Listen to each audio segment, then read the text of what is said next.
Sorry I'm late. This one's on me. This one's on me. I thought it started at 8 AM, like the other days. It did not, quite clearly. So this one's on me.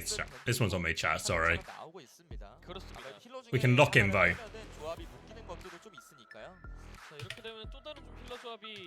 잠긴 상황인데 뭔가 메타적인 부분으로 생각해봤을 땐 또 헤루키의 가능성이 높아지고 있죠. 그렇죠. 우주가 막혔으니까 지금은 그러니까 준호로 갈 수 있는 조합의 스펙트럼이 두 개 정도 되는데 두 개 다 안 되니까 네. 루키가 좀 유력할 것 같죠. 자, 양 팀의 승부의 분수령이 되는 이번 세 번째 세트입니다. 과연 어떤 팀이 승리하게 될지 세 번째 세트 드라마처로 떠나보겠습니다.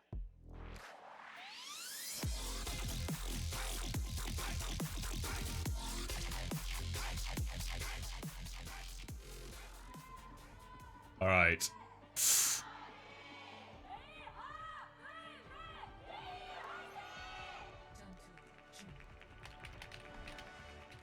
위버 제타 디비전의 세 번째 세트 수라바사입니다.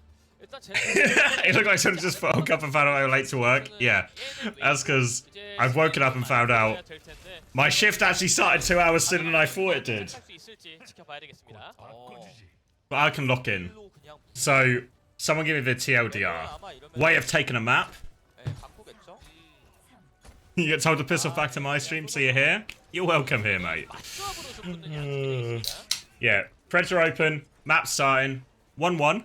This is a bit surprising, right? Morning. I can't hear you. Hello? Oh, no, I can hear you. You just weren't making any noise. That's perfect. I've only just woken up, mate. 9, Fucking... 8, this one's on. 7, 6. Are you on the side? 5, 4, 3. Yeah, perfect. We're good. Perfect. We're good. It just fucking works, doesn't it? It just works. Even when you set up 2 hours late, it just works. So I'm jumping into it. It feels like we're still in a hazard meta. Everyone's on the pretty much a full mirror. Bans irrelevant mostly.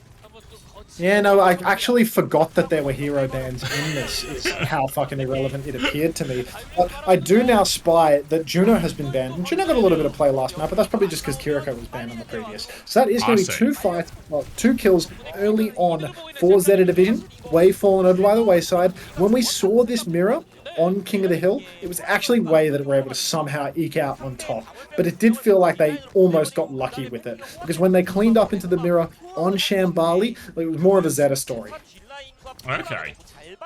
I mean, so did Pelican come in as well? We've had some classic Korean rotation where they swap the same player for the hero. Alfie lost map 1 hard dominating. Like hard dominating. They subbed in Pelican for map 2. Pelican had a more quiet performance but won. And now Alfie is back in for map 3.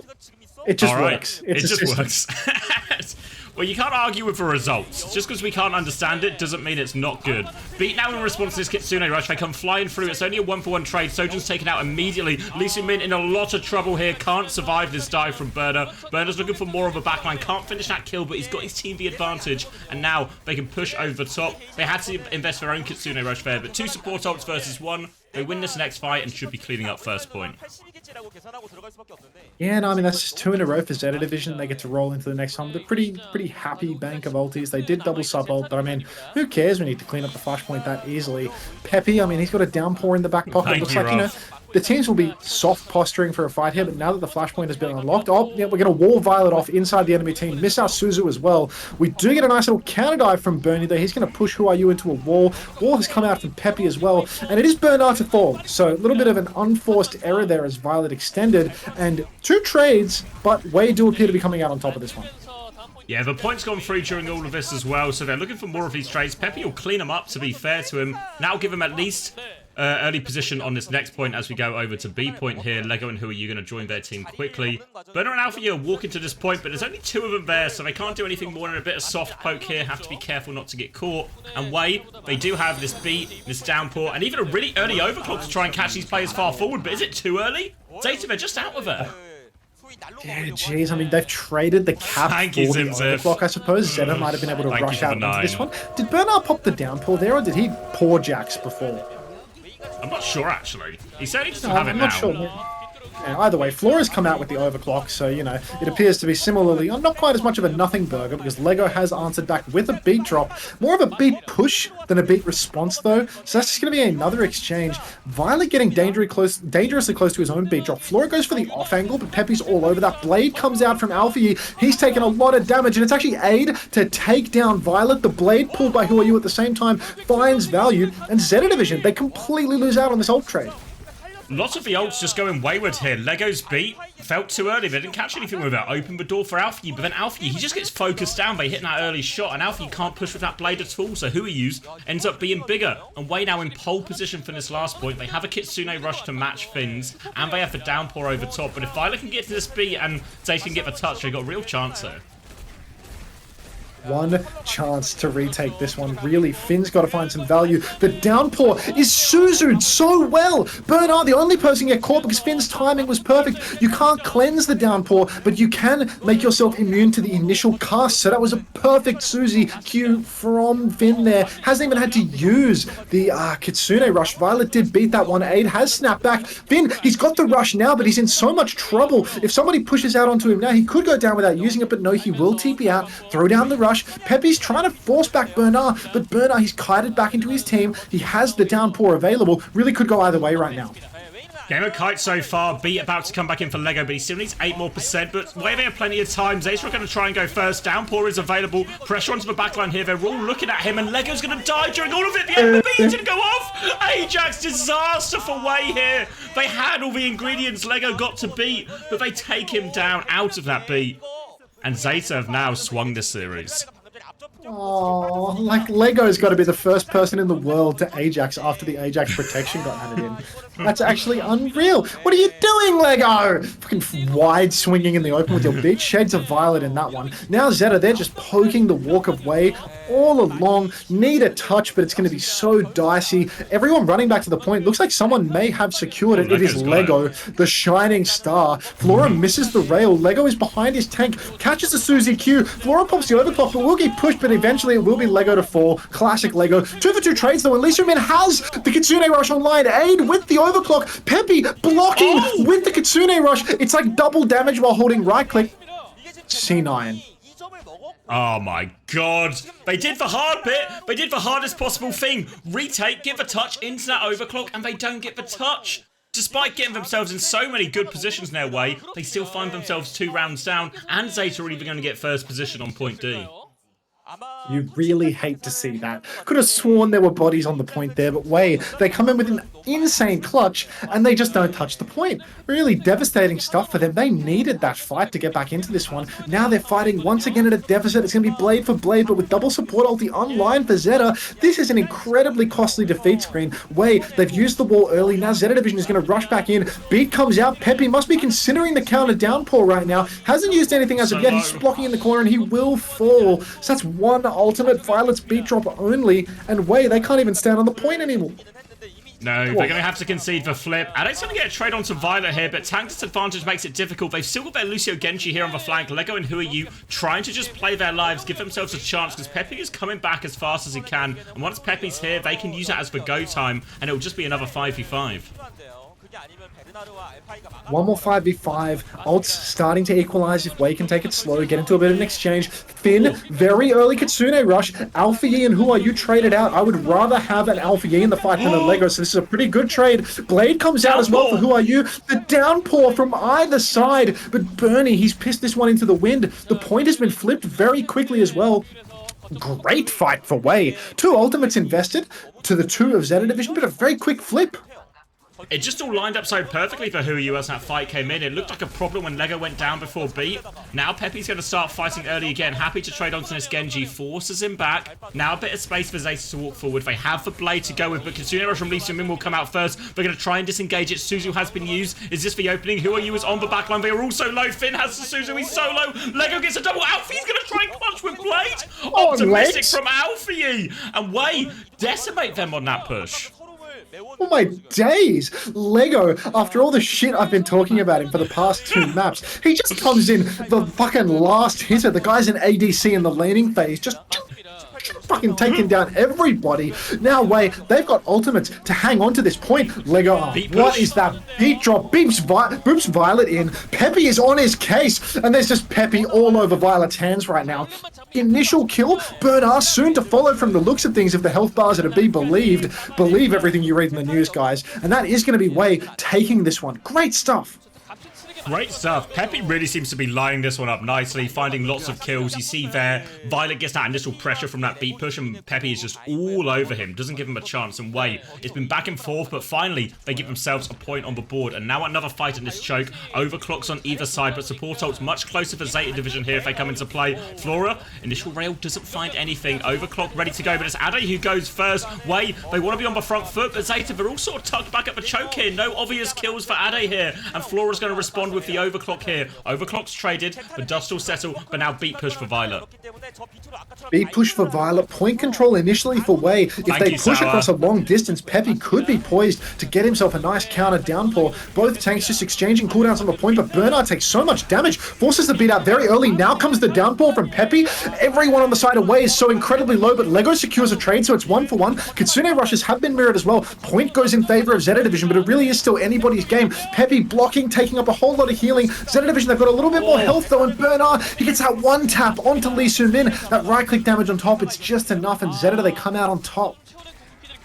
These fights come down to such small margins. It's just whoever can find the kill, find that combo mid-fight, find the isolated target, and right now, Bernard finds it for his team, gets them over the line in that close fight. Now coming back, Wei, they have the blade, they have the beat. It should be enough tools to get them over here, but we've seen plenty of good disengages so far, so all eyes on Wei to try and close the gap before Huayu pulls this blade. Goodness, Huayu's dashed up. He's going for the blade. Off the top rope, the wall from Peppy! Get out of here! Unbelievable wall boot from Peppy. Such good team play between these players. Nice little wall climb cancel there on the sheeping animation from Huayu. Look, he may be a hard Genji one trick, but you put him on the hero and occasionally he does have moments of brilliance. A real moments player, Huayu. Insane blade. Huayu and Chris, two peas in a pod really here on DPS, and it was so beautifully set up there. We asked if they could close the gap, and one way to close the gap, just wall off the exit, make it so they can't escape, which means just one ult for that retake. Now Alfie has his own blade coming back, but Lego, he has the beat to match. We've seen Wei continue to be aggressive in these scenarios. We'll see if they choose the same here. Walking in with a full rail is Flora, looking for a good option, commits his slide here away, just giving a little bit of space right now. They still have this double support ult coming up as ZETA will get themselves onto a point. Now the response beats all the exchange. Alfie has the blade for after this. Now the blade comes through. Slide has been used. No escape for Ade. Deflect as well to finish it. Downpour comes out and is dodged as well. Now one slice forces for cooldowns onto the Kiri. Alfie will finish it off. Great patience from Alfie. He waits for the beat exchange, sets himself up for that one, finds the good target, and will clean this one up. And that should just be mapped for ZETA Division. Yeah, that's going to be it. Lee Soo-min never finding the timing to get that Kitsune rush off. Peppy's trying to come back on the Doomfist, but he's not even going to be able to secure it. Just breaking walls. Nobody gets the touch. That's going to be the map. King OW asks, why isn't Pelican in? Alfie and Pelican just trade blows. Alfie lost his map, so they put Pelican in. Pelican won his map, so they put Alfie back in. They'll probably put Pelican in next again, you know? Yeah. It's Korean theory. And it's working. It's working for ZETA Division. Maybe a fundamental problem for Wei is they only have 5 players, so they can't do the Korean substitution system. Oh, Wei, you and your small, puny roster. What can you do with a measly 5 players? It just doesn't work. It breaks culture and tradition. Yeah, no, it's just not right, in my opinion. Not cricket, if you will. Oh. Jig. Oh, Down 800. Thanks for the prime. Welcome to the Parasocial Friends Club. Enjoy the ad-free viewing. Down 800. Appreciate that. Can't all be like Ents with 30 players in EWC. Yeah, you're right, Bree Free. I do know a lot about small and puny things. And yes, I am referring to my genitals. In almost all situations, if you're ever unsure if Max is referring to his genitals, the answer is yes, he is referring to his genitals. It's a safe bet, I will admit. Not a gambling man, but if I was, I'd put it all on ZETA Division for map 1, and it would probably be to do with my genitals. I feel like they're actually really coming out swinging here, Wei. I thought this was going to be a blowout. You should have seen map 1, mate. They fucking Fuck. they 100-0'd them on Sanctum because they had the audacity to play a spam comp. Like they had like Violet on Optimistic. Ilari, Finn on Ana, Alfie on Farah, and they just got dismantled. Tried to retake on the spam comp, like didn't even swap. So they just got minced by the Lucio Hazard comp, and then they hard fumbled a big ult fight on what's it called? Village? No, Shrine. On Shrine. Shrine, yeah. Yeah. God, I'm getting old enough that I can't remember the names. I have to like double take. You need, you know, when you get those professional sports broadcasters and they have the pages of notes in front of them, you can have one that just has the names of the maps on. Maps. I mean, that's my understanding is that's what most of the casters have in front of them. You know, just like hero name, ability name, and shit like that. Oh, really big play from Alpha Yi on Who's on Nepal. Genji?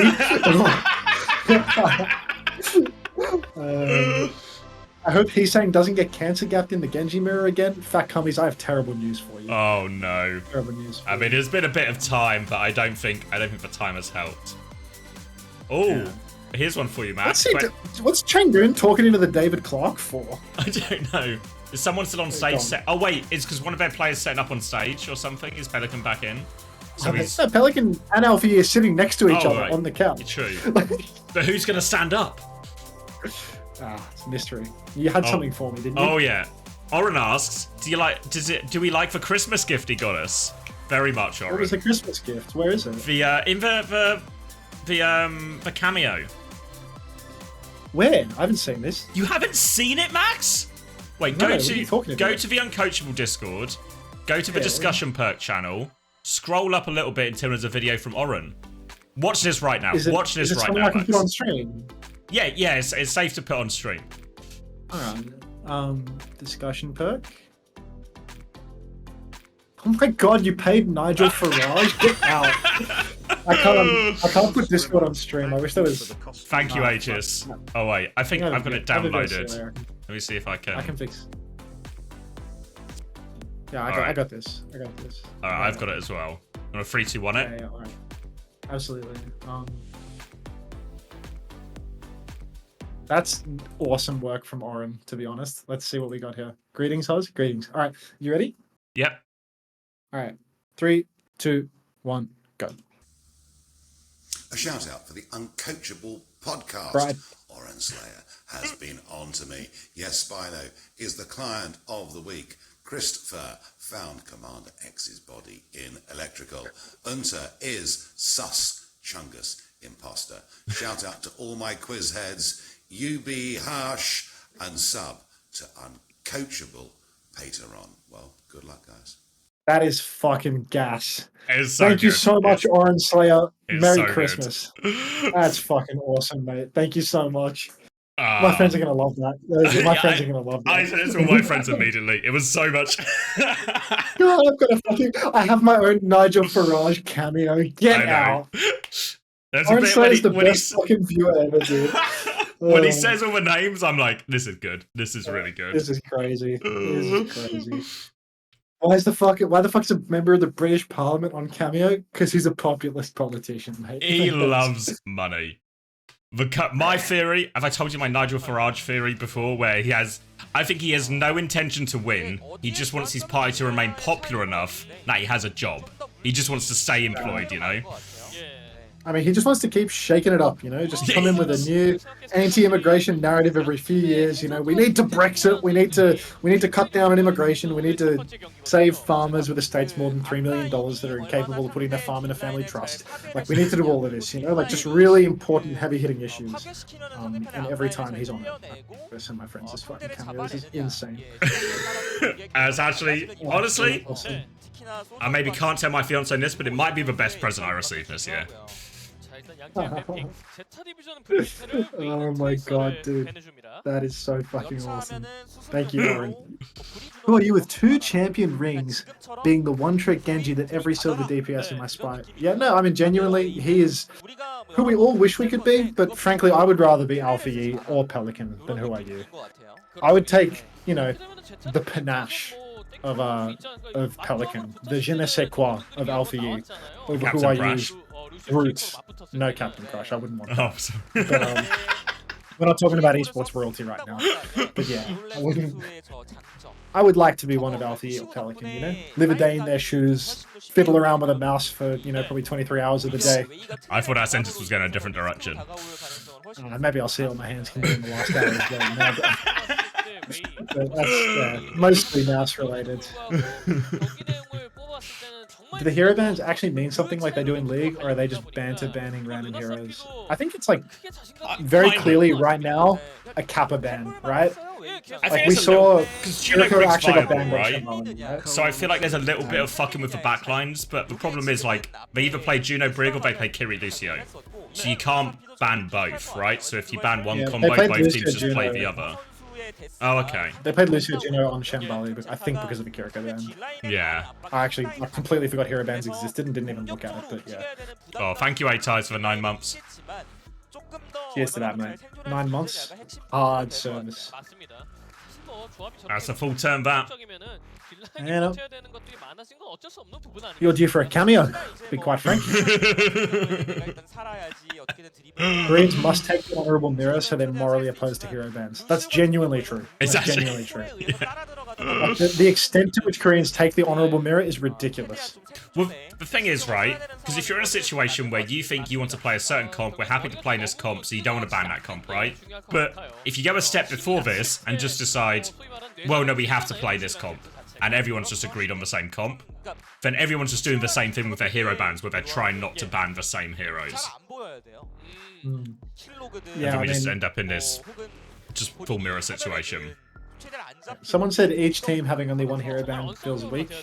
I don't think across, like, over a longer period of time, it won't feel that way at all. Like, if you watch EWC, there was, like, massive diversity in every single match as a result of this hero ban system. Just right now, the hero ban system is really, really short. It's a brand new patch with a brand new hero. People are just kind of, like, gravitating to what's easy and familiar. Like, they're not experimenting too much. Because Hazard is, like, so broken right now that you'd just be crazy not to play it, I think. I think as well, when you look at it, like at the start of any patch, like a Kiri Lucio backline is just the go-to backline because it has such inherent survivability and ability to deal with these fast, aggressive comps that it just becomes the go-to easiest plug and play. Whereas even something like Juno Brig, you think Juno and Brig, it took a while to get to Juno Brig. You know, people were experimenting with lots of different things before they eventually found out that was right. Whereas Kiri Lucio, really just plug and play in these situations. Pretty much, Kiri Lucio, fine into almost any comp, right? You'll still get to survive and your ults are still decent. Yeah. Oh god, I could really do with a cup of Joseph right now. I've been up since early in the AM, and I'm just burning it on both ends, but like I actually have to get my fat ass out of the chair, and the map starts in 5 minutes, or 5 seconds, so let's lock back in. Aid actually is giving blister in this face cam right now. Anyway, ZETA Division, Lucio Juno on either side. That's just going to be from the Brig ban as well. We saw Lucio Kiri last map, but Lucio Juno this time around. I'm not actually sure why that is. It must be something to do with the map that I just completely don't understand. I'm still here. I'm locked in. I'm paying attention. First fight. Just going to be a spam to start us off with. Both Genjis trying to play a little bit more of this wide position. You can see Flora's trying to deepen that angle as well. Burner goes to try and hold some of that space for his team. Wall just on the enemy tank. Defensive wall from Peppy, but he's lost the HP trade quite hard here. They're bullying him on, and Peppy will have to leap back. Now a chance for ZETA to be aggressive with the space they've made. They're really just focusing on this side fight, though. Who are you and Alfie just trading blows with each other. Now who are you awfully low, forced to deflect. Good boot by Lego to get him out of that one here. And now another dive comes back in, and Peppy finds Flora on this side angle. He's opened the door for his team right now. Peppy now just trying to mark the next DPS. They try and respond to it here, but Peppy, he's absorbed all this aggression. Defensive wall, so now he can get pocketed back up. Now they're going to push again. Dive onto the Juno. Who are you will finish that one here. And just piece by piece, they're picking apart ZETA.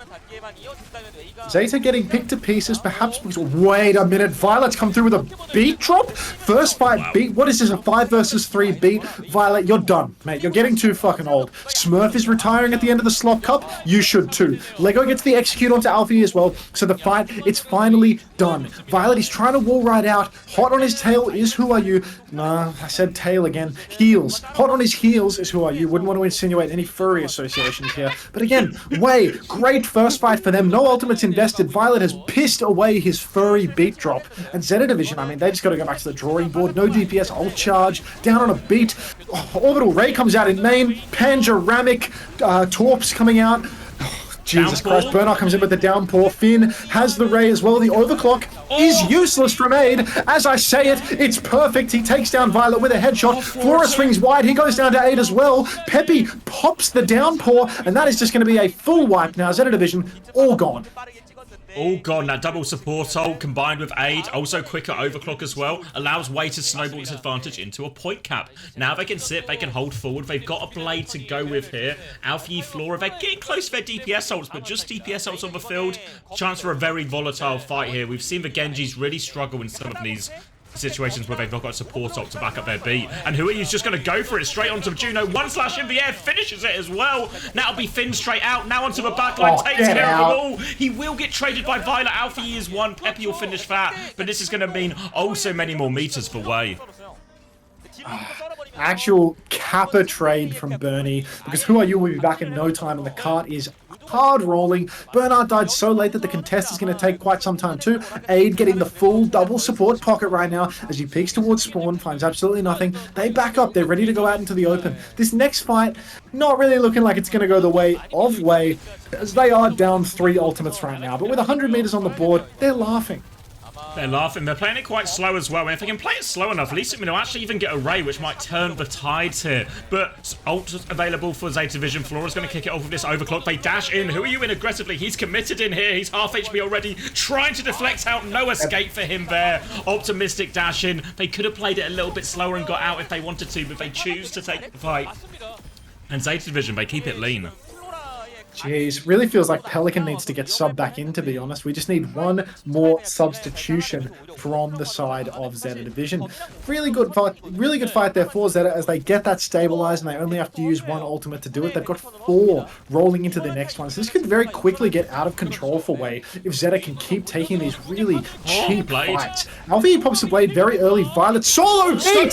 Solo beat from the stupid old man. Need to get a pop on that one, OBS Sojin. Finn goes down. Violet goes down as well. Disaster for ZETA Division. They had the ultimates. No value. It's only Bernard and Flora left standing. 3 versus 2 right now. Peppy with the wall, with the right click. He's not able to finish the kill. Still has the downpour. No heals alive for Who Are You. It's actually Peppy versus the world. I think that Lee Min died early. So even though there was a solo beat from Violet, a real question mark there, Way, they're not quite able to clutch it out because they only used the one ulti in the end.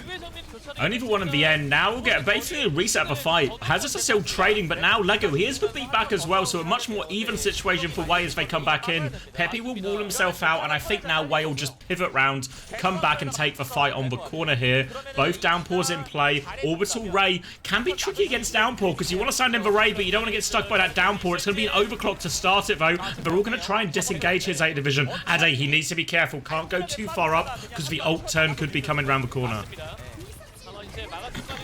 It's very clearly terminal, Millie Huckins, is all I'll say. Beat comes out from Lego, doesn't catch Who Are You, but it's enough to mince up Bernard. Finn actually used the orbital ray in that exchange as well, so it's a really good start for Way. Peppy's got to be careful to recharge his health though. He was getting some back shots from Alpha Yi, and while that's usually a rather pleasurable experience, Peppy, he turns around, he spits in Alpha Yi's face. So that is going to be ZETA Division going down. 1-for-1 ult exchange. Way have got... Wait, maybe that wasn't 1-for-1. Maybe there was an overclock from Aid there as well. Either way, Way are not displeased. They have not conceded the checkpoint. Not even close, in fact. And ZETA Division back on the wrong side of the map. Close spawn soon to be enabled for Way. They're just going to keep rolling along with this one. Lee Min's about to have that orbital ray. Who Are You with the blade? We know how good Ray Blade is, Xavier.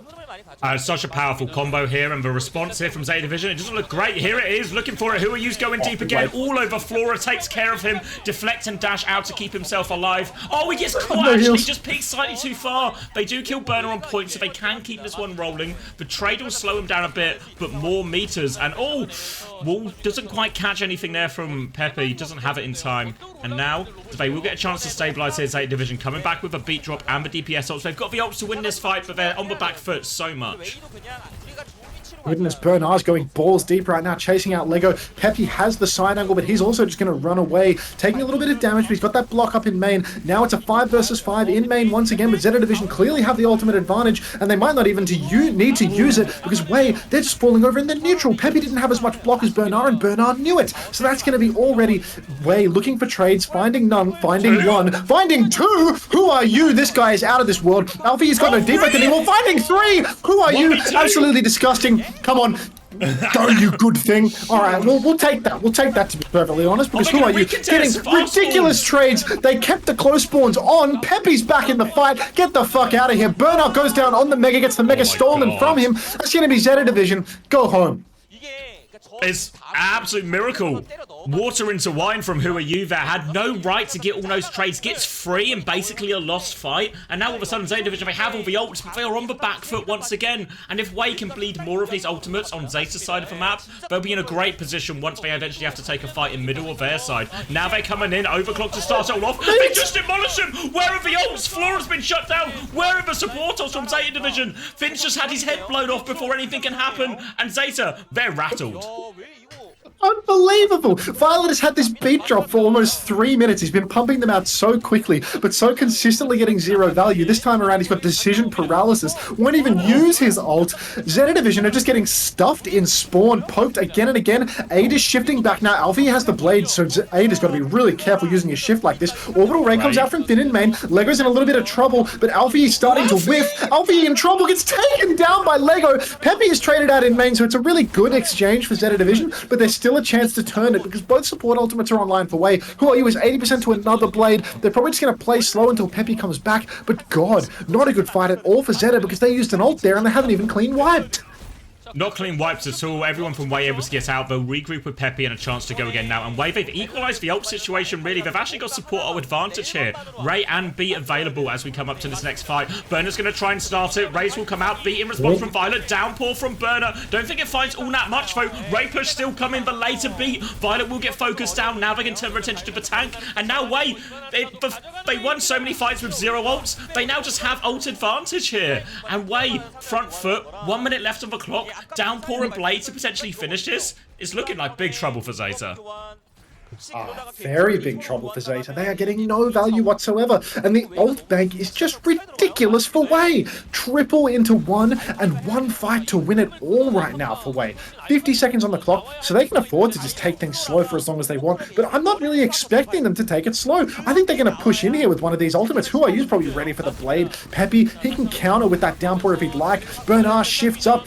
Blade is pulled by Who Are You.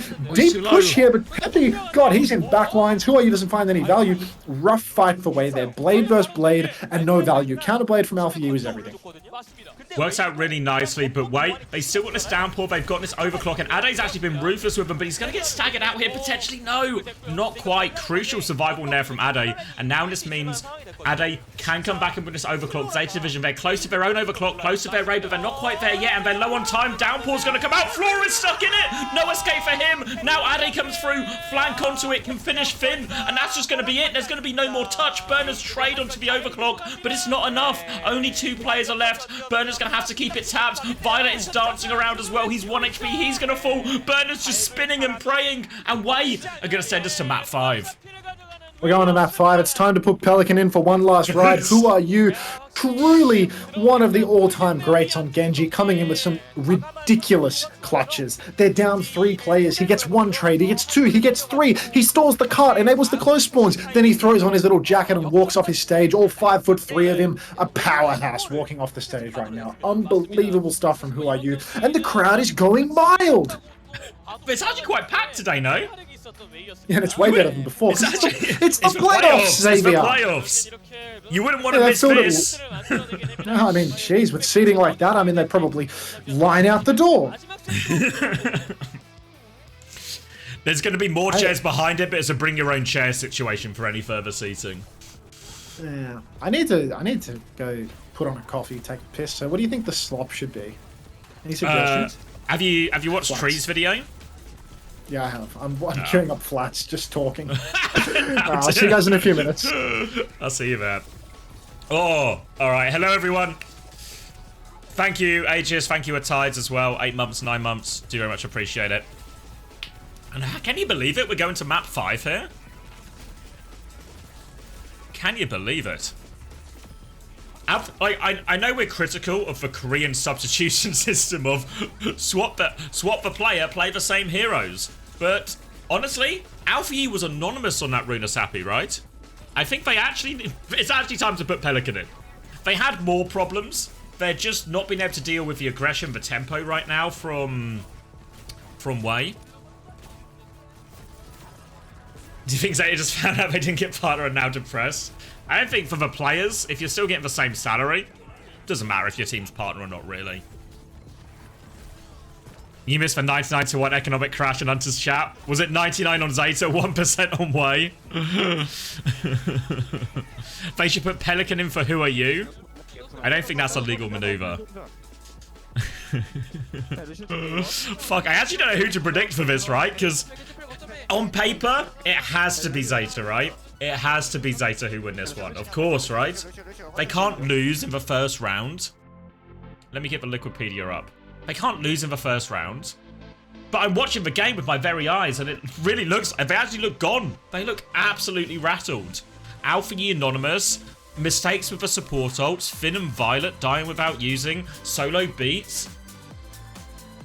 What is going on? Way versus Falcons would be so fun. I mean, it's not what we expected to see, but it seems like it might be what we see.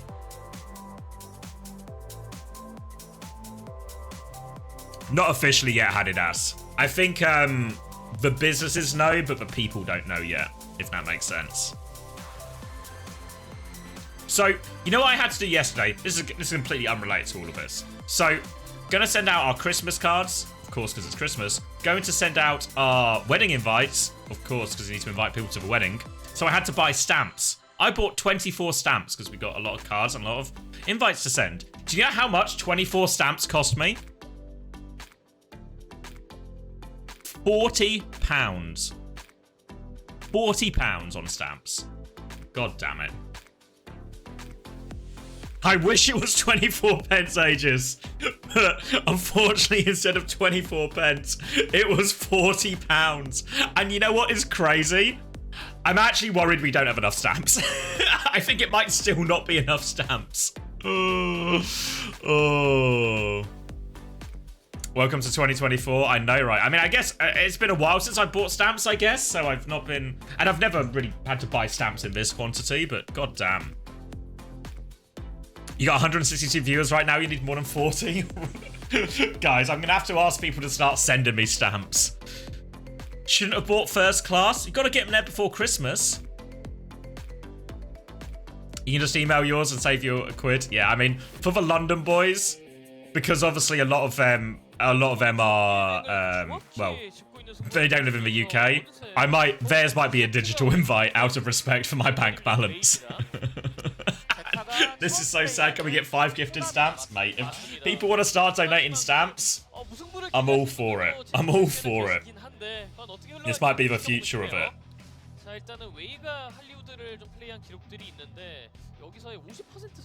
Alright, hybrid up next. Give Chris his invite mid uncoachable.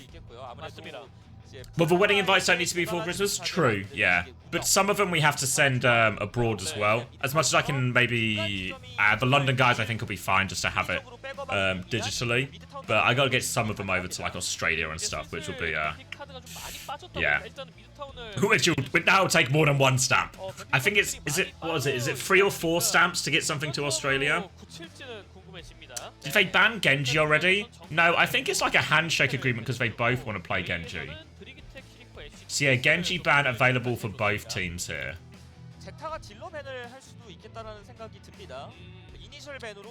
Right now, Death Gripped, like pretty much entirely Hazard. Entirely Hazard, Genji, Sojin. The backline changes a little bit. Kiri, Lucio, Juno, Lucio. But really Hazard, Genji, and Sojin have been pretty locked in for the vast majority of this. Have Hunter hand deliver him? He's probably the worst position person to hand deliver the invites. Wei keeps protecting Genji. So Juno was the problem all the time? Apparently not. Just needed a new busted tank. Yeah, that's right. That's right. Same as Esports World Cup. So 1 ban for each team. You can't ban the same role as the other team has, and you can't repeat bans your team has used previously in the series.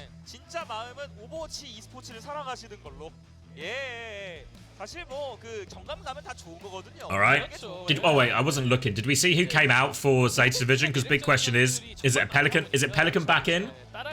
Or is Alfie being trusted to close out the series? 그렇죠. Who are you, rubbing his temple? 자, 일단 제타 디비전에 Got to lock it in. 쓸지도 좀 One more map of Genji, mate. 플로라로 좀 준비를 You play one more map of Genji well and you earn yourself another chance to play 5 more maps of Genji. Thus is the life of a Genji player. 제타 디비전 루시오를 밴해줬고 Now, Zeta are going to ban Lucio initially, which presumably forces it to Juno Brig backline or a Juno Kiri backline, where they must feel they have advantage over Wei, which I think feels reasonable on paper. Wei, on the other hand, are just going to ban Orisa, which seems a pretty unimpactful ban based on what we've seen so far. 없는 상황에서의 과연 해전 And honestly, 될지도 궁금해지고 if anything, 입장에서는 뭐 banning Lucio, if you're Zeta Division, 카드 아니겠습니까? also means Violet can't pick the hero anymore. After some of the disasters we've seen so far, they've actually taken that hero away from Violet. You know what, Violet, mate? Why don't you just play Brig? Should we just play Brig, mate? Maybe it'll be okay then. 차트를 알 수 없는 좀 경기가 이어지고 있습니다. 자, 이르타운의 승자는 누가 될까요? Yeah, we're on the same page on this one, Ellie. 첫 번째 슈트 빠르게 보내보겠습니다. Comp-wise, I expect we're just going to get Hazard, Genji, Sojin, and then a Juno Brig backline. Juno Brig backline, so still pretty survivable backline overall, but it must be said that the Brig's life will be quite difficult into this Hazard Genji kind of dive. So a lot of emphasis on the Brig here. It seems like Wei obviously defending first, so their comp will be locked in, and very much Juno Brig out of the gates from them. On the other hand, Zeta Division are playing with the idea of going Anakiri here, which might just be they're hovering it in spawn, but it is mid-town attack, right? So we've seen situations here before people commit quite hard to, say, a Kiri plus DPS flank, so a Kiri Genji flank through alleyway, while they come through main. 해저드에 대한 카운터로 좀 연구가 Oh What do you shit. Sanji1, welcome back to the Parasocial Friends Club. Thanks for the prime. Sorry, it wasn't a good time to interrupt. I think that it'll be terrible. I think they're going to go for this Anakiri because in theory it works, but I think with Hazard, the theory has changed because I think it's going to be so easy for Hazard to go and mark that side. Violet is going to go push over onto the side angle, and Hazard can just be everywhere at once. So if Violet tries to push into an aggressive angle, Peppy will be there all over him. Finn can play back rather safely, but I really don't believe that Violet can get a good angle here. I think as well, normally you were doing this with a Kiri Tracer, and what happens if your Kiri's forced out, the Tracer can play their life, but it's harder for Genji. But saying that, Alfie's already got position here, and they have sort of bullied away Wei from this initial choke. Bit more space for Flora to work with now. He's worried about someone coming over the top here, so playing it slow, and now the Brig Genji from Wei, they're gonna match, they're gonna try and deal with Alfie, and Violet's been taking a lot of damage, but Ade actually goes down, Burner makes the first move. Now he's turning on to Peppy to clear him out here, and it looks like they're just slowly but surely taking control of the map, and the system's working for Zeta. Yeah, even if Violet isn't getting crazy damage or anything like that, it's just a lot of pressure, a lot that needs to be dealt with, and the whole time that's happening, Finn is just juicing heals up in main. You can see he's actually closing on a nano boost already, and that's just going to be Wei. First point done and dusted, no hope of holding on here. I mean, Aid, he's pushed main, secured one trade, but unless Who Are You can go and do something generational, get ourselves another 4, Zeta will be taking this first point. It's a late death for Peppy as well, which I think means Wei will just cut their losses. Really, once you see this type of backline, the reason we don't normally see Anakiri in these type of mirrors is because the aggression is so powerful from the Hazard Genji combo. So what you want to see from Wei is more aggression, a faster pace. Can they take Finn and Violet out of the game? Just felt a little bit slow and reactionary from them there on first point. Now Peppy is staging top left. We'll see if Wei can find a more aggressive start to this next fight. They're looking for their opening, but to be honest, they have to contend with the nano boost that could come out onto Alfie or Bernard and really cause trouble for Wei. They don't have an ultimate that can really respond to that yet. Peppy goes deep, but the nano comes out onto Bernard and straight away just eats up the backliners, gets a lot of damage in onto Who Are You as well. And I mean, that's ZETA Division, another easy fight win here, starting to steal away with this second point. Again, it just felt like quite easy for ZETA Division to walk up, get the space they wanted. Finn and Violet still deathless on this. They haven't really been put under pressure so far. And a simple nano and a win means they now get to hold on to the high ground. They've got a Kitsune Rush to come out. They've got Burner's Downpour. Zeta are a lot of tools to work with here, and it's looking good for them so far. Not a bad look at all, but really, I mean, I just want to see whether Who Are You can turn the tides right now. The fact that the support ults for ZETA are really no good to countering out Who Are You's Blade, a lot of potential in his hands. He can really open things up. Anti splashes onto the cart. That takes Who Are You low. He has to back up a little bit, but Bernard, I mean, he's dumped his slash here, not found anything. Nobody's willing to invest any ultimates as of yet. It's just a long, slow neutral. Peppy goes quite deep this time around. Bernard again with the counter dive, but there's the downpour onto Bernard. And Bernie, I mean, he's spinning out. He catches the nade. Alfie gets bashed by the rally, so Lego, he counters out Alfie's blade, or at least the early stages of it. And Lee Min with some nice torps. He catches Violet in the back end. Addy's in a little bit of trouble here, just get himself over that wall, so we'll be able to get out of that one there. And the downpour comes up, trumps for Wei, allows him to deal with this. Now a nade coming back, but Addy, Who Are You? They are all over him now. Finn is under more pressure. Violet is back to try and deal with it, but here comes the wall, here comes more pressure. And now they are pinned back at this choke. And in theory, this choke right here, if Wei can keep holding aggressively on this, then this should be the hardest one for ZETA Division to try and turn the corner with their backline. Violet might be able to sneak out over to the side, get over onto the right with Alfie, break open the angles a little bit, but this high ground will always be trouble as well, and right now they're just getting stuffed close. Way happy to do that as well because they've got that orbital ray, so if anything gets dicey for them, they're going to ray and brawl close straight away with that Brigitte. ZETA Division, they've got a nano boost, but they don't have a nano blade, and it's going to be Who Are You to go with the first tempo. Straight away catches the kill on Finn, has been traded out by a nano overclock onto Flora, but a nano overclock for only one kill. Make that two. Not the worst thing in the world. It's not over yet, but Flora's actually stealing the cart. So this is actually terrible news for Wei now. They only used the blade. They lost a little bit of cart push, but no, they have managed to get back.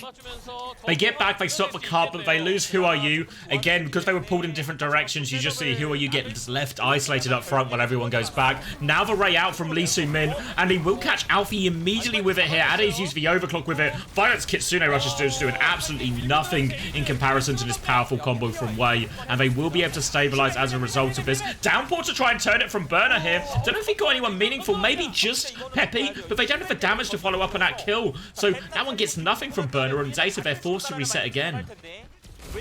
One more reset for ZETA Division, and it's suddenly starting to look like Wei might be holding this second point. Unless, of course, Aid gets himself caught up, but no, Peppy straight away with the downpour, ready to snap back, ready to lock things up. That is now a 4 versus 4, but Bernard soon to follow, make that a 4 versus 3. Wei, they continue to cling on to this one.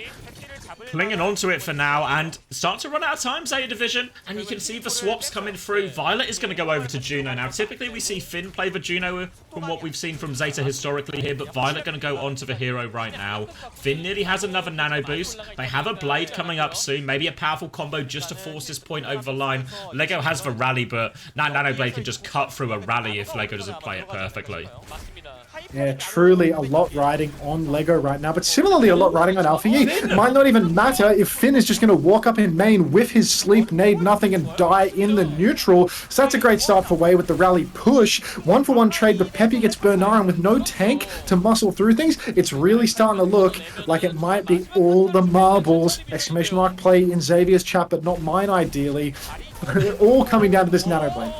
All coming down to it right now. The rally was always going to be hard to live against that, so they try and use aggression instead, and now they're spawn camping, and they want to force this nano blade at spawn here, ZETA Division. They need to go for it. They're going to drop it in now. Alfie's going for it. Ray in response to Alfie cutting into the Ray. Just cuts through all of it. Ray for nano blade, happy with that one. Alfie going to cut his losses and go get on cart straight away as well, while they clean up these players behind. Any trade will go a long way, and Who Are You actually finds one as well. Lego's still going in. Peppy's still going. There's 2 trades coming in. Now Downpour has to be used. Peppy's going to go for more. The point. They can't touch the point. Can they clean up a player on point? I don't think they can. Alfie is still there. Peppy's going to come back now. And Wei, maybe they've made a mess of this. Downpour back from Burner. He's got the tank advantage. Who Are You has the blade. Flora has the overclock. A tale of 2 DPS ults to decide this cap.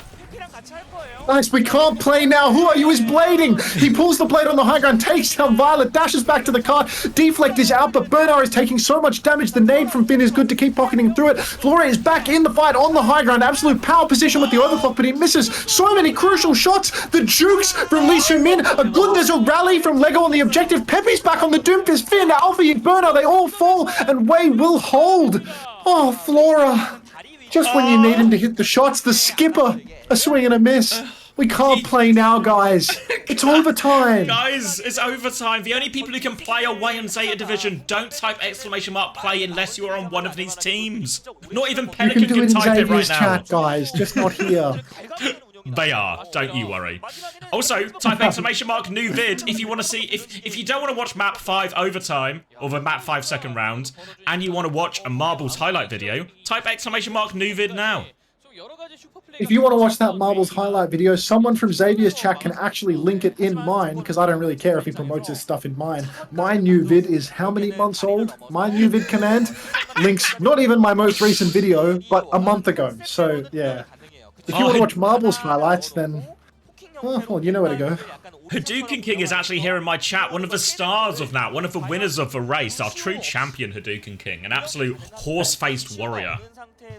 Thanks. If you want to watch the new vid, then watch the video that Fovi, Pregnant Man React, and Jubihawk have both simultaneously linked in the chat.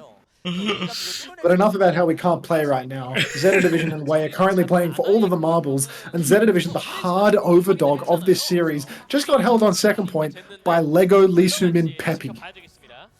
The big three. And to be fair to them, they're playing it well. Zeta, they're going to try another different composition and a Brig coming out now, Farah Sojourn. So a spammier version of the Hazard. Hazard, really, I feel like a lot of the time, wants to be the aggressive hero, wants to be hitting these key targets, trading cooldowns on these backlines. So with a spammier composition, it's going to be interesting to see how they actually make this one work. For now, though, it looks like they're just not contesting alleyway. Burner's going to try and move over there now, but they've just got a lot of this space for freeway. Oh, Flora's actually dashed in right now, trying to chase down Who Are You, but he gets away on a sliver. Peppy in the corner has the Mega stolen from beneath him, and Flora does clean up the kill on Who Are You. Alpha Yi will fall, though. Bernard stuck in the corner. The wall is good. The counter push from Peppy. God, eyes in the back of his head, this guy. Not going to be enough, though, because Finn and Violet on the Arna Brig, they are going to survive. One trade from Way, not going to be enough for them to clean up this fight. I thought the Farah might be a bit of a dodgy pick here. My co-caster is a lazy bastard and was asleep for map 1, but last time ZETA Division came out with the Farah, it was an absolute disaster for them. They went down 0 to 100 on Nepal Sanctum. And I mean, frankly, Alfie didn't look like he found very much value in that first fight either, but he has stuck the pick. Stuck the pick here, and now they're going to rotate through alleyway again, which again gives Alfie a really nice spam channel as they try and come out in this choke. You can see actually Way, they're trying to spread out a little bit, send just their hazard down alleyway. Now Peppy's going to come back to main, but this is exactly where Alfie is camping, so you can just see all this damage going into the choke. Meanwhile, Finn and Violet, they're posted up in the back of the map, nice and safe. Peppy and Who Are You, they take a bit of space now, but Finn, he's going to throw out that sleep, maybe an opportunity now, throws out the nade too, hits Peppy, they try and turn onto that one, they catch Peppy as a result, and you can just see Finn is sitting here at the back of the map, uncontested. Way can't close the distance. Oh, jeez, it's starting to get out of control because that's going to be 2 fights and 2 minutes off the clock for Way. Full ultimate bank now for ZETA, all 5. So really, Way, we're going to have to rely on some Who Are You magic. It looks like they're trying to stall out the god of Genji, and they will. So ZETA, 5 ults online, 2 minutes in the bank to bleed out of Way. Really could go either way at this point. Yeah, Way now, they have their first set of ultimates coming up, and we talked about them having a hard time closing the distance, crossing onto the backline here, but now they have the support ults, they can maybe go for it, but Zeta, a lot of tools to deal with it here. As that barrage comes out, really need Who Are You to mark it. For now, Peppy is coming through top, trying to take a bit of space. Now he's a little bit closer to the backline, wall comes out, and now Way, they've closed some of the distance, but you can see Alfie looking for this barrage. Alfie's in the middle of nowhere, he's gonna get the nano, but he's 1 HP over roof. Ray comes out, push from Lee Min. Alfie is still behind with this barrage, but Way, they've taken the map. They are all pinned back here. Who Are You's looking for more? The rally to keep going, the downpour to keep going. Does it find anything though? Shields up from Lego, blocks that one, uses it as an umbrella. Now Violet's repush with the rally though. Alfie from behind gets the spam angle, and the DPS, the re-swing from Zeta is good. Way, they had him pinned in the corner, but they couldn't find the kills. No kills, even with Lego heroically putting his shield up. LA Gladiators, brother, I felt it too. Even with that great shields up moment from Lego, it's not quite enough. And now we're coming down to the final fight. Once again, many a marble on the line at this moment. Somebody in the chat thinks, they feel like I could get a nice Brixton girl. Do you know what that means? Yes, I do. Brixton's an area in London.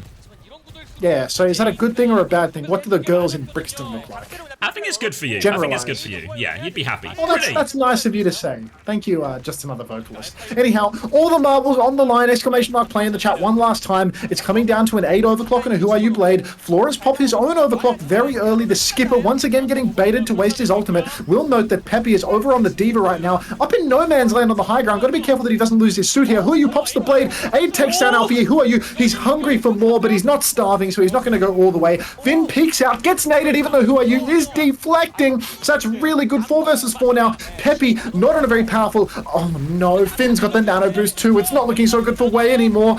In goes Bernal with the nano boost. Lego on the kite. Peppy holding it down on the objective. Lego walks forward for absolutely no reason and takes a beating to the face. Flora, he's going to get out with a sliver of HP. And Way, so close, and yet so far. So close. Has to be said that consistently through all of this Midtown, Finn has got really good value, especially on the defense. Nades hitting every time, winning him fights for free, saving him those ults, getting that extra nano right at the end, drops it on Burner, and then Burner can just clean up all his kills easily. And Way, they push ZETA Division all the way, a lot further than most people expected them to push ZETA Division. But ZETA Division, they hold on in the end. Yeah, I've asked them to drop a 1 in the chat if they're a fine Brixton girl that is at least somewhat into me. It turns out a lot of my chat are fine Brixton women that are at least somewhat into me. So that's nice. Interesting. Because most of my chat is actually Samoan, so we've got very different demographics. Drop a 1 in Xavier's chat if you're Samoan.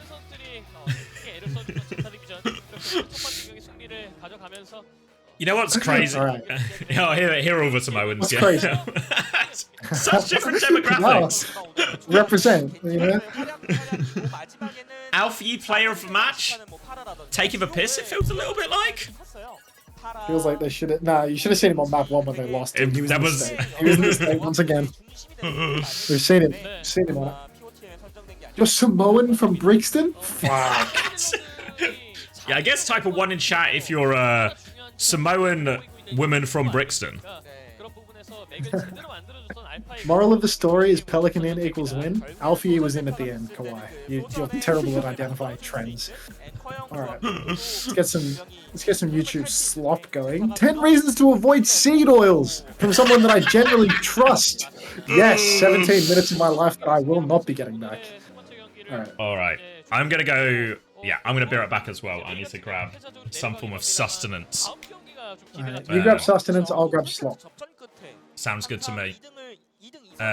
Next game for everyone, we're at Pokerface HaeJeokDan. So the game's in store today. We've had this first one here. We're going to get this other lower bracket game, then both upper bracket games, which means ZETA, they struggled against Way, and their day is not going to get any easier as they have to play Falcons later today. Yeah, VODs should be auto-posted, Fire Wizard. I did miss the start of this one, but VODs are auto-posted on Twitch, but I have a VODs channel on YouTube as well, which these ones will go on as well. All right. Yeah, let me go grab something to eat and get my life back in order. Preds are up for the next one if you're interested. I'll leave you with the highlights. I believe so. Yeah, Seppu, I believe so. I don't know. I presume my guess would be finals of best of 7, but I'm not 100%. But I would have at least best of 3. Or sorry, best of 5. First of 3. All right, be right back. 네, 반갑습니다. 자, 오늘 플레이오프 첫째 날 첫 경기 승자는 제타 디비전이었습니다. 승리 축하드립니다. 감사합니다. 네, 오늘 승리 축하드립니다. 오늘의 POTM은 알파이 선수가 차지하게 됐는데요. 자, 첫 번째 경기에서 기분 좋은 승리를 가져갔어요. 제타 디비전의 저력이 돋보인 경기였는데요. 오늘 꽉까지 가느라 조금 힘들었을 것 같은데 게임 흐름 어땠나요? 사실 오늘 저희가 좀 많이 못해가지고 원래 경기력에 80%도 안 나온 것 같아서 좀 아쉬운 것 같습니다. 80%도 안 나온 경기력이지만 그래도 승리로 마무리했기 때문에 아주 좋습니다. 자, 네팔에서 잠깐의 흔들림도 있었고 웨이의 좀 강한 반격이 나오기도 했어요. 어떤 부분이 좀 까다로웠을까요? 사실 웨이가 까다롭기보다는 그냥 저희끼리 좀 못해서 좀 아쉬운 게 많았어서 좀 많이 진 것 같아요. 네, 좀 아쉬움이 많았다라고 말씀을 하셨는데 그래도 이후에 연속 득점에 성공을 해내셨어요. 팀원들과 어떤 콜을 나눴나요?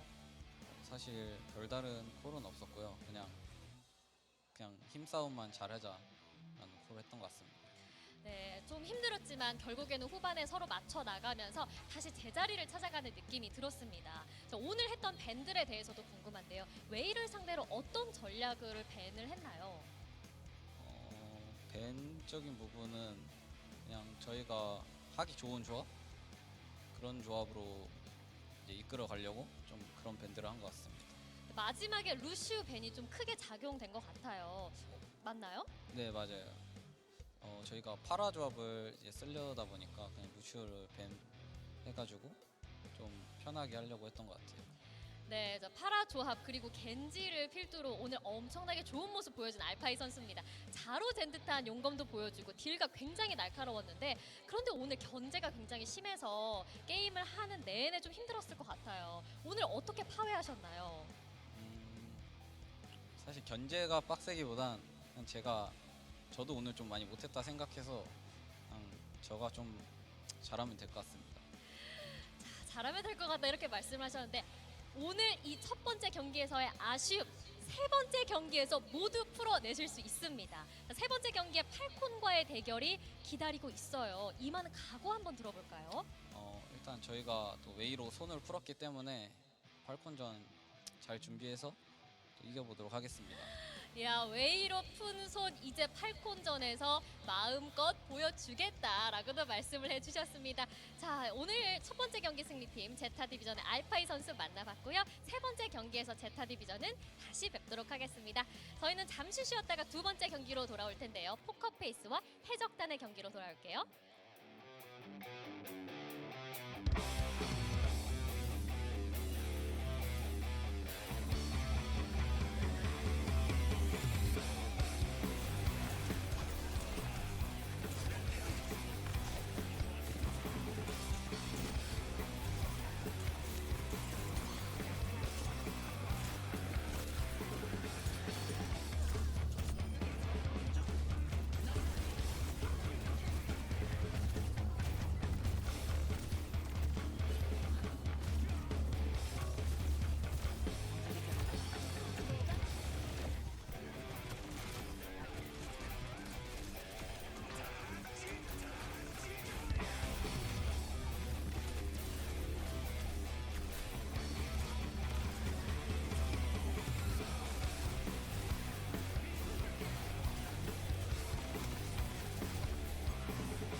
디바 준호 피해반.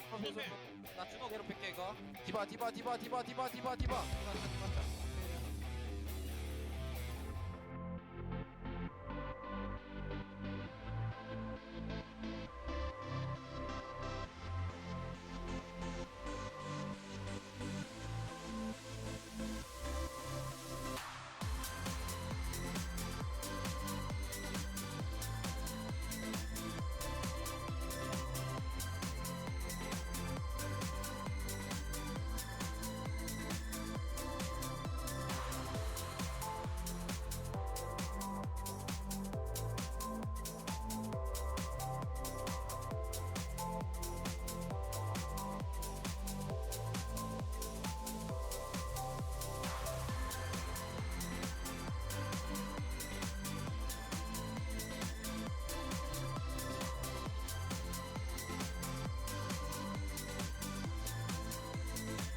we got plenty of time.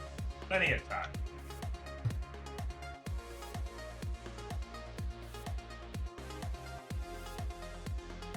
It's natural light going. There we go. Is that better? It was a little bit dingy. I think it's better. Oh.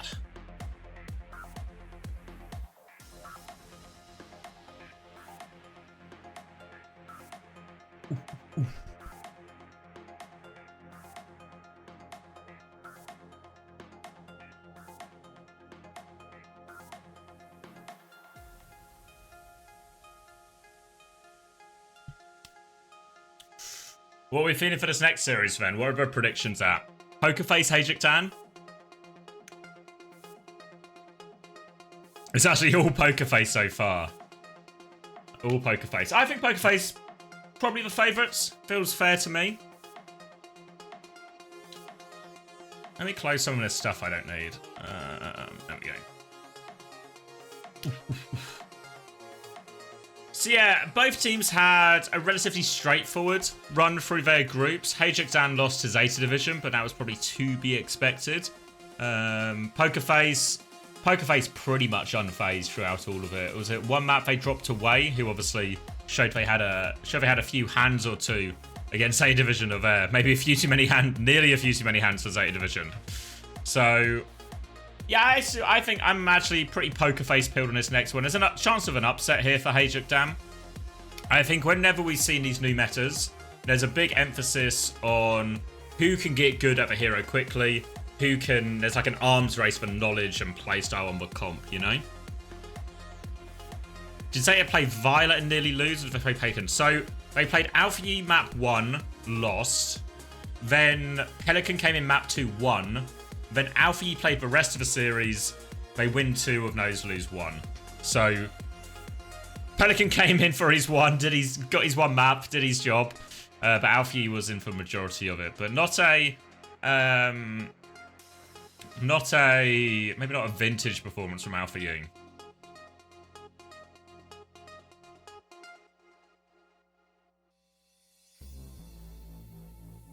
Pokerface pilled.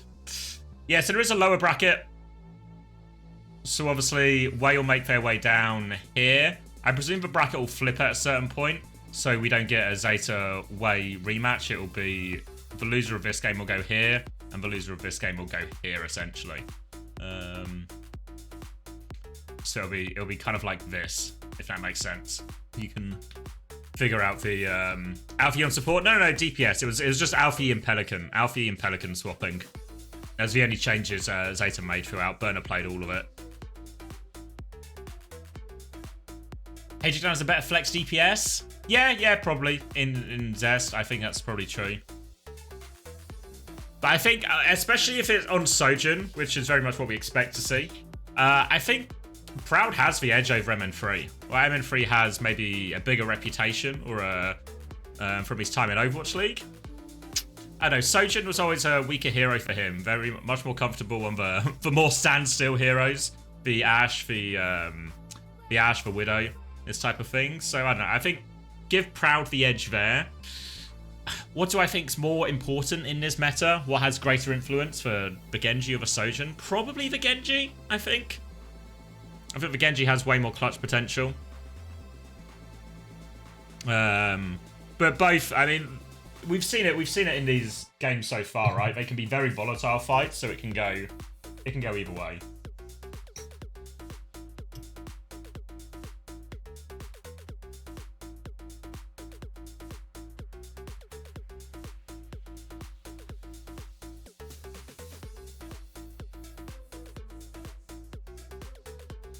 Hold on, let me just catch up on messages.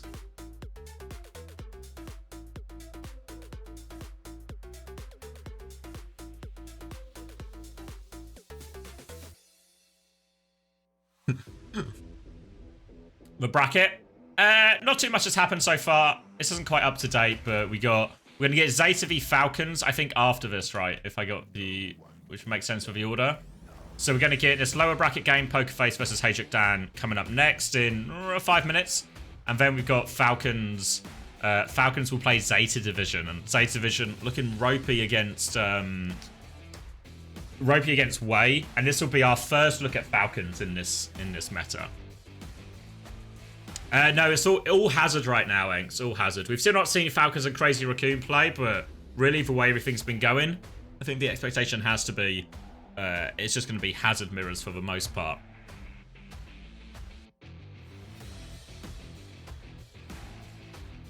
Hey Fix, morning. Every lower bracket game is apparently best of 7, same with winners and grand final. Every lower bracket game? So like all of this? Is that true?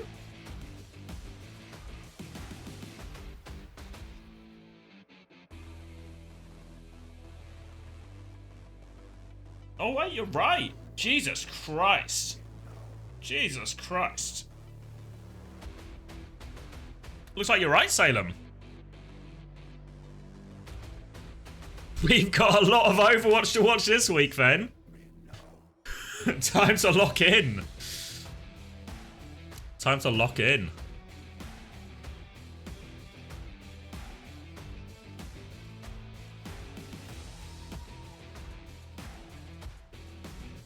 How many games today? 4 games today. These 4 games today.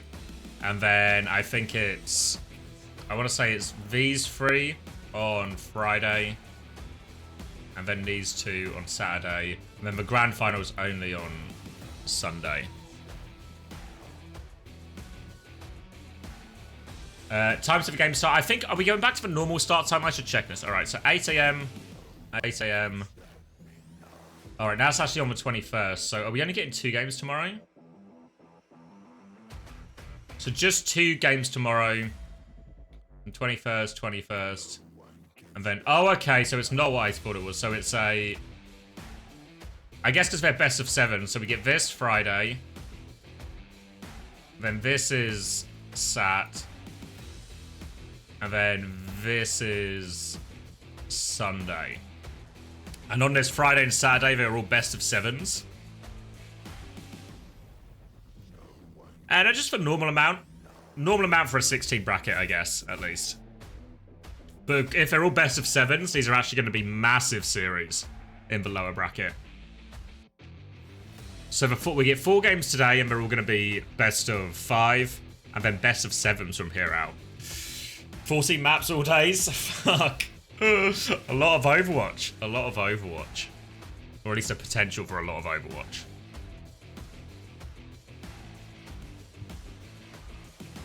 Yeah, I mean, ZETA v Falcons. I don't know. ZETA looked really ropey in that first series. Who goes on loser quarterfinals? So right now it'll be Waya here. And then the loser of Crazy Raccoon, the Crazy Raccoon game will go and play Way. The loser of a Falcons game will go here against the loser of this game we're about to see. So it'll be like that. So we've got... I'll write it in since Wikipedia's not up to date. Oh, fuck. Not my bestie. So something like that.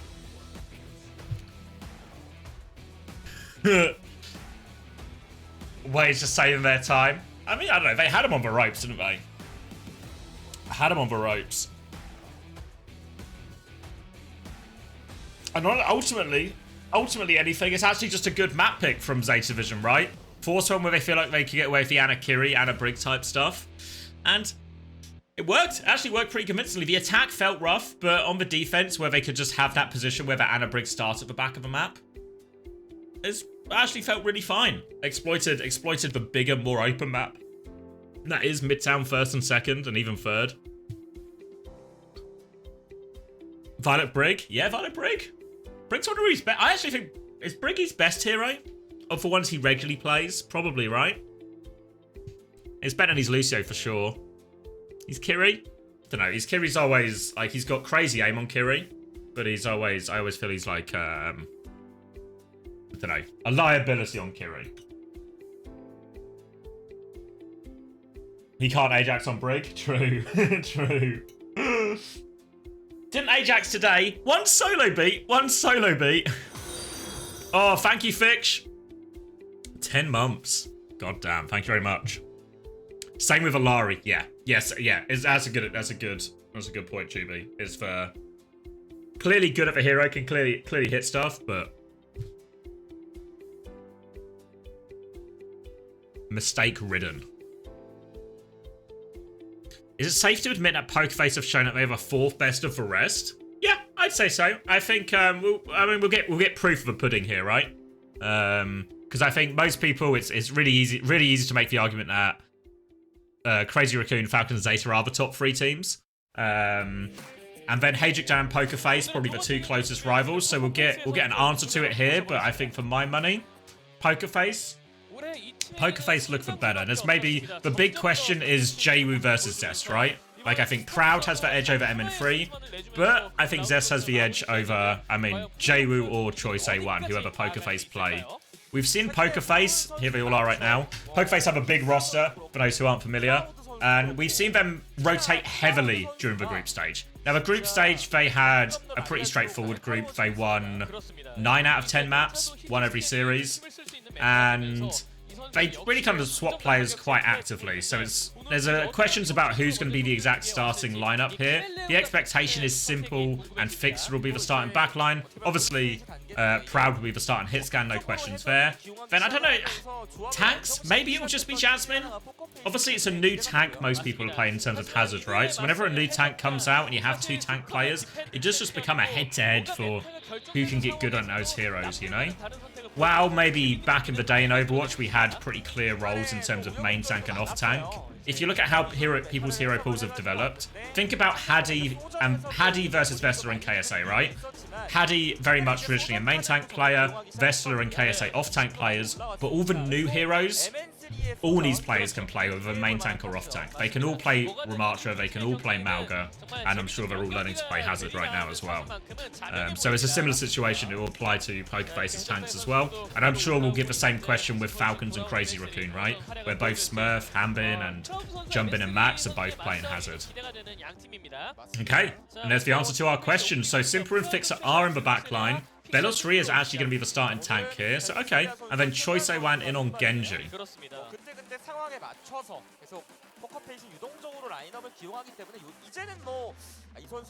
Is Violet actually just all-aim no-brain? No, he just has... Certain players just have what you'd call like a negative trait, I guess, where they just have... There's like a feed gene, you know? And Violet just has that feed gene that comes out in a lot of these series. Okay, so maybe interesting as well, HaeJeokDan are actually going to go Viper Zest here to begin with. We've not seen map pick yet, so maybe... Are we going to Ilios here? Don't tell Chris, but we might go... might be going to Ilios. Because obviously we would expect MN3 very much will be the Sojourn player. But if they go to Ilios or something... Oh, there we go. Ilios. This means they can run Tracer Echo. So wow, we might well be in a Hazard, Genji, Sojourn meta for the most part. Ilios, and I imagine there's still certain maps. I don't think Gibraltar's in the pool, but I think Dorado is. I think these sort of the classic dive maps will still be the classic dive maps, except you might just see a Hazard in place of a Winston type thing. We'll see what the bans do as well here. If anyone wants to shy away from the Anna Brig, or even from the Hazard. Surprised we didn't change it after Chris's run. Don't tell Chris, guys, come on. I'm sure he's having a nice Thursday, and there's no need to spoil Chris's day by letting him know that Ilios is in the pool for this. Don't tell him.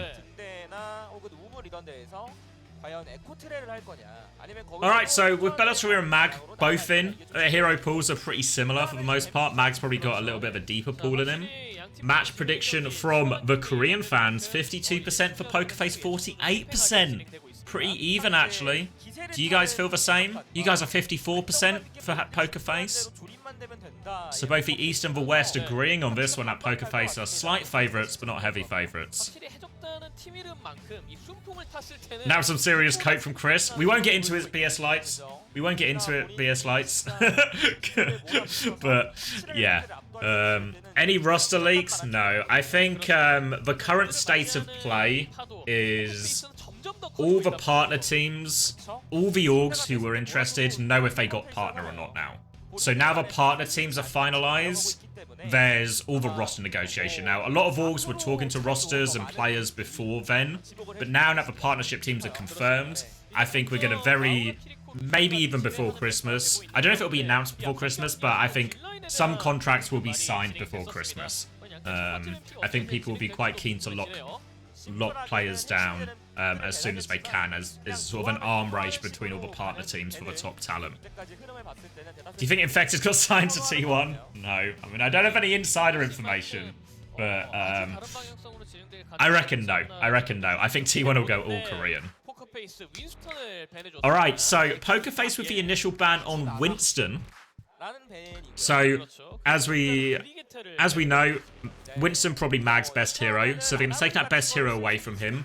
Winston not really Belosria's strongest either, so it might just be Hazard on the tank front. HaeJeokDan are going to respond with a Brig ban here.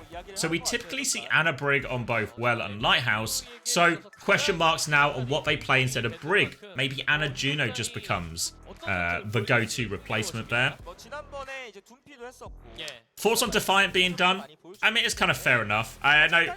To be fair, I was planning to do a big rant before the stream started today, but I got the start times wrong, so we missed that one. But I was going to do a big rant because I saw a lot of people talking on Reddit and talking on Twitter about the North American partnered orgs in particular, and I thought there were just a litany, an absolute litany of bad takes on this. So. The TLDR, since we're about to get into this, the TLDR is, I actually think Blizzard made the right call on all of these. I think their decision seems quite reasonable. Who are they? So it's NR. No, sorry, it's not NR3. sorry, Shock fans.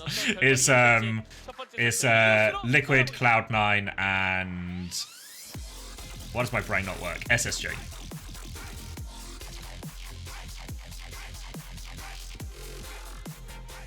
Yeah. So I think they're reasonable enough decisions. If we get, maybe in the next break, we get a bigger break, we can go through some of it. But for now, we'll focus on the game, right? We'll focus on the game because Liquipedia, they are connected. Team Liquid and Liquipedia, there is a connection there. I forget the exact law, but they were... I forget the exact law, but there is a connection.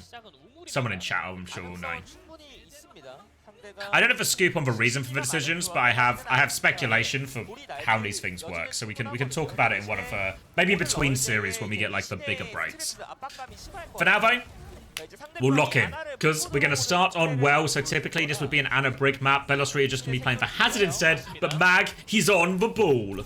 Tracer Echo on both sides here. Proud, obviously one of the hit scans with a better Tracer than a lot of other hit scans. Mag going to go for this initial slam. It's going to be Ana Lucio versus Ana Juno as well. So Missin's life might be a little bit trickier than Simples for the most part, but both flex supports relatively squishy here. For now though, Mag, he's taken half damage and will be going to get a mega before going for his next slam in. And Proud has worked his way into the backline here. So has Choice A1, but defensive nade not enough to save Missin. And that's a big opening pick here. Now, now we're going to pause.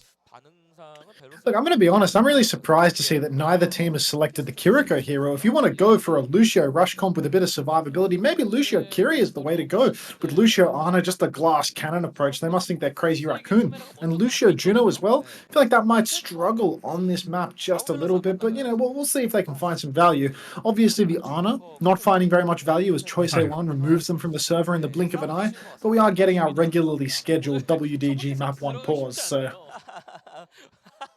Great tape work there as well. Who knows what brand that is? No clue. Genuinely, like, so subtle.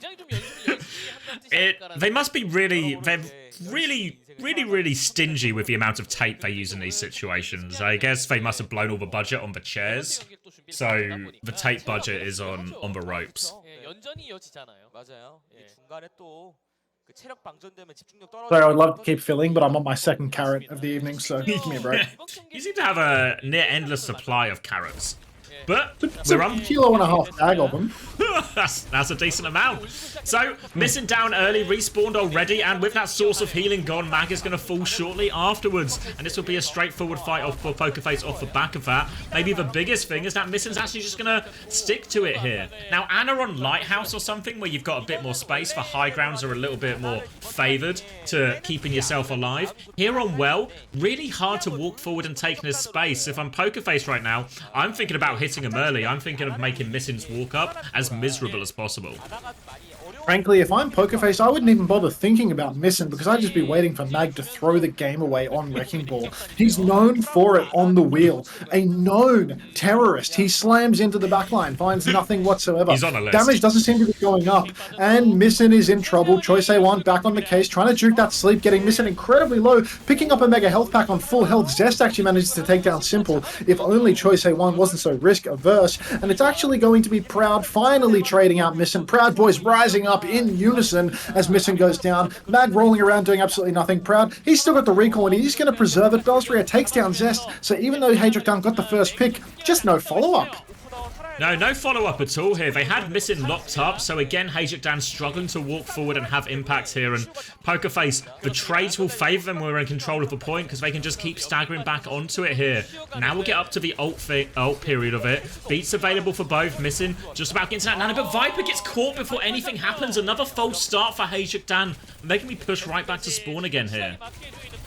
Oh, jeez. Can you fill a little more? My mouth's full of cards. Oh, I can keep filling. So recalls have been traded. Opener taking one of the riskier paths out here. And HaeJeokDan, they've got a lot of ults to throw in this retake. But Pokerface ready to go blow for blow. And you can see Choice of One. He's underneath Missin right now. He's looking for it. Does he know he's there? He must know. Surely Missin is in so much trouble. The copy as well. The sleep is good. Doesn't get the beat, so he dies anyway. Now, Proud trying to pick his next target. Simple is very committed here. Won't be able to get that off. And both supports die for Pokerface here. The root is good onto Mag. They can't finish the kill though. Oh, they've not killed the ball. He was rooted up. Viper's going to pull the blade. Gets the dash kill, but dies right afterwards. A 1-for-1 trade. They have to keep going for this. Out of time, HaeJeokDan. They need the flip right now. And they've not quite done enough to clear the point yet. Belisri is going to dip his toes on, and Simple, he's coming back with the Ray. Simple with the Ray, he's back. Mag catches a... No, that is Simple catching a pulse bomb from Zest, actually, so that's a great one. Finally, HaeJeokDan again have muscle control at this point. Looked like Pokerface had it in the bag, but the backline evaporated. Mag survived because Proud decided he didn't want to dump in that final bit of damage, and that's just Pokerface giving it away. Now HaeJeokDan, they've got the nano boost in tow, but they're on a dicey comp for either side. Tracer Sombra DPS lines across the board. Weird one now. I mean, I guess it makes a bit more sense into the ball. The swap from Viper's maybe more questionable. Mag's going to catch Proud before anything happens, so Pokerface not really committed to this fight, so we'll just reset. You can see Zest looking for anything more. Choice of One is still dancing about, gets a hack onto Mag here. We'll force him back, so they can now start to dip their toes onto point here, Pokerface, but a nade is going to slow down Belisri. They need to top him up here. Belisri is so low. Ray's going to be used. It's a nano tracer coming out onto Zest here, but I don't know if he can find anything. Oh, he runs into Proud. Recall has been forced. He's getting marked now by Fixer. Zest is going to have to concede all the space, and Belisri, he's just cleaned up all his weak targets in the trade. And now Pokerface, they get the retake, missing an opener. They need to get a touch going. Yeah, that was brutal for HaeJeokDan. They had to fight into that Ray, muscling onto the point. Pokerface, they've got the Ray outside, so as soon as HaeJeokDan come in to contest, they just start taking bulk damage. HaeJeokDan, I mean, they did manage to steal away an overtime recontest, but as soon as Pokerface came back into that one, they had the ultimates to hold on. Mag, I mean, he might have found the occasional magic pick. Belisri is a goated name. You're right, Gala. Oh, or Galar. I don't know why I said your name correctly for a second. I'm sorry, mate. I'm very sorry. Have you ever done a sober stream? Oh, have you ever done a sober stream, brother? Not yet. Okay, sorry. One day. Not yet. Not yet. Working to one step at a time, you know? One step at a time. I could do with a beer, but it's my last beer in the fridge, and I don't know if I want to blow my load early like that. Wouldn't be the first time, mate. And also, wouldn't be the first time Mag continues to lock ball when it hasn't been working. So Kiri Lucio now from HaeJeokDan. This might even give Missing a chance to live more than 10 seconds into a fight. Mag's got himself positioned behind right now, looking for a slam target. Does catch a few people in that one, but no great follow-up. Viper's works his way onto top, dash back through, and they do catch Simple here. Now, all of a sudden, Simple becomes the most vulnerable person on the server. The backline's been taken care of. And now, looking a little bit better with this swap from HaeJeokDan. Yeah, going over to the Kiriko, suddenly there's not this free real estate, free kill honor, and instead Mag, he can just go for slams off the top rope on the Wrecking Wheel. Simple, he's realized that Kiriko is a hero in the game, and he's going to make the swap over. So now, survivable support lines for either side. Just going to have to see whether Bellasaria can actually find any damage right now, because on a map like this, it might be a little bit more awkward for Bellasaria to find any juicy targets. Yeah, meanwhile, Mag's going to have no problem at all putting some pressure onto Choice A1, forcing him back. Just going for the jumping classic, fly into the air, just take the aim duel with the Echo, keeping Choice A1 on the back foot here. But Pokerface, they're still making their way over to point, but they got Opener on the way in here. And now, a great chance for him to flip the cap here. Mag's going to come in for one touch. Wall now to make it a little bit easier, but Mag and Viper, they're killing everyone. They've just surrounded Pokerface on the point here. Bellasaria is able to trade one, but it's not enough. Zest can keep contesting, wants to deny that flip. Will be able to deny that flip as well. Wall goes in. No, he doesn't. Somehow, someway, Bellasaria in a 1v3 gets the flip. Lucky little flip from Bellasaria, but I'm not sure that it's going to amount to much. 6% on the board, but I guess the fight's not really done yet, right? Pokerface, they're maintaining. Choice A1's getting some good damage in up on this high ground. Mag is jacking off up top, not really doing a whole lot of anything. And Proud is actually chasing down Zest a little bit, forcing him to take some minis. Getting up onto this high ground now, Mag continuing to drunk drive, slamming nothing, and the point force is good. TP forced out of Missin. That's going to be the ultimate as well. Minefield goes down on the objective. Pokerface haven't had to use anything yet. Missin, TP, Proud takes him down. Drop a 1 in the chat if you two are a Proud boy. And now Pokerface, they are in control. Make that not so in control because it's a 1-for-1 trade. 2-for-1 as Bellasaria goes down as well. Opener goes out. We're even once more. Kitsune Rush on the objective. Choice A1, he has used the copy, so the fight is going the way of Pokerface. But HaeJeokDan, they've managed to stall the point out to at least 85%. Copy Blade available now as well, as they're going to keep stalling this one out. Mag is rolling around here. Missing will fall. Mag gets one more trade out of this. We'll be able to stay alive just about on the map as well. And the ball's just out of there. All the way back to spawn. And Bellasaria has made a Junker Queen swap here on Lighthouse. Oh, jeez. Little belly on the Queen. Decided that you weren't going to make it happen on Hazard, and for some reason, instead of going Wrecking Ball, a hero that you're very well known for and would definitely gap Mag on, you are going to go Queen. Blade beat turn comes out from HaeJeokDan, but I'm really left just scratching my head wondering, why did we need to use 2 ultimates for this? Fixer now comes in with the second beat, and that's just going to be Opener taken away. Poor little Opie, he's going to be dancing his way all the way back to Gangnam tonight, because that might be the worst beat we've seen all day long. Actually, no, Violet's solo beat it. That's completely untrue. It's hotly contested today. Yeah, completely false. Either way, Pokerface, they have evened up this fight and bled many an ultimate out of HaeJeokDan. There's still a pulse bomb in reserve. Really not looking so great for HaeJeokDan anymore. Mag dancing with death up on this high ground, but now full set of stickies. He's going to have to roll off, but he's really doing nothing. Yeah, mine's on point now to try and force it. Bellasaria can match it, but it's going to be an awkward situation for Bellasaria. Can't do much more than keep the point contested. The rest of the DPS will keep fighting outside. Choice A1 is so low in the sky, but I don't think they have anyone to finish that kill. And now Choice A1, he drops back down, top back up, takes down Zest, takes down the Lucio as well. Choice A1 comes back in, survives on 1 HP. Viper goes to respond, but he can't. Choice A1, king of the skies. And now Pokerface on the verge of taking this first map. Darla says, stop with the magazine hate, as magazine does absolutely fucking nothing, and is who would have thought that Mag playing Wrecking Ball was going to lose this, Ilios? Mag has made the swap over to Doomfist, and last time he did this on Lighthouse, he clutched hard. So I'm expecting big things from him right now. Zest up on the high ground, putting a lot of pressure on Fixer, and the 3-2-1 dive with Zest is perfect. Choice A1 is hiding in the wings, looking for a solo kill on Viper. Does not secure it, though. He survives. Kitsune Rush on the objective, but it may be too little too late. Opener goes down, so it's 4 versus 4. Copy comes out from Seiwon on the coast. Stall is good, but now Magazine goes down, Viper goes down. There's a Kitsune Rush from Missin, but it's just not enough. Choice A1 decides to aim lock, and that's going to be HaeJeokDan full wipe. Pokerface 2-0. 2-0 there, and the Junker Queen swap, not something we typically see on Lighthouse, but he was able just to play point, keep it contested. forces HaeJeokDan to try and kill the other players first. And we just saw, really, that beat Blade was the, really just summarizes how a lot of their pushes go. It was really scrappy. They didn't get value out of some of those key ultimates. And then Choicer 1 right at the end, last couple of fights, just takes over, lands all these shots, and Pokerface, strong start here. Very strong start for Pokerface.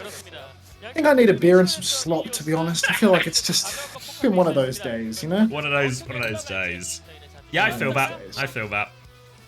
You would think so, right, Speedy? You would think that if you are spherical in shape, you would be good at Wrecking Ball, but here we are. Ugh.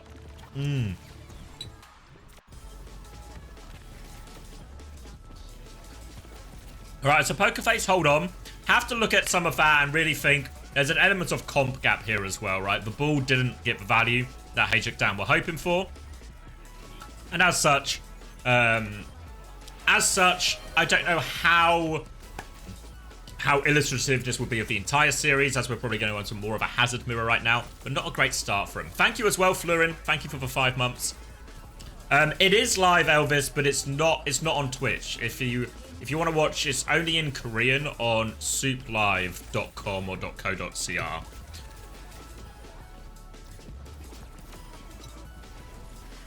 It's a Soup is a like a Korean it's a Freaker TV. It's a Korean streaming broadcast thing.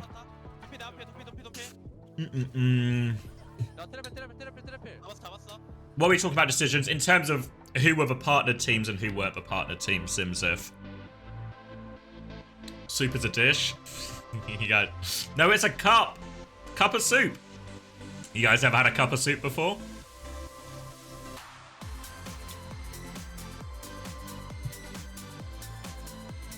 Since it's on break, why do you think NRG wasn't picked over Orgs and NA? So, hold on. I'm really keen to eat these noodles because I've not eaten yet today.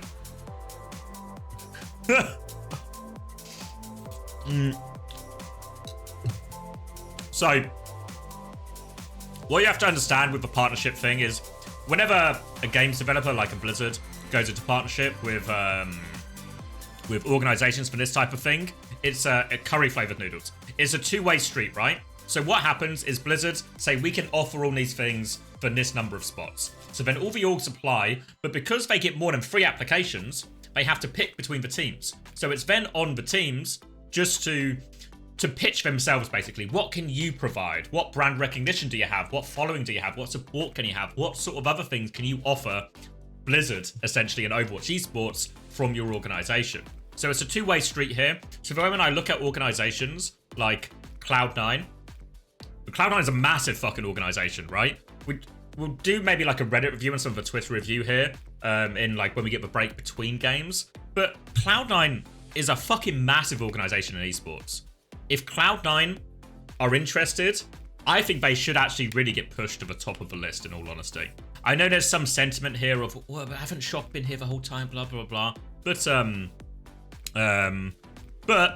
Cloud9 is massive. I think Team look again like a very big org with big brand recognition, right? And think about it this way. Even if you're a fan of NRG or Toronto, right? Even if you're a fan of NRG or Toronto, what is the most important thing that happens in 2025?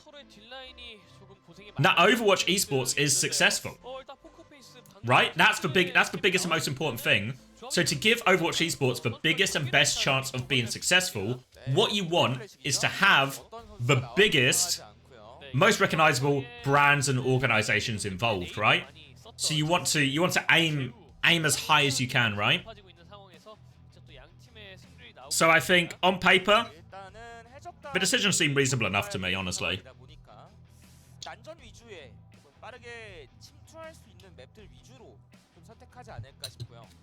Is NRG that big? They're not bigger than Cloud9. Cloud9 are fucking massive. Cloud9 are massive, and they've consistently been a well-run organization.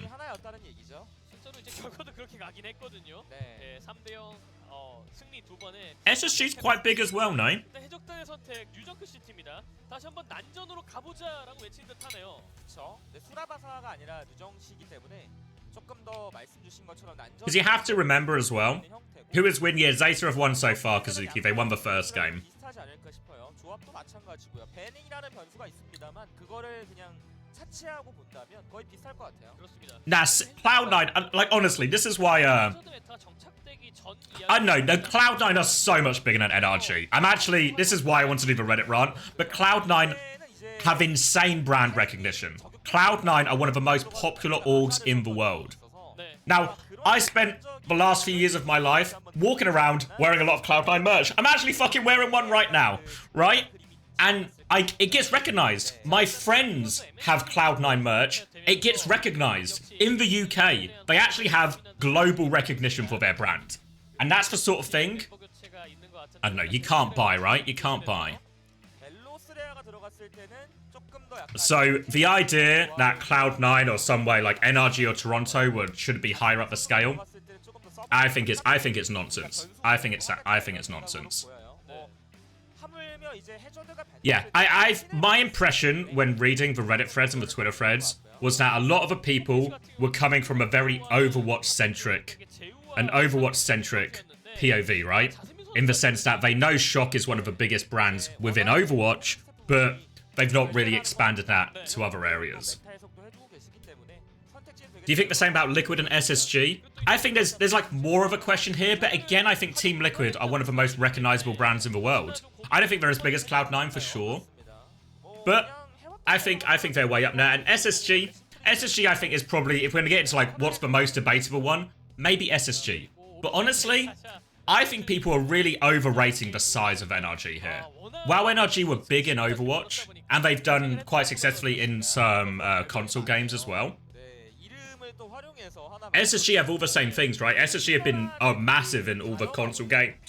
Pardon me, sorry. In a lot of the console games and Rocket League as well. I don't think, no, I think Nightmare will still be around. I think they'll be separate from this. Whereas NRGpedia, exactly, Popple, right? So the size as well, I agree, there's like, I think, so Cloud9 size, unquestionably fucking top dog. No problem there. Once you get to size of like Team Liquid and SSG versus NRG, I think we're closer. To be fair, it's more debatable. But you have to remember, this isn't just about size, right? This isn't just about size. This is a business decision, right? So, if you are Blizzard, and you have, let's just say, for sake of argument, you have 10 people apply for free spots. You have to pick which 3 teams out of the 10 applicants you might have are the best suited for these free spots, right? So, what you need to then do is you need to basically go to all those organizations and see what they're offering to provide you. What kind of support, what kind of content and other additional things, how much are they willing to invest in the team, all these type of things, right? All of that is a really relevant question. And that is the sort of stuff we're actually never going to know the answer to, right? Because this will be a private business deal between Blizzard and the respective org. Yeah, you can watch the game here. We'll have all the games here. If you want to watch it without me, you can go watch it on SOOPLive.com. But yeah, Falcons will be on after this game. So you can watch it here on Max's stream as well. I don't think it was arrogance. I think they knew what would happen if they did it.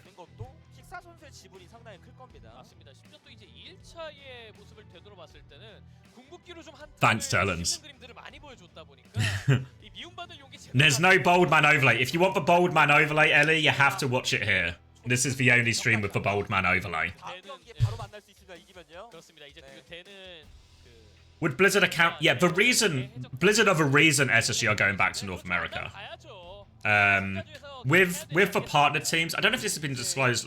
I feel like this has been talked about. I don't know if it's been written anywhere officially, but to be a partner team in a region, you have to do business in that region. So SSG are an American organization. All their offices and their head offices are in America. So therefore, they can only apply to be a partner team in North America. So they had no option, which is why SSG have moved from an EMEA team to a North American team. Because it was actually, I think it was Blizzard sort of, I would say forced their hand, because I think the roster would have changed anyway.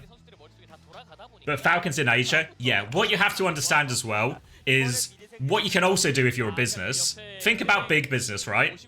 Facebook, Amazon, you can have offices in multiple postcodes, right? You can have offices in multiple places. So if you are someone like Falcons, do Falcons have the money to have some offices in Korea? Probably. Right? It seems believable to me that they can afford some offices.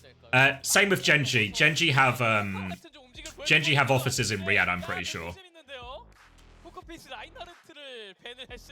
So again, same thing. You have to at least have some sort of representation of business in the area. And obviously for some organizations like Falcons, they can probably just afford to put an office anywhere, right? But for some of the organizations like Cloud9, SSG, Toronto will be true for this as well. They can't just afford to just go get an office in another country, right? 일단 뭐 마우가나 이런 거 밴 아니면 우리가 이길 자신 있다는 생각인 것 같고 사실 라인 나오면 퀸하면 되거든요. 그렇죠. 그래서 밴할 필요가 it's probably best to don't think about it like geographically. Think about it in terms of how the Overwatch regions are divided, right? So we have EMEA, so Saudi Arabia gets pulled into EMEA rather than into Asia.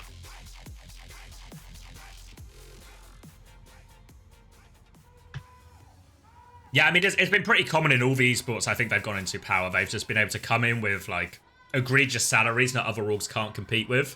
And then, what can you expect with the players to go where the money is, you know? Yeah, Toronto could have done EU. My suspicion is Toronto just didn't have that as much interest in going into the league this year. And that's just speculation. But from the way they phrased some of their announcements and stuff, it seemed like they weren't as keen. But anyway, we'll lock in.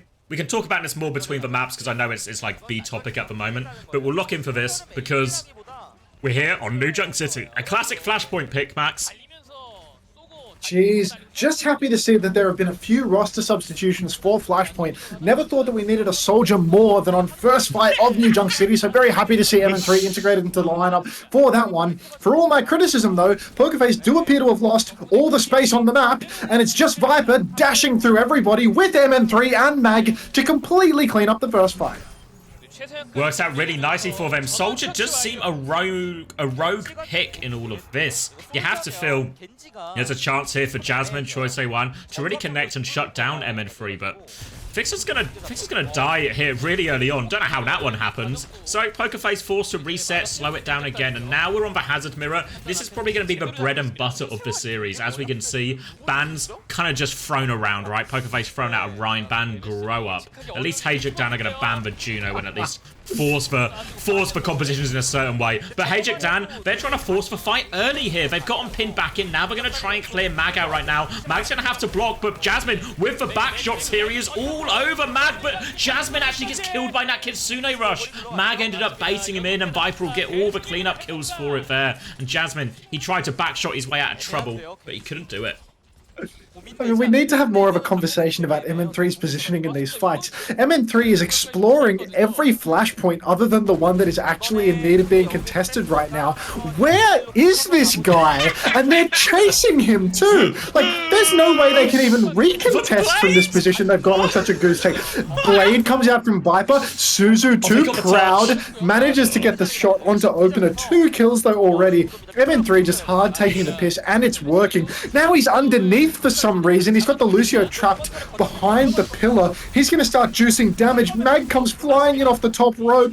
HaeJeokDan immediately flipping the point back in their favor. Beat comes out from Fixer. God knows what he's doing that for. It's a beat Visor. MN3 in a lot of trouble now because he can't run away to another flashpoint that nobody's on. Mag, he's not going to get caught up in that downpour actually. Jasmine with the downpour and Simple with the Kitsune rush, but somehow Jasmine takes 2 with the wall. Proud overclock doing so much damage. It's Proud and Jasmine versus... Yeah, no, HaeJeokDan are done. That's going to be Pokerface taking the fight. Yeah, Jasmine really clutched up now. A classic 1 rock, 2 birds situation. And they give a retake there when it looks so uncertain. Maybe I have to question the fact that HaeJeokDan got led on that wild goose chase, chasing them all of the way around with that blade. And now, dust settling. Ults look pretty reasonable here for Pokerface. They've got choice of one's blade to go with. Mag getting close in that downpour. MN3 they have to be wary of, right? Looks like he's trying to find his way in the flank right now. But blade advantage for Pokerface. Blade advantage for Pokerface. Let's see if they can convert on that. MN3, he's come inside. He may have overstayed his welcome a little bit too. Hits the Helix, but manages to snatch up the Mini, and he does have Fixer chasing with him to help him out there, secure that kill. Well, that being said, Fixer will eventually go down to miss him. Mag is marking out Simple, and that is going to be HaeJeokDan getting these scrappy kills. So even though Choice One had a nice blade at the start, just not enough because he went all in on chasing down MN3, and he isolated himself so far away from the rest of his team, no chance for a follow-up. No chance at all, and now HaeJeokDan starting on the front foot. Kitsune Rush to roll into the next fight as well, so they'll be happy to get themselves on a subjective. If Pokerface step up too close, they can just pop that ult and go for them. For now, MN3 is stacked on the team, but I expect that to change very quickly as they realise which way Pokerface are coming for here. Now MN3, you can see, he's on his horse, he's going onto that flank right now. He is going to go behind him, which means if HaeJeokDan, they could go aggressive early here because they've got that soldier flank position soon. I think they're waiting for MN3's timing, but time is now, and MN3 for one bop from the flank. The flank is good. The timing's there from HaeJeokDan. They use the Kitsune Rush as well. Lots of low players and Fixer will fall too. And a good, well-timed push from HaeJeokDan. HaeJeokDan, I mean, they're starting to steal away with this one. They might have lost on Ilios to Magazine playing Wrecking Ball the whole time, but now we roll in on the Rush Mirror and we start to see some of their chops. MN3, I mean, he's playing this off-angle baity soldier very well. Proud, he might be a top-quality player on the Sojourn, good for a headshot, but the pressure that MN3 is providing, the fact that he's forcing such a reaction, it's a huge deal. Viper comes in with the blade. Suzu, it looked good to begin with, but Viper, he manages to clean up two, make that 3 kills, and HaeJeokDan wants, oh my god, play around the corner, you muppet. Hey, a Viper walks into his death, gets himself traded, but still a great fight for HaeJeokDan. Really works out nicely for him, and HaeJeokDan with this soldier look causing a lot of problems from Pokerface. Now, a lot of people might be saying, why are we playing soldier on New Junk City? It's a reasonable question. Obviously, if they can keep getting these flank timings though, and Pokerface can't find a way to deal with it, it is just working for him, and HaeJeokDan in a problem. And look at him, MN3, he's on his bullshit again. He's forced for Kiri TP out and a beat push to keep going. They kill Fixer before he can beat. Downpour over top is good from Mag. Everyone is caught up on that one, and that is going to be a clean fight win. No Kitsune Rush value there. Nice one from HaeJeokDan, and they are storming to a lead here. Good grief. I mean, now that we're in this Rush Mirror, it really is starting to look like HaeJeokDan are edging ahead. Pokerface, they're good for these dive matchups, but god, you put them here, and they are really struggling to deal with MN3 on his bullshit, as you say. Early deflect from Viper, he dashes in, Fixer pops the beat, ready to brawl. Simple will take down Viper. Magazine, he's just blocking, but Suzu has been burned. MN3 back on his bullshit yet again. God knows where he is right now. Manages to take down Proud. Mag goes deep. Actually catches the kill on Fixer before being traded out. So he has found some value there. MN3 juicing damage on Jasmine as well. And HaeJeokDan, no ultimates. They win the scrap. Once again, MN3, he just comes in the flank midway through the fight, and wow, it feels like the brawl is going pretty evenly. They're dealing with the beat as best they can. MN3 comes on the flank, he gets 2 kills. And once he gets those 2 trades, it's suddenly just a dogfight. And then the support's alive for HaeJeokDan, they pocket him through. MN3, they've got to keep their eyes on him, and HaeJeokDan, they're going quickly again here. Downpour comes out, oh sorry, no, from Jasmine, but MN3, the flank visor, Kitsune Rush visor. It's not a combo you see a lot, but you put this soldier on Kitsune Rush while he's visoring, and damage will be done. Damage was done as the Kitsune Rush. Oh, hang on, NRG something just followed me. You take over. Oh. Now, in a good position here, HaeJeokDan on the verge of winning this map, maybe already. They're going to have the downpour and the beat soon. Proud has the overclock, but Proud has been pretty anonymous in this map so far. All the attention on Proud here. Mag is walking in, looking for it, trading damage, getting the last 10%. Still not popped by Proud here. Biding his time, looking for an opportunity. And Pokerface have actually flipped flipped onto point here. So HaeJeokDan just chasing shadows right now, waiting for their ults, I think, more than anything. Proud has been patient with this overclock, though. Now he spots the opportunity. They found the flanking soldier. MN3 is shut down this time. He is rooted, but I think he is safe. Gonna try and get on top of him. Now the beat comes through from opener, and now they're still trying to push forward, but Kitsune Russian response from Simple keeps them all safe. Suzu is good from Simple. Now they can push back forward, Pokerface. They are hunting down Mag. Proud, he still has this overclock. Whenever you're ready, mate, the team needs it. Looking for more of these kills. He will be loading it in now. Can't find anything. Everyone escapes on 1 HP. Mag will finally fall. Coming back in as opener, but Proud, he eventually converts with this overclock. One in the chat, if you're politically aligned with Proud, please. Pokerface finally finding their footing in this one. They have a chance to win this next fight as well. Really good ultimates coming online. Viper's got the blade, but there's nothing else. We must remember MN3, he has constantly been flanking, constantly been breaking open the map with his flanks. You can see right now, though, he's just in main. So with no bullshit, Blade comes very early from Viper. Sasha's choice A1, but he's quick, he recalls it. Proud catches the kill on MN3. And Pokerface, with only a beat, they might be able to do this. Oh my god, how has everybody on the side of Pokerface fallen over? Downpour has come out for Jasmine, but not before 3 members of Pokerface die to God knows what. And HaeJeokDan, they've stolen this recontest, they've stolen this fight, and it's looking like they're about to steal the map. They're going to steal the map here. There's only going to be desperate touches available for Pokerface. They are on the fast heroes, and he doesn't get it. How did Fixer not get it there? He was on point. It doesn't matter. They would have lost the fight anyway. But it all came down because they bladed super early, and in reality, that blade was so early, and HaeJeokDan, they didn't really commit on that blade because all they wanted was to force beat, run away, and engage after the beat, which is reasonable enough. But the problem is there, it's just on Pokerface to read the situation, right? Is the blade scary enough that you need to beat, or can you actually even get it? Is it too far away? But HaeJeokDan gave him the classic 1-2, sucker him, force that beat out, then hit him with the real push once that beat HP has faded. And HaeJeokDan, on this hazard mirror, which is what we're probably going to get for most of the series, actually dominate Pokerface. Pokerface really getting stomped in the hazard mirror. You know what I would love to see in this series, Xavier? In my opinion, no, not that. The writing is on the wall, yeah? Like, it's really obvious that HaeJeokDan is better in these mirrors than Pokerface. I would love to see them ban Hazard and actually try to change things. But I'm getting this weird, sneaking suspicion that there's a little bit too much honor in this region for us to see that. You got inklings as to what might occur here? Yeah, I'm a believer in honor, unfortunately, in this Korean region. So I think it might just be a die on the hill situation here. You got to remember, of course, Pokerface, they might not change the matchup, but what they can do is change players to play the same heroes. They've got another Hazard player, they've got another Genji player, they've got another Kiri player if they really want. So I reckon we're probably more likely to see player changes rather than comp changes, as is tradition.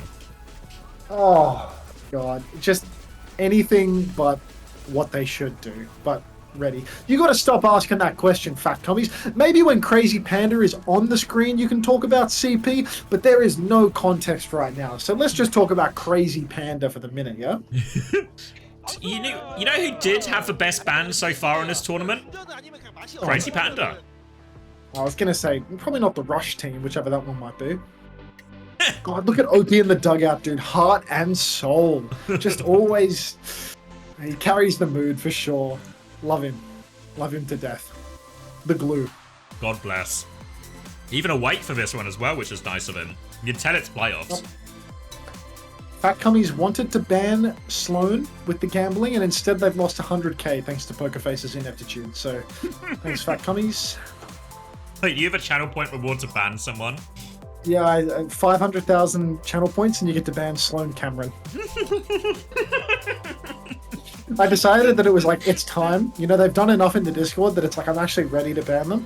But I want it to be like a little reward for someone. You know what I mean? Like someone gets to swing the hammer themselves. Someone gets to be the executioner. That's good. That's good. Yeah, exactly. So now people have a real incentive to gamble. I even promoted a viewer to moderator just to make sure that the gambling happens at all times. Keep gambling, kids. Who was the lucky individual?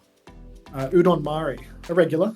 Ooh. One of Sloan's friends, I believe, is funny enough. They're gonna actively. Oh shit! Young Kai subscribed with the Prime. Welcome to the Parasocial Friends Club, Kai. Fucking what's good? Kai's fucking back. You see he's been streaming every day as well. Dude, it's streaming every day. Dude, he's been driving in the foreign. Have you seen him? Like, fuck, he's actually out of this world right now. He needs a few more warm-up games, is my understanding. He probably won't say anything. He's a man of very few words, but thanks for the money, mate. Are you modding this chat, Kai? Look at the user list and see. Yeah, you are. Okay, good. I feel like Kai won't be running too many Preds. Yeah, he's not a Preds guy, but I just had to make sure that his chat identity was on brand, right? So first, I'm retiring, so I have to make money somewhere. The fifth season in a row of saying you're retiring in the off season, eh? It's the first I've heard of it, but you know, I'd believe it. Mate, wait, can somebody put this on Reddit? Actually, Kai retiring. Kai Screenshot retiring. that message in the Screenshot chat. it. Yeah. Yeah. Or maybe send it to like Varuna or something. You know, one of those, like, send it to Twitch Varuna. leakers. Send it to Varuna because they will post it with zero journalistic investigation. There'll be no second you might as well double sources. dip. Send it to Halo of Thoughts as well, just in case, you know? See who responds quicker. Can we get Halo of Thoughts or will Varuna remain on top? Penny for your thoughts, Halo. Where is Halo? No, genuinely, this off-season needs Halo. Just getting spoon-fed lies over and over again and tweeting them all. I love that guy. I'm surprised he didn't come back. I mean, surely, dude. He was like, back last there's only so season, much, right? Yeah. There's so much F1 you can tweet about, right? I remember he transitioned from Overwatch leaker to F1 reporter or something.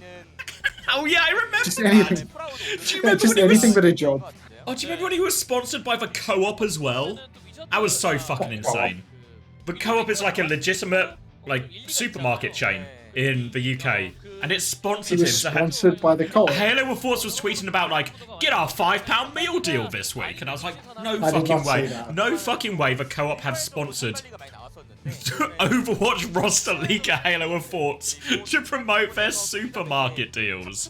It's unbelievable. That's meant that. I love Halo for that. Such a top bloke. Just tweeting anything that anyone would DM him. Just a I'm conduit, you struggling to know, believe from this. the people to the masses. It's the people's co-op. Oh, well. How many roster substitutions? Jasmine. Pelisri is in. Oh, for fuck's sake. I mean, they have one for each role, right? So we could see up to 3 The changes ball? here. No, he's just gonna. What map? He's just, He's just gonna play Hazard. he's just gonna play Hazard. I've actually forgot the map. He didn't Someone even play ball on Ilios, did he? No, he played Junker Queen. No, that's right, actually, because Mag lost playing ball on Ilios, right? So it would stand to reason that Mag would just pick ball on this next map again, right? The fuck is SOOP? It's just like an incredible streaming service. It's a Freaker TV, if people remember that. It's like the updated version or like the new version of that. Yeah. Wait, Nico Twitch-san 2024, you seem to know everything about every team in every region. Can you spit some knowledge in the chat about what you've learned, what teams are doing? Because you seem to know everything. I was watching you in Lemaine 1's stream last night, just going like fucking leak for leak for leak, and like everything was right. Like you were so fucking on the money. So I really I need saw to them know. in my chat, yeah. I didn't. They know everything. Like they see through the fucking matrix, dude. Like, yeah. Nico knows Everything everything. Everything they put in mine, I think, was accurate as well. Yeah, I would kill to know when Nico Twitch-san gets their knowledge. Probably Halo of Forts. Yeah, he's been talking to Halo. Yeah.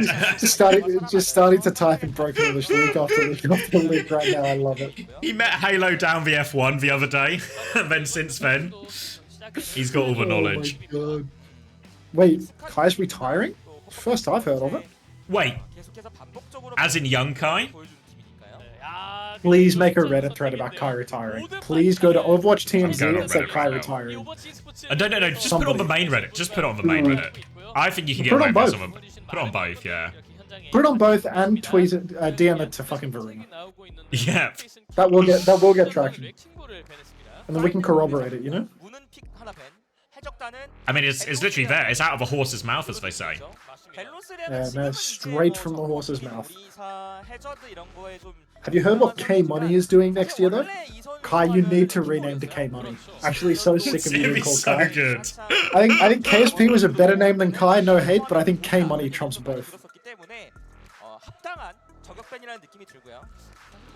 이제 매그 선수 같은 경우에도 I'd have such a Se- good time. Seriously, Covering K-Money and is a really casting good name. K-Money next year. That'd be so good. 양팀의 세 번째 세트 K Money with the flank! Big money on that dynamite there, K Money, he's going for 2, make it 3! Ah, you gotta do it, you gotta do it. And there's so many. It just writes itself at a certain point, you know. ZETA 1, 3-2. All right, so HSP would have been cooler. I mean, I love an HSP. Fucking, I could do an HSP tonight, to be honest. Feeling a bit naughty. Pokerface banned Kiri. Seems reasonable. Everyone's playing a lot of Kiri. Shift for backline. HaeJeokDan have banned Bull. Bellatori has been put in the roster, and they preemptively banned Bull just in case. 프라우드 집중 케어 그다음에 Sorry, I'm completely clocked out. Like, keep talking. 좀 가지 않을까 싶은데 이러면은 바이퍼의 어깨가 무거워요. 만약에 Reason for Lucio over Brig in this meta is it's mainly just survivability for the most part. I think Brig, especially to Hazard Genji, Brig can have a tough time really, which is why we see so much Kiri Lucio. And alright. Yeah, we got ourselves some Lucio Juno. There is no Kiri in play thanks to the hero ban from Pokerface, but we will be seeing a relatively honourable mirror opener on the attack. He knows that he can just damage boost MN3, and that is very dishonourable in my humble opinion. So that's just going to be both supports for Pokerface going down in the blink of an eye. Oh god, that's got to be an illegal move. The Mercy pick out of spawn. Well, they're spawn holding, right? So they're just kind of stuck there, so fuck it. Yeah. Get some trades with a damage boosted Ash, but is he going to stick it? He's kind of sticking it. He's Get going the to fuck stick out of it? here. What are you doing, OP? Get on, Lucio. God, I guess it was a Mercy meta rule along here. MN3 Yeah, posted up on the high ground. shades of... It's Kai and Rain all over again. This Ash Mercy just coming out of nowhere, taking over the wall in the choke is actually really good. Cuts off Proud. Proud is all by his lonesome, getting minced up, and that's just going to be HaeJeokDan 1-for-1 trade. But MN3 is good getting the Mercy pocket. Oh my god, even through the Mercy pocket, he manages to shoot himself in the head. Never trust a Hitscan player to do anything right. Opener gets the res, but not before Bellatori takes down missing HaeJeokDan. It's really fallen by the wayside for them here. Yeah, MN3 and Opener have managed to survive their way out of that situation, but everyone's died around them here. So now they seem to be doubling down. They're going to keep sticking into this. Bob to start the fight for MN3 if he wants. And Mag's taken Proud out. He went Widow. So no Widow threat now. Mag can get all over this backline now as MN3 and Opener are again going to try and survive. And it looks like survive they can. Choice1 and Bellatori, they can't close the distance. But Bob has done. He's going to go in now, chasing down this low HP Genji. Choice1 has to run for his life. And Bellatori, he's just stuck behind. Low HP, no Mega, and he's just dead here. Belly's being run down. MN3 gets the final blow on him, and HaeJeokDan now they are really pushing this car forward. I'd have to imagine Pokerface just going to try and play their lives to the best of their abilities. Mag goes for the root. You can deflect. Looks like you can deflect Hazard ult, but it's not going to make a lick of distance because this hero is cancer busted. Viper will take down Proud yet again. Proud with this Widow swap really finding the exact opposite of what one might consider value. That's going to be HaeJeokDan taking the first point. Not without a bit of a struggle, but jeez, I mean, Proud, you're going to need you to come alive on somebody other than yourself. Now, contesting the high ground here, looking for the Lucio. Slash just connects onto Fixer, forces him back, and MN3, they've come up. The Valk push onto the high ground here. Full pocket onto the Genji, full pocket onto the Hazard here. They forced him all the way out, and MN3 cleans it up, so his cart's going to keep on rolling. And Pokerface, they have no answer to this Mercy Ash. I feel like Hazard ult actually low-key sucks. The fact that you can, like, deflect it, matrix it, shield it, like, you can do everything. Like, it should just be a ground effect that you can't deflect, dodge. Like, you have to get out of it, you know? But you have to dodge the purple, yeah. Actually just smoking crack with the way they design it. Like, they should nerf everything else about the hero, but the ult unironically is so dog shit. Anyhow, Bellatori, he goes in with the orbital ray. Straight away, Choice1 is there to take down MN3, and Belly, he's already primed to take down OP at the same time. Missing gets a trade onto Proud, but we've become well and truly accustomed to Proud doing absolutely sweet fucking nothing in these neutrals, so no surprises there. Pokerface still have the advantage. Viper decides to pull the blade at a deficit. Fixer pops the beat to counter, and that will be HaeJeokDan completely losing this ult trade here. Oh wait, late trade onto both backliners. Boys, It's just an absolute scrap. Opener is now off it. MN3 is on Tracer as well. Not really a hero we'd associate with MN3 here, but he's going to try and stick it. Will, in theory, be good against the Widow, and actually so good that Proud's just going to pop the walls and swap to Tracer himself. So a Tracy Genji mirror coming out. Now, battling over the high ground here as HaeJeokDan try and turn the corner. No ults just yet. Choice 01, blade in hand, ready to go if he can get close enough, though. Oh, goodness, I mean, I trust Choice A1 to get the blade off if you can close that gap. Downpour on either side. It appears that there are many players rooted up on high ground, perhaps, but no follow-up from that. Magazine is quite low. Bellisria as well. Choice A1 doing literally anything but pulling the blade. Dashes out onto the enemy. Juno secures the kill, but Bellisria and Simple go down. Choice A1, he's called both backliners now, so not the worst thing in the world. No supports online for HaeJeokDan. Mag incredibly low. He needs to slip away over to a mega health pack, but instead, he's just going to continue pushing the cart. Somebody will take him down eventually, and with the respawn advantages for Pokerface, if they can just play their lives a little while longer, we will see the end of HaeJeokDan's push here. Yeah, Proud got all his blinks, got his recall, should be able to anchor that one, and they do stabilize despite that blade, or because of that blade mainly. Opener's now coming back with B. MN3 has a pulse bomb, so there is a support ult advantage here. Simple and Fixer a little bit short for now, but they're just contesting. Oh, Fixer! He's got over the wall! Don't think he meant to do that. Now he's in big trouble, and Mag's going to walk forward. He's looking for the kill. He's made an absolute meal of this. He has chased the Juno away, though, so healing is separated, but that doesn't stop Bellisria taking down Missing. So the trades continue. Now, MN3 looking for more, wants to try and push for backliners here. Simple and Fixer, they're alive and together. The point's just gone through during all of this here, and a real disaster there all kicks off by Fixer's mistake.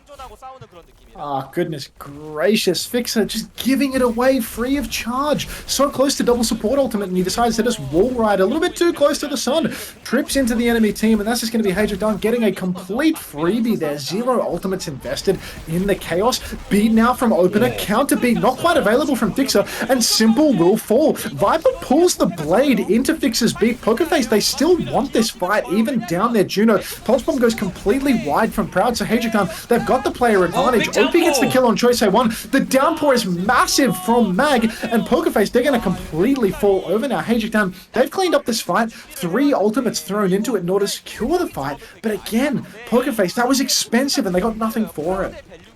Really expensive, and now HaeJeokDan, threatening cap. They have a Ray. They've caught this Juno core as well. Great wall by Mag. Simple's got nowhere to go. They've got this Ray to throw into as well, but they don't even need it right now. They're just plowing forward. Pokerface need a desperate reset here. They're going to have one more chance. Bellisria has the downpour, but he's going to have to make some magic out of this one. Oh, magic indeed, and Missing comes through with the orbital ray. Already bad news for anyone preying on a bit of magic, but somehow, someway, Choice A1 and Bellisria secure kills inside the enemy team's orbital ray. No ultimates to speak of. Choice A1 gets a third, and he might not even need to pull the blade. Magazine does get Simple and Choi, but Bellisria takes down MN3. They no longer have the staying power. Pokerface, they hold on. 0 ultimates into a ray, and somehow they come out on top of that. I mean, God. It's a miracle. A complete Christmas miracle. A Christmas miracle. 'Tis the time of year. And now Choice A1 actually gets to hop because he was too low to pull that blade at the end. He can use this blade in the next fight. DPS ults a piece for Pokerface. Lots of options. Their eyes need to be on Opener though, because Opener is getting close to the B. Opener's going to cross there. But now the blade looking for the Juno here. Chasing him down, but Viper with the punish. Choice A1's blade gets nothing. The Opener still dies though. That means no beat coming up for HaeJeokDan, so they might have to slow this one down. Viper's going to keep going though. MN3 and Viper looking for more kills. They are all over Fixer, but Bellisria is killing them as HaeJeokDan come in. And while these trades are happening, it's not going to be enough. The Spawn's favored defenders, they'll be able to stabilize here. We really just needed Belly back in the lineup. That much was clear. Jasmine, we will... I mean, even if Pokerface win this map, we'll probably see Jasmine on the next one. This is career after all. But Bellisria really putting in the work, getting trades when it matters. Every time their back is to the wall and the respawn favors them. Oh, Mag, he's actually locked off the Genji. Gone for the downpour as well. Not sure if he's caught anyone with that. Beats from either side now. Viper incredibly close to the blade. Pulls it now, surely. Dashes over to the Mega Health Pack. Takes down Choice A1. Insane blade from Viper to start things off. Dashes onto the Tracer. Takes down Proud as well. A little bit too slow, or perhaps no blinks, no recall. We may never know. And in overtime, it appears that HaeJeokDan have come up trumps. Viper, incredible clutch. Incredible clutch from Viper there, because HaeJeokDan didn't really have the ults to just win that fight straightforwardly, but Viper takes the Genji trade, Blade up just in time to finish that one off as well. And HaeJeokDan, full push, pretty comfortable with that one. And Pokerface, they've changed the players, but they've not really changed the result. A lot of what Pokerface are struggling with, just big mistakes, right? Fix this mistake on second, cost them that. Then they have no response to the Mercy Ashe on first. Feels like solvable problems for Pokerface, but they're just always a step behind HaeJeokDan. They're a step behind. Good grief. I don't know what to tell you, Xavier. I feel like that last fight, Pokerface, they should have been able to clutch that one out, but incredible Viper. I mean, he just comes through like absolutely dominated Choice A1. Like full force his utility, get the dash execute at the end with the blade. Just a very, very clean passage of play from him. Even picked up the mega health pack to keep himself healthy, prevent himself from getting traded in the process. It's been really tooth and nail, but Pokerface, I mean, even with Bellisree in getting those trades, not sure if they're going to have that same level of competence on the attack, because on the attack you don't get that defender's advantage, you don't get your backs to the wall playing for trades. So really, if they can't win a few of these big ult exchanges rather than just a trickle fight with a respawn and some trades, it could be bad news for them. Yeah, it could be really bad news. We even tried.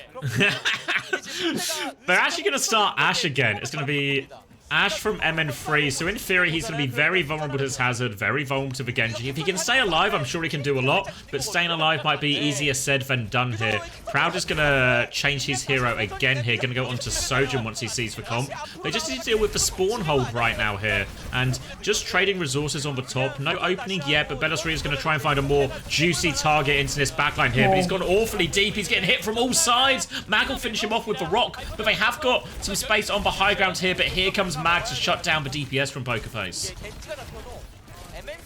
Oh, good grief. I mean, Bellisree actually could have gotten the damage in on Missing if he just went for the B-hop tech, but opted not to do it. Nice wall from Mag there, splits people off, but it's not enough to stop Bellisree from snagging a kill on Missing. It was probably Bellisree's wall, not Missing's wall, to be perfectly not Mag's wall, to be perfectly honest with you. Sometimes an old man can get lost in the spectator queue. Now MN3 on the Ashe. I mean, that's a sitting duck of a hero right now. I think that playing the Ashe on the defense, no mercy pocket, nobody to really hard enable you, you're taking a big risk, because I really do feel like Bellisree, it's going to be open season of him cutting off that hit scans angle, really pressuring him hard. You see MN3 now, he's made the swap, gone over to the Tracer.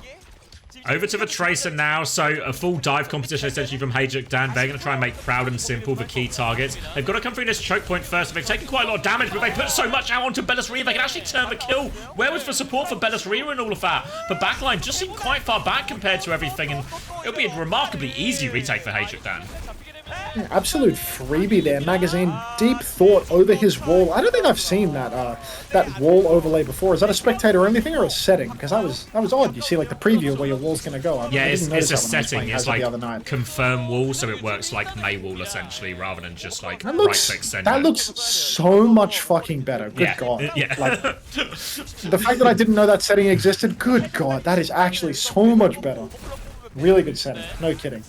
Shout out Sloan Cameron, soon to be executed. Downpour from downtown manages to find a few players, but no kills converted from it. So Mag maybe taking the piss ulting so early in the neutral. Forces back the Sojourn, no kill yet. And now Pokerface, they are on the offensive. They've got the tools. Opener pops the beat and Proud will go down before Simple's orbital rake can save his life. Viper pulls the blade, takes down Simple, and that's going to be 2 for the side of HaeJeokDan. A trade comes in, but don't think it's going to be enough to break this spawn hold. Oh, a second one, actually. Manages to take opener, but I don't know. They can get at least to this next corner, but it's going to be a full ult fight for the next one. It's fair to say HaeJeokDan, they did invest for beating the Blade in that, so invested really heavily here. So Pokerface, overwhelming ult advantage coming back. Can probably start with Overclock, finish with Blade. Lots of different options here. MN3's going to try and put pressure out early, though. He's on the backline. He's burnt his recall as they push around the corner. MN3's just died before anything's happened as well. Beat now in response to this Ray. They're trying to pocket Proud through everything, but they are all over him with this Ray push. But beat over here, it's not enough. And now Mag is alone on point. Pokerface, they've got one trade onto it. Now they're hunting down more. Fix a choice of one on the flank, looking for these final kills. They'll get them. And Pokerface, they can finally get this payload moving. Big fight for them too. I mean, they've got so much left in reserve after that one. 3 ultimates still online. Simple significantly ahead on the orbital ray charge. Pokerface, they're laughing all the way to the bank with that one, because now if HaeJeokDan actually go for a recontest, they're just going to be going into the meat grinder. As long as Pokerface don't give another one up completely free of charge as their Juno hovers on the objective right now, should be fine for them. Bellasaria just has to push that card a little bit more. You can see now they're going in for the recontest. The downpour comes down, as does the blade. 2 kills, make it 3 for Pokerface. And look, frankly, 2 ults into 0. That is not a good fight for Pokerface, but at least they're off the first point. Yeah, they were so low on time, I think it very much becomes a safety-first situation. Bellasaria catches 2 with his downpour. They make sure they finish those kills with the Dragon Blade, gets the job done, gives himself a lifeline. Still a long way to go for Pokerface on this attack, but at least they're in it now, and they've got the overclock coming up soon. Overclock online and in nice open space as well. Unfortunately, Proud hasn't really had the opportunity to claim that space. He's still stuck on the low ground in the back, so no great position for his ultimate. Pops it though and does find opener. No deflect for Viper as well, so he'll find Viper too. Finds Missing with the torpedo combo from Symbol. That's an excellent fight now for Pokerface. That's 3 for Proud, 1 ultimate invested. Rolling into the next one, HaeJeokDan, after all this time, they still don't have those support ultimates. The supports have gone down very quickly in these fights. They still don't have Viper's Blade. Really, Pokerface, they could steal away with the cart here. Yeah, I think if I'm Pokerface, I've gotten this Ray in hand, I want to use this aggressively. As soon as I think HaeJeokDan have committed, especially Juno in particular, if Missing steps too far forward and we can kill him with Ray. Instead, HaeJeokDan, they're going to have to try and play in clutch. We see a Lucio Genji flank onto the high ground, looking for this backlider. Simple has been tagged. That's going to cause the hit to go. Ray will be forced out, and Proud deals with opener. The Lucio Genji flank is shut down. And now, there we go. No threat from the flank, a chance just to push forward. And they're in full control. They should go get more kills now, Pokerface. They need more kills, but MN3's hit the Pulse Bomb trade. Pulse Bomb trade is massive because now there's not going to be so much damage for the recontesters. They can still catch this Tracer and Magazine here on the Hazard, but it seems like they're playing it rather passively, and they've allowed a relatively free retake. They're on the back foot. They've gotten a bit lost. So Mag and MN3, they've really bamboozled Pokerface, stopped their cart push, and allowed for a complete back off. Great Pulse Bomb at the end there from MN3 to secure this, but really Pokerface have dropped the ball. Yeah, Pokerface now going to go aggressive with their beat. They're going to lose Simple on the way. Simple doesn't get the beat. Open up, he doesn't get the... Oh, it just go off, but it's not enough. I think it only catch Missing there. Missing is still low, though, under a lot of duress. Blade clutch in the back from Viper. Will just finish off Choice as his block expires. In the corner here is Fixer. Surely no escape. Come on, Viper. Wait, Fixer's got it. Oh, it's a 1-for-1 trade. Now, the trades will still favour the defenders here, and MN3's able to stabilise here with Mag on point. 20 seconds left on the clock. Bellasaria, he's coming back in. He's actually going for it. He's not even playing slow, waiting for his teammates. This could be a terrible mistake unless he can land a good downpour here. He's going to back up a little bit. It appears that Simple is back in the fight to keep him alive. Nothing online right now for HaeJeokDan except... No, there is something online, actually. There's the Orbital Ray and the Pulse Bomb. God, even Mag is getting close. Bellasaria, we need this downpour yesterday. He pops the downpour. He snares up Magazine. He runs over to the card. Opener takes a slash, but it's not enough to kill him. Choice A1, he goes... Oh, no. 2 down for Pokerface now. Choice A1 had the blade. Proud, he's got the Pulse Bomb, but unless he can Pulse 5, he doesn't even get it off. Pokerface, they fall so incredibly close, so tooth and nail, but they're not able to close it out in the end. Can't close it out there, and HaeJeokDan again back-to-back maps now in this Hazard mirror, and as much as that was a dogfight various times on second, 3-1, it feels like that gap, regardless of the player changes, Pokerface haven't closed that gap in this Hazard mirror at all. And HaeJeokDan looking good. 2 maps left in the series, 2 more chances, well, potentially 2 more chances for Pokerface. But they're on the ropes a little bit here. Maybe they actually need to ban Hazard. They need to change the matchup. Yeah, but you know that they won't, Xavier. That's the thing. Thank you, Bacon Pancake. They will not ban Hazard. The Mag Nation. They will just roll into the next map, say a little prayer to the teamwork gods, and hope that it all just works out. Yeah. MN3 might be lobby admin. Grow up. It was a good pulse bomb, but it was also MN3 on Tracer is a server admin. Get the fuck out of here! Like, the pulse bomb was good, but it was also the first thing that's happened. ASMR Femboy says Choice A1 is so washed. Has Choice A1 had highs like at any point? Like, I think he's just playing like on brand, you know?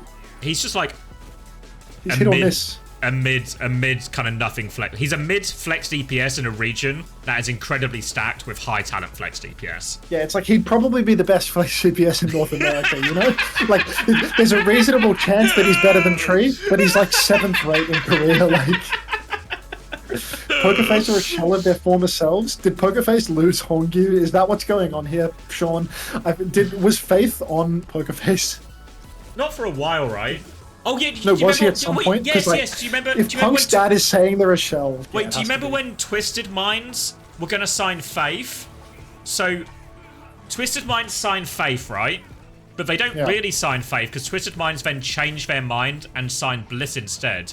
But Pokerface had already replaced Faith with Fixer, so Faith just gets killed and has to go play with Ryu Jaehong on fucking Old Ocean for Stage 2. You want a little bit of additional lore about Faith and Pokerface? Faith had been knocked out of OWCS Korea, yeah? Like, fully knocked out. So it's like, it's over for him. And we wanted to get him on Makers to come to EWC instead of Opener. We wanted Faith instead of Opener. That'd be good. And Pokerface wouldn't let him come. There was no more competition. He was off the team, and they wouldn't let him come. The Kappa org that is Pokerface wouldn't let us bring him to EWC for our free qualification team. So Hongyu just got stuck. They wanted to buy out from an unsigned team playing in Australia. For a guy who's not got any Overwatch left to play. Yeah, but for a guy that's knocked out of the tournament. They've got on an 8th place team. 5 bunk beds in the same room. They want to fucking buy out, grow up. Well, you know, it's Hongyu, dude. He's like an eternal victim. He cursed. So he's just cursed, yeah. It's actually... He's destined to eat everyone's shit for the rest of his life. The thing is, you know what's crazy? Even in this tournament, right? I feel like main supports, if you're a main support on a bad team, you're just screwed, right? You're just going to look as bad as the team looks, right? But Faith actually always looks good for it when he's playing on his teams that can't get a win for the life of them. But regardless of that, despite his effort, despite his play, just eternally cursed. I mean, he looked kind of solid, like especially, you know, the second half of 2023 when they got Heesung on that backline was good. And they were just winning everything in Honor Brig. Like, he was really solid at Brig. Crimzo was good at Honor. And then Crimzo had to play like Moira, walks off the map, has to play BAP, Windows nothing, dies with Lamp, like just full choke. We used to BDSM Gambia 69. We used to say it on London all the time when we were playing against Vancouver Titans and it was the Crimzo Faith backline, is they are so good at just playing like these safe positions and playing their lives. We can actually never dive for backline. We have to play through frontline for them because they're just always in a super deep position, can't get them. And yeah. It's so funny that was like your takeaway, and it's like they just know how to play Honor Brig and you're just London Spitfire playing dive, you know what I mean? Like it's like it's incredible. These guys are playing Honor Brig. No, this was also true on like when we weren't playing the mirror as well. Like they would just play these like super deep positions. So we realized, wow, a lot of other teams when they played Anna Brig, they were in the catch range, you know? And there was like opportunities at certain points of the map where we could get on them. Faith and Crimzo, they're always at the back of the map. You'll never see these guys. They're a bait if you ever try to go for them, you know? Has it only been Hazard played every map? I regret to report that Mag played Wrecking Ball on map. Yes, I actually wish it was Hazard played every map. I would have killed for this series to be over right now, because there's 2 more after this. Wait, do you know what I found out? You know, the games the next 3 days are all best of 7s. Fuck. There's going to be 2 games a day, best of 7s for the rest of it. Well, after today for the remainder of the tournament. Did we lock a time for Uncoachable, by the way? Yeah, 10 PM. We're going to do it after Community Pugs. 10 PM for... Is that tomorrow morning? No, Friday. Hold on, let me do the math for you. Friday morning? No, well, Friday evening for us, it'll be 9 AM Saturday for you. 9 AM Saturday for you, yeah. That's cool. Sure, easy. It works. That's also what we thought last time, but you know how it is. It's just one of those. I mean, it actually was one of those. I mean, today, I went to the stream and I'll have to talk to you about today. What a roller coaster. There was a bit of me when I was like, oh, well, it's kind of just bedtime. I'm just gonna go to bed, and I'm sort of glad my life wasn't your life for that night. You know, it's what we used to say on Gladiators was, it can happen. It can That was the happen. one. It actually happens. Lastro actually fell in love with the phrase, it can happen. It can so happen. hard. Yeah. What do you think for dinner tonight? What am I having for dinner tonight? We're gonna have. For me, mate, for me. Oh, for you? Actual junk. I need to like punish my body for today. I'm getting delivery. I'm being an actual Delivery? Like delivery, and it's like I want to punish myself. what do you mean? Just get like chicken and chips or something, you know? Something that's gonna be greasy and delicious at the time. There's a but deal won't on have legs. McDonald's where if I spend $20, the delivery is free, and I get a free burger that's $12 that I don't particularly want. That's a good way to punish you, So I feel because like that's- you'll get that, because you'll be obliged to eat the burger because it's free and because it's part of the meal. You don't really want it, then you'll be upset that you've eaten too much food, and then it's sort of, you know, it's an act of repentance. Yeah, this is good. This is actually like full-blown repent. So I'm doing this. What do they call it when... What is it? Is it like the extreme Catholics who like... What's it called? They'll like whip themselves and there's a, I there's know a what word you're for it. talking about. It's like flush something, I feel like. Flogging themselves? It's not, I feel like it's not flogging. Flagellate? Is it like flagellation or something? That sounds Yeah. like I'm wanking. Is that wanking or is that something else? Yeah, put us on.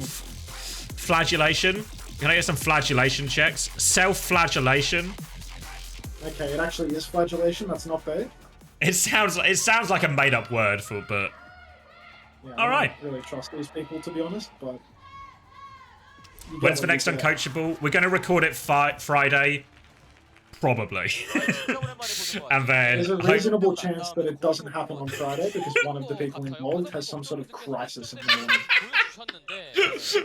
it was meant to be yesterday morning. That was cancelled. It was then meant to be yesterday evening. That was cancelled. But I've got... You know what they say about third time lucky? It is a charm. Alright. No hazard ban? What did you expect? We're in Korea. They've banned Anna and Ah, of Tracer. course.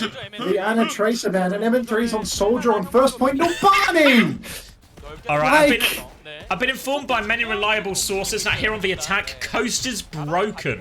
So we'll see if they choose to use to exploit that new coast since the map changes come in. For now though, a Lucio Genji flank from Choi and Fixer as they come in. Looking for value here, and Missing is going to be forced forward straight into Proud's grasp. But MN3, he's got the trade. Mag's coming through as well. No DPS, and Viper is getting chased all the way out. But he's given Bella3 the slip, he's given him the loop. And HaeJeokDan, they don't need coast, they'll just go straight through main. Oh god, just a free retake up through main. Love to see that, to be perfectly frank. Now, a free take up through main, rather. There is no retake, they are capturing the point. But god, MN3, the low ground soldier, I mean, it doesn't get any better than that, to be frank. Even when he's not taking wide side angles, it appears that he's just totally capable of winning. Speaking of wide side angles, though, watch him sprinting off to the left. Let's see if Choice A1 has the foresight to lock him down. They started to do a little bit better at this on New Junk City at being ready for the flank and marking it. You see Fixer and Choi go there, but they still conceded first flip. So it'll just be a fight on a corner right now. Proud's going to get up to this rail as they try and take a little bit of space here, HaeJeokDan. Deflect has been used. Proud's got another rail chance for a kill here. He's trying to bait in this hazard, just bait him in. Mag's going to take a lot of damage here. They're just playing through Mag, and you see Proud played that one perfectly. Walked forward to bait the engage, gets him in, punishes it. But Viper has found the Genji trade here, so 4v4 closer spawns for HaeJeokDan, and MN3 is lining up a flank, but they spot him. Finally scouted out. I think this is a relatively predictable flank, and it's one that the Genji can very easily mark. He can kind of play in the middle, get a little bit of everything done. That being said, it appears that they've had to give up a little bit of space in main, and MN3 instead just gets to swing wide in main. Pokerface forced backwards. Dash in from Bella3. He's trying to reclaim some of that side space, but the beat from Opie and MN3, a classic. He takes down Proud with the Helix Rocket. Miss him catches simple. Starting to feel like Soldier might be sleeper busted from what MN3's been doing on it, because now it's just a clean wipe for HaeJeokDan yet again. Have they solved the meta? Maybe. Here's one for you. If Pokerface were going to waste their ban in Tracer, they should have just banned Soldier. If you're going to throw away, actually just ban Soldier, take it away from him. Because MN3 is causing them all sorts of problems right now. And now, lots of ults coming up for Pokerface. Another great chance to hold. But HaeJeokDan, they have everything except for this beat here. Eyes on MN3. How will he start in this fight? He's got the visor. He's thinking about going right-hand side, but Choi is also leaning that way as well. So he should spot Choi as he comes through here. Downpour has been used by Mag first. Kitsune rush as well. But now MN3 on the flank with the visor, but Choi is beaten, but he can't deal with him. Viper and MN3, they tagged him, and now the last of the visor on the Kitsune rush. Lots of damage here, but they lost missing on the way through. HaeJeokDan, they need to clean up these kills quickly, and Mag gets one straight away. Now he can turn his attention back to point. Proud is swinging out, but MN3 shuts him down. He was on the right, now he's on the left, and now he's just killing everyone. MN3 takeover. MN3, a classic takeover. Many such cases. We've seen it all throughout the series, especially when he's on Tracer with a Pulse Bomb or Soldier, perhaps a little bit more generally speaking. So now, HaeJeokDan, 4 minutes and 40 seconds on the clock, just steamrolling through this Numbani, and Pokerface backs to the walls. This is their final map. Perhaps they should have considered changing the matchup ever so slightly after losing twice in a row. What do you think, Tav? Well, I thought it could be advisable, but instead, you know, get 4-minute time banked on Numbani. Why not? Choi's going to now pull out the blade, and we are going absolutely nowhere with this. Viper's going to help set up MN3 for those 2 kills, and HaeJeokDan, they have got their foot on the throats of Pokerface right now, and they're about to have a beat to push it in. They might even get a late kill onto Bellastria here. Pokerface are falling apart. Good grief. It's just over for Pokerface at this point. 4 minutes on the clock. They have to recontest into the beat drop. Simple. He might have a Kitsune rush, but he won't have a choice A1 for this fight. Wall in the spawn, and there is no touch. Shameful from Pokerface. Proud on the Cassidy, but there are no Proud boys left in the crowd because it's just a HaeJeokDan sweep. No bans for anything that has been giving them trouble. Tracer ban. MN3 hits a pulse bomb and they think Tracer ban is what we need. We gotta stop this MN3 guy. He's pulse bombing everyone once. Well, hopeless. Fucking hopeless. Oh, what's up, Weeds? Weeds, any thoughts on the NRG tweets today? What's Albert gonna do? Is what I want to know. I figure that's like what's on everyone's mind, to be honest, is like, what's Albert gonna do? Land? Yeah, like how does Albert tie into this situation? I can just picture him now, curled up in his bed, wrapped in his puffer jacket, just crying into his NRG flag. Wrapped in his puffer jacket, which is twice the volume of the man himself. He's in the lab spawning the best Marvel Rivals player ever. He's genuinely constructing 3 different world-class rosters across different titles and leagues simultaneously. And you will be hearing about it in the future. Why aren't they mercy boosting MN3? He doesn't need it. He doesn't need it. Good question, man. Look at opener, dude. Dancing in game and out. Just the spirit of Gangnam. Has he got the funny Astro skin on? He's wearing the Gladiator skin, dude. Like, get out. Big fan, obviously. And I mean, I respect it. HaeJeokDan are going to start with the Ash again. Maybe a bit more reasonable on this Numbani. Quite lots of high ground, far back positions that can make the Ash a little bit hard to reach. But we'll see how it goes for MN3. He's starting on the coast area now, but you can see that Lucio Genji. They've got their eyes set on MN3 already. They are ready to pounce on him. He has been pounced on. He looks like he's coach gun himself off the map, actually. Absolute fucking half-wit MN3 is. Gets dived, coach comes and just refuses to elaborate, goes soaring off the map like an eagle, and that is going to be an easy first point cap for Pokerface. Thank God hit scan players are so fucking dense. Hit scan brain. If you ever want a more perfect example of hit scan brain of like, I've been dived, must press shift. Press his shift, off the map. Cheers. Back on Soldier. Thank God. Alright. He's back on Soldier here. Go on. Soldier's meant to be the flex DPS's hero, to be perfectly honest. It's supposed to be something that rewards intense rotation and positioning, but that being said, MN3 seems to be just making it work, which is giving me an indication that there it is again, making it work in the kill feed. Actually got Bellastria completely pinned up by this wall magazine. He's got all of the architecture figured out. He must have been a May player in a former life, because HaeJeokDan already spawn camping Pokerface. Oh, the sneeze is coming. Hey! Now stabilizing out the choke here. Simple does have this Kitsune Rush advantage to push with for Pokerface here because they need to get something going, but they need to make sure they can close the distance first. Initial push onto the Genji wall, but it's really just hits the combo. Viper's taken out, and now they can just start bullying it back with their own Genji. They can get an angle here, and we're going to see Opener's going to take a wide flank, and are they just dying on point here? Yeah, Mag's just crouched up, blocking. M3 is on the flank, but they all know Pokerface respond as one. They turn and focus for targets. Perfect timing from them. A read on the flank, a read on the front, and really just all from Bellatoria's one bop on the way in there. Love a good one bop, love a good pause, actually, as we are going to see yet another technical pause from the WDG studios. Just class. Oh, class. Let's see, seems to be a problem on the HaeJeokDan side. 지금 화물 전장이잖아요. 근데 수비잖아요. Nothing new. 홀딩을 안 하면 화물은 밀린단 말이에요. 영원히 저렇게 드리블하면서 때릴 수. He Max spilled some forgot to take his water. meds. He spilled some water. Water spillage. Who did it? Who was that wiping? I don't recognize him. It was the one to Mag's right. 잡고 솔저 잡으면 돼요. Well, they're probably it's pretty DPS player then, right? I think so, yeah. 흐름은 이어질 겁니다. 근데 만약에 해적단이 그걸 알고 Okay. 화물을 조금 더 주더라도 Reasonable chance it was Viper, the mystery man. Probably MN3 trying to turn the corner on fucking Soldier on like the lowest sense possible. Yeah, just knocked over everything.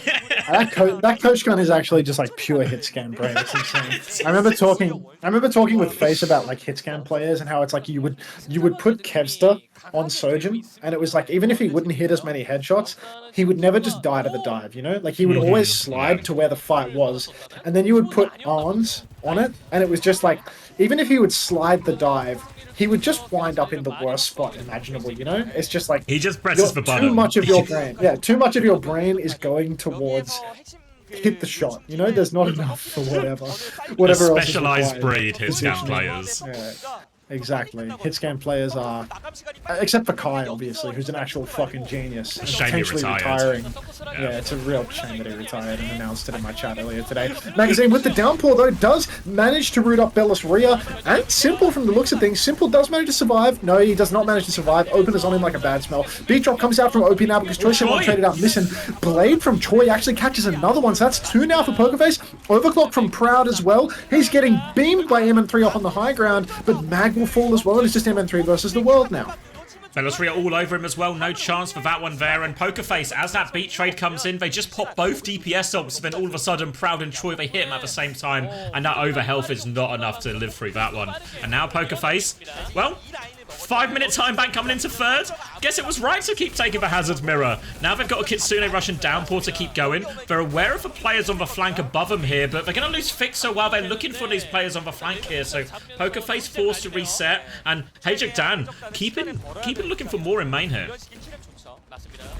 I mean, Pokerface, the fact that they have 4.5 minutes on the clock right now, it means that they might not be done yet. Even though they got 3-minute 50 time banked, HaeJeokDan's defense has been less than satisfactory. Mag climbing up walls, the limber young man that he is, throwing down a wall of his own in main, but MN3 is flanking with the visor. He gets a lot of damage onto Proud, but he manages to flip in. Not quite. MN3, he has dropped off the high ground and executed himself. 2 magazine, but, 2 choice A1 rather, but it's not going to be enough because HaeJeokDan, combination of that tactical visor and Missen's rush in main, that will help them hold on.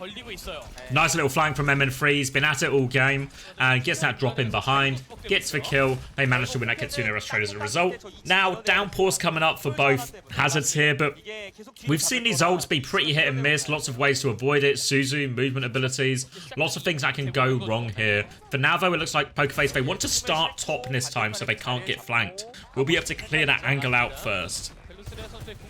Proud is actually just sneaking up in main, not even going to go for the wide angle, just walking up in main, and Mag, he catches Choi with the wall. Too many buttons on that hero deal damage. I'm just going to come out and say it. That wall should not deal damage. It is ridiculous how overtuned Hazard is. That being said, Pokerface, they're going to go back to the drawing board once again. Their time bank has dipped below what HaeJeokDan capped them out with. So they've really got to get a move on here if they want to have even a chance of winning this map.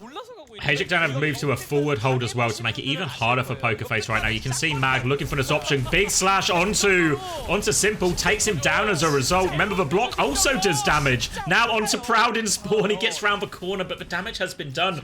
No source of healing, and Pokerface forced to reset one more time. And looking comfortable for HaeJeokDan at the moment.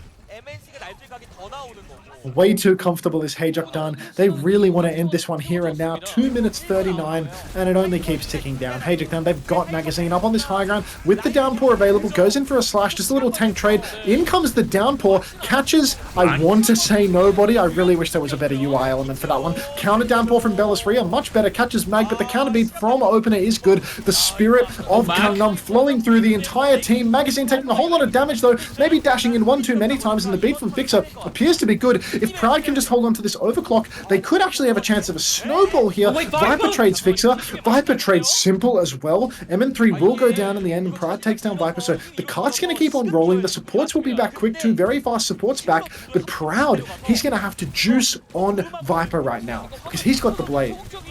He's got the blade. He's going to get blocked as well by that wall, which is a little bit frustrating. Mag's taking a lot of damage, and Proud, he wants to flank. He wants to go. Overclock pops right away, looking for a high-value target. The deflect has been forced. Everyone is low. There's the kill. MN3 will go down. Blade over top from Troy, but it gets nothing. He dies for it. Viper's gone into the backline. He's found kills, and HaeJeokDan, they push forward. They push away from the overclock to limit Proud, and they find the kills on the other side with their blade. Good decision by HaeJeokDan, and it bails them out of a very dangerous ult situation.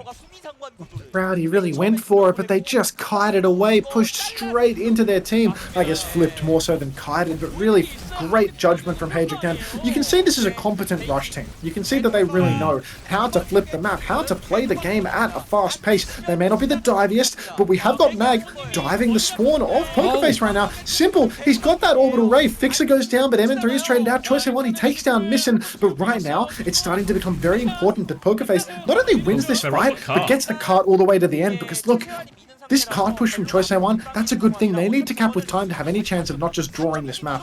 And with 4 minutes for a draw, I think that card push is a good thing, stopping it from rolling backwards. Pokerface, they need to fight fast right now, or the map is going to be over. Proud back on the cast as well here. We'll have a Ray to pocket in through everything, but needs to worry about the downpour, needs to worry about the beat. HaeJeokDan, they can play aggressive just for trades right now. Viper, if he gets any kills, it's super high value. MN3 down straight away. Downpour comes out, beat comes out. They get Proud immediately with a Ray on point. They're still walking through, but HaeJeokDan, they've survived. They can go for another engage at the end here. 18 seconds left on the clock. Bellisria has Downpour to try and help him finish it. Looking for it. Will just take the Downpour onto Mag. Suzu not quite in time. Walled off some of the heals as well. No kills, but Viper's low. Pokerface, they still have a chance to come back. Proud is coming back on Farah right now. They just need overtime, HaeJeokDan at the least, and they will get that overtime. They can still give themselves a chance to draw Pokerface. Simple is back. He's coming through. Kitsune rush out now, but missing under a lot of pressure. Can't find the kills. Proud has the pick back on Farah. Beat over top from Fixer. Should put him over the line right now. They just need to finish his kills. One more Suzu. Come on, Troy, get him. There we go. They're going to finish it. They'll cap in overtime here, but it's maybe a bit of a false lifeline here because they've got to hold for 4 minutes max. 4 minute hold seems wildly unreasonable to hold on to. Literally no ticks conceded. I feel like that's just not going to happen. In all honesty, it is just not going to happen. So as much as I would love to get hyped around this, to get all excited, I just don't think it's possible for me to get hyped. HaeJeokDan is taking this one. They're just going to bang MN3 on Soldier, and he's going to take a stroll up main and cap first point immediately. And would you look at that? NGOC, whose name I'm not even going to try to pronounce, has my dinner on a bicycle. And he's 3 minutes away, so... Oh, nice. See if we can time this right. Let's see if we can lose first fight, Pokerface. This is where the full hold into another map into Miss Your Dinner. Nah, I mean, look, if it comes down to it, I will not be missing my dinner. NGOC is not getting paid enough to wait at my door. I will be meeting him at the door. That's actually very true, unfortunately. It's actually, like, wildly... It's genuinely insane to me that people make a delivery driver, like, ring the doorbell or come up to the apartment or something like that. It's like, these people are getting paid, like, so sub-minimum wage. If you can't even be bothered to fucking go down to the door and meet them when they're arriving, like, you should be shot in the street. It's actually unreal. So, NGOC, as soon as I see them pass that intersection, I'm out of here and you gotta fill. I can do it. I reckon I've got it in me. You got that. We're not there yet, though. We're not there yet. Yep. Full hold. It's still possible. It's full holdable. It's so full holdable. We're not being very realistic right now, but it's so holdable for Proud, for Pokerface, for the whole gang. MN3 is back on the Soldier, the kryptonite pick for Pokerface, and here we go. Where is he right now? Oh, Missin's going to die early. All right, if Proud can do this maybe a few more times, they maybe have a chance here. But he's going to drop to the low ground. He's a hit scan player. Oh no! Shifted, press shift, but only got himself in more trouble. They do trade those kills, and Choice in One can go deal with MN3 now. A little bit of help, Torpedo's own pocket, and Pokerface, they'll have time to get Proud back there. So Proud made it scarier than it needed to be, but he got the opening pick, and HaeJeokDan have to have another go. Proud reminding us yet again that the only thing he is good for is his hands, or are his hands, rather. Only his right hand. Really? Yeah, only his right hand. His left hand, not ideal. Questionable use of the shift key. Got dived, immediately slid into more danger. Anyhow, Pokerface making it more and more realistic by the second. 2 minutes and 45 on the clock now. Proud on the objective. He's going to shift up to the high ground. Finally, you're playing hit scan like someone with a brain. Oh, never mind. Second slash from Magdo catches Proud because this hero is just absolutely fucked. The fact that you get a Winston jump where you don't need to land the Winston jump back damage. They need to nerf that hero because Proud, there's just nothing you can do. Mag takes down Fixer as well. MN3 on the run though. Bellisry are hunting him down because again, the hero is busted. Choice in One manages to play his life underneath. Belly with another one, and the stall is real. The recontest, I mean, I think Pokerface are good for this.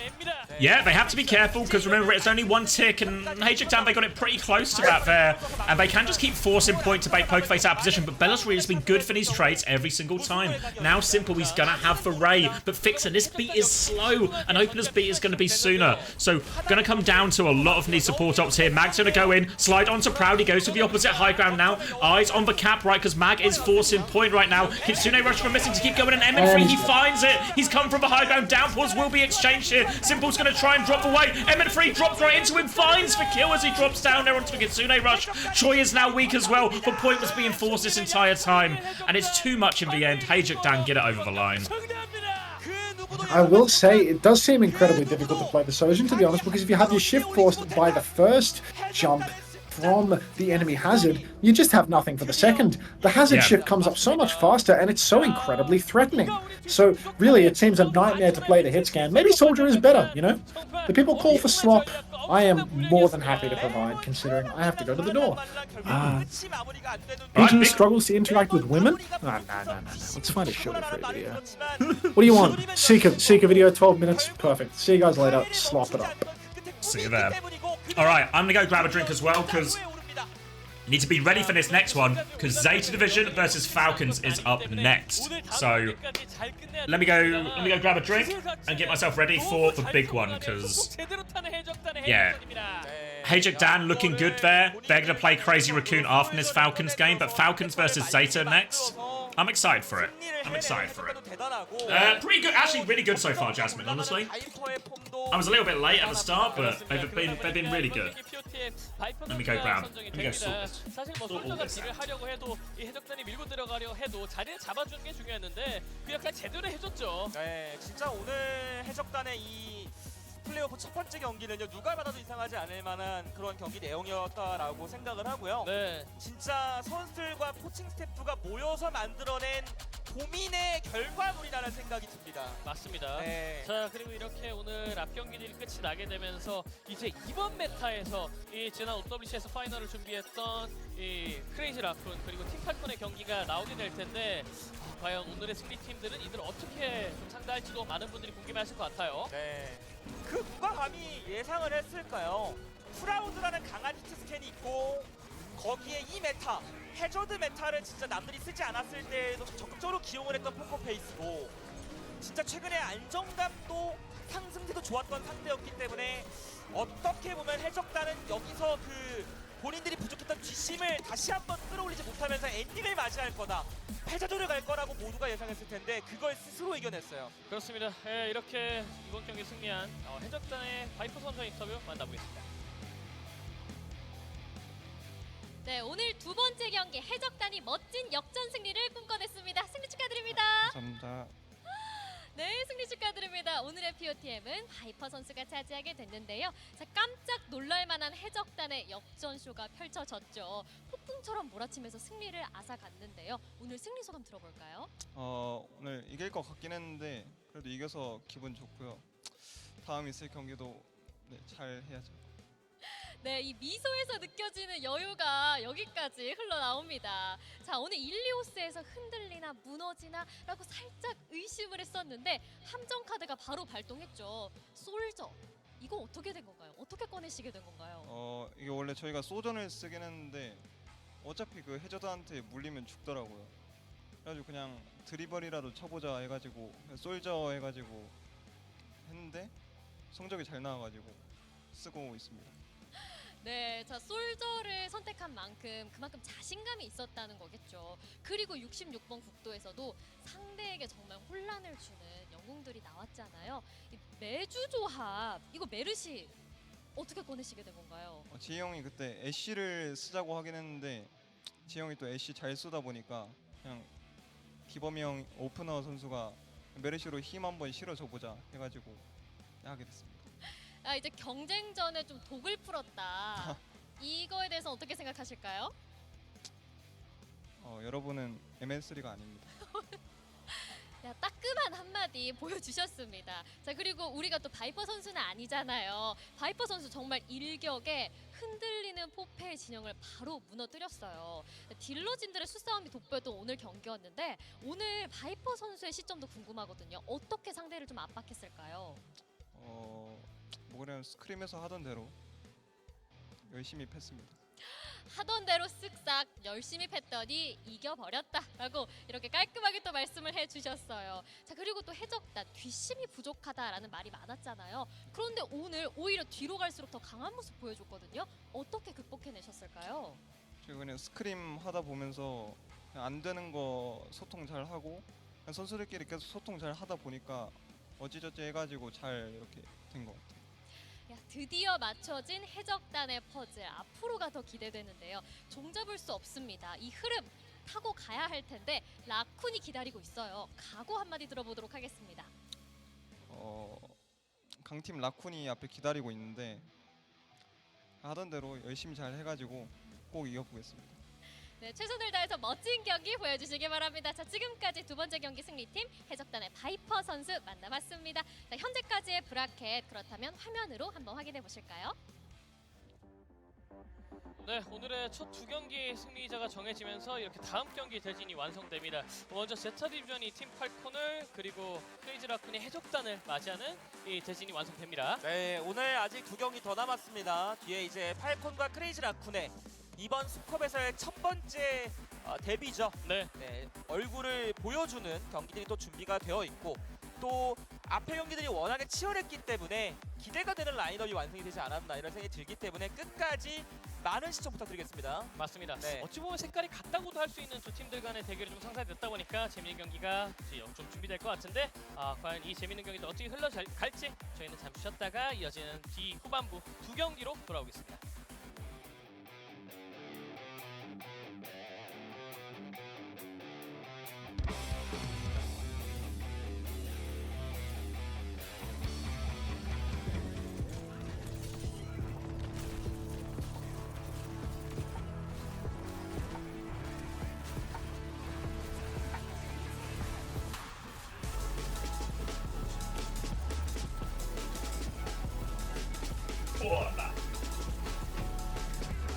Did we get a countdown yet?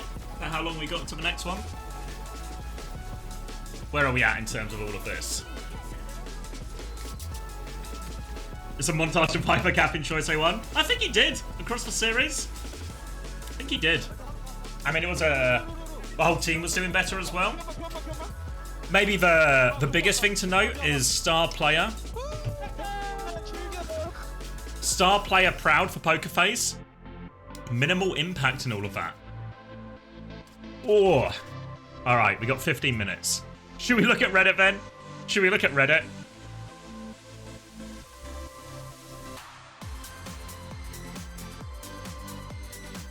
If ZETA win, I will give a donation $100 because I'm sure they will win. Your bet might be safe. We should look at Reddit. All right. Yeah, my original plan was to do this before the stream, but I think we know what happened there. All right, where are we going? So it was for no longer watching OWCS. I've not seen that thread.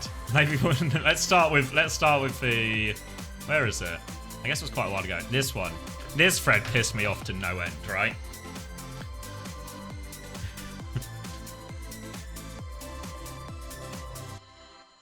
To no end.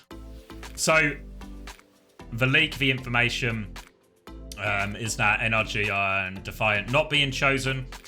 This phrasing's maybe a little bit weird. I don't know. NRG, my impression is a lot of this is speculation, right? I don't actually know it. But I think I'm happy to confirm that this is true, that these 3 orgs are in, because I think everybody who knows, if you were here the other day, I know I talked about leaks and stuff. Oh no, I'm same page, 100% Gala. But I think all the pieces, all the players and coaches involved in negotiations here are all aware of this. So I don't think revealing this information gives anyone an unfair advantage or disrupts any contract negotiations. So the phrasing here is a little bit dubious, I think, because NRG, from what I understand, were 100% in. Like they were keen to have a team and all of this. Defiant, on the other hand, I don't know if it was that Defiant weren't chosen or if Defiant opted out. It's not clear from the way Defiant have phrased their leaving thing whether they were rejected from the partner spot or if they just didn't think the deal was good enough and opted out themselves. So maybe a little questions about that. Okay, but the actual thread. So I can't remember exactly where there were ones, but the general consensus on Reddit and Twitter seems to be anger. And I understand it from the NRG fans that it's shit that your team, your org doesn't go in. But I think from Blizzard's point of view, I'm actually on their side here.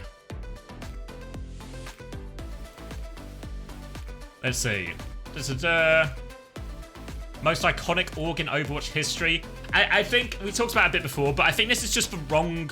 It's just the wrong way to look at it. It's a business decision, right? You have to pick what gives Overwatch esports the best chance of existing. And if you are a fan of Overwatch esports, you want Blizzard to make this decision. You don't want them to just give favors out to the people who've been around longest. You want them to give Overwatch esports the best chance of succeeding.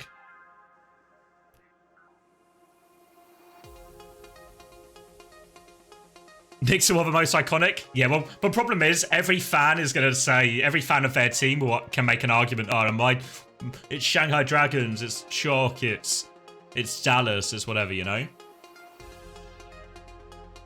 They'll get in-game, the big thing I think, Jasmine's husband, is they'll get in-game skins, and they'll get revenue share from those in-game skins. So there's a more direct way to make money off the game, from the org's point of view, that isn't just prize money dependent. Which is why they're so coveted. Yeah, I mean, the truth is here, if NRG had got the spot, it also wouldn't have been a problem. Like, I think the argument isn't that NRG weren't good enough to qualify for a spot. If you've only got 3 spots, you have to pick the 3 best options, right? So, they're the teams that'll get the skins, the partner teams, yeah.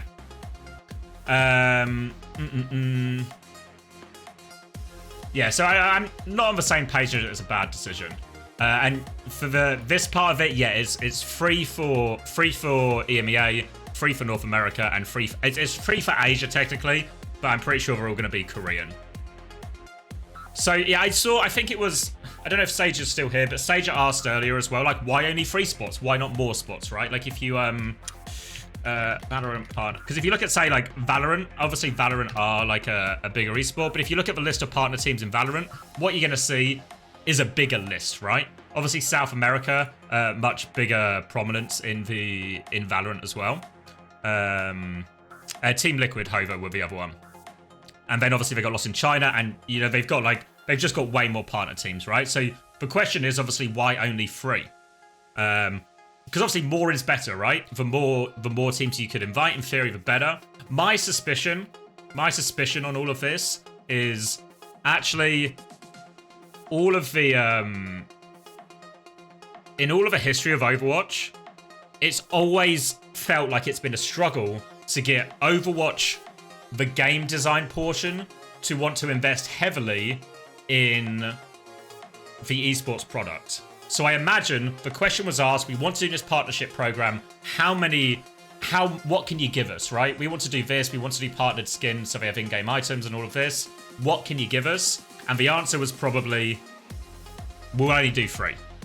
So therefore, then the hands are tied, right? Like in terms of the hierarchy here, Overwatch the game obviously has hierarchy over Overwatch the esport. So if a game development team only says 3 spots, then 3 spots is the answer. Hopefully it's the sort of thing that can get expanded, because in terms of workload, right, if you make 3 this year, then if you make 3 next year, for example, you could actually expand it up to 6 without really adding a huge amount of work onto that side of things. Now, you can obviously make these cases back and forth of, well, how much work can it really be to make these skins if they're just going to be like brands and all of this, right?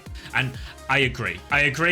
Like, it's probably quite feasible that they could do more, but if you had to get me to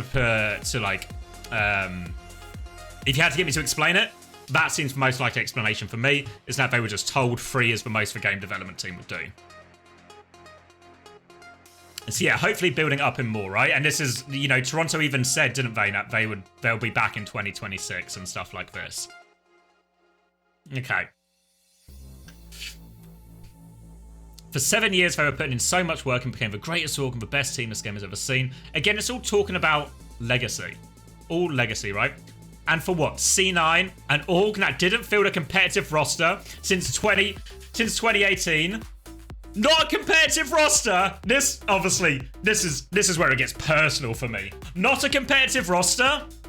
We finished 5th and 6th. We finished above Shock in Season 6. Not competitive. Fuck off. Not competitive. Grow up. Not competitive. What more do they want from us? What more do they want from us?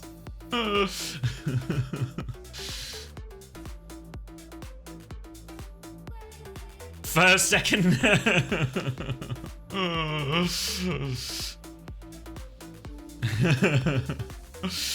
So, blah, blah, blah. It's so weird that energy get partnership, blah, blah, blah. They were on, yeah. Yeah, an orc like Cena who tried to pull out of it. This is, alright, so this is just a fucking lie. This is a fucking lie, right? They tried to pull out. They didn't try to pull out. Right, you want the fucking inside fucking Overwatch League stuff? In Season 4, the shit season, right? Our 1-19 season, Cloud9 went way over budget for us. They gave us an initial budget, we spent the budget, then a few more, like another player, another coach came available. We asked if we could have extra budget for them. And they said yes. We got sign-off. We got 150 grand extra for three additional people on the team. They spent extra. On Season 5, we spent the budget again. And again, they give us extra money. Are these the actions of somebody who wants to pull out? I don't think so. I don't think so. And then at the end of Season 6... And also, bear in mind, Season 5, they give us extra money after they gave us extra money in Season 4, and we went 1-19. And they trusted again. They trusted again to overinvest. So, this idea that Cloud9 were trying to pull out is absolute bullshit. This is obviously coming from a person that has no fucking clue, right? 133 upvotes? Piss off. If the org was good. Everyone but me, Hattie and Spark, apparently. We were the good ones, obviously. And also, Season 6, right? What time are we on? I realise I'm getting like stuck in a rant, so we won't get very far through this. No, but we didn't lose every time. Season 5 and Season 6, we were more successful than we should have been. More successful than people expected us to. In my opinion, competitive roster is one that makes playoffs, no? Yeah, seems reasonable. We made playoffs both Season 5 and 6. Made playoffs. Season 6, higher than Shock, higher than Toronto. Toronto didn't make playoffs. Shock didn't make playoffs. Who's competitive now? And Season 6, right, when Overwatch League is ending. Obviously, bear in mind, we're in LA. We're at the team house, down the road from the League of Legends team house where Jack works. And they weren't 100% in. You know, do you remember the Overwatch League teams were going to have that vote at the end of Season 6 whether we want to keep the league going or not? And Jack was open to it. Cloud9 and Jack were open to staying in the league. There were certain things they wanted, right? Of course, they're a business. They have their own needs and requirements. There were certain things they wanted, but they said they were happy to hear the deal, and if the deal was good, they would vote to stay.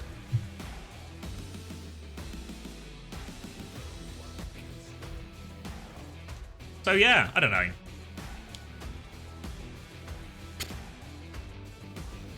C9 outspending NRG is doubtful in my mind. I don't know why that's, you know, like, they're both, like, if anything, Cloud9 is the bigger business.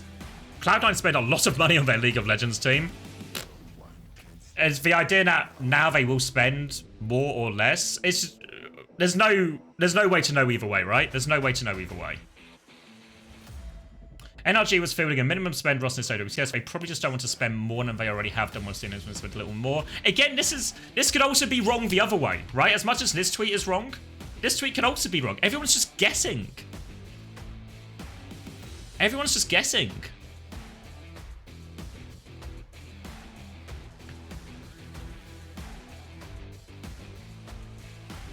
Yeah, like, bear in mind, everyone, because there is this sentiment that, you know, NRG, they even invested last year. It's like, they invested in a roster to go to the Esports World Cup halfway through the year, and they didn't even pay for a team house for their Koreans. So did they invest more than Cloud9? More than Team Liquid? Sure, right? But it's not like this was this wasn't a Toronto-level investment or something, right?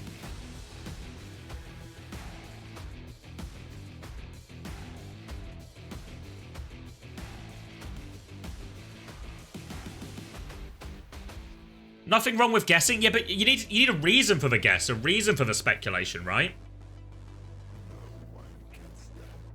Like, the evidence of the recency evidence is probably, you know, NRG invested a bit, and we don't know about Cloud9, right?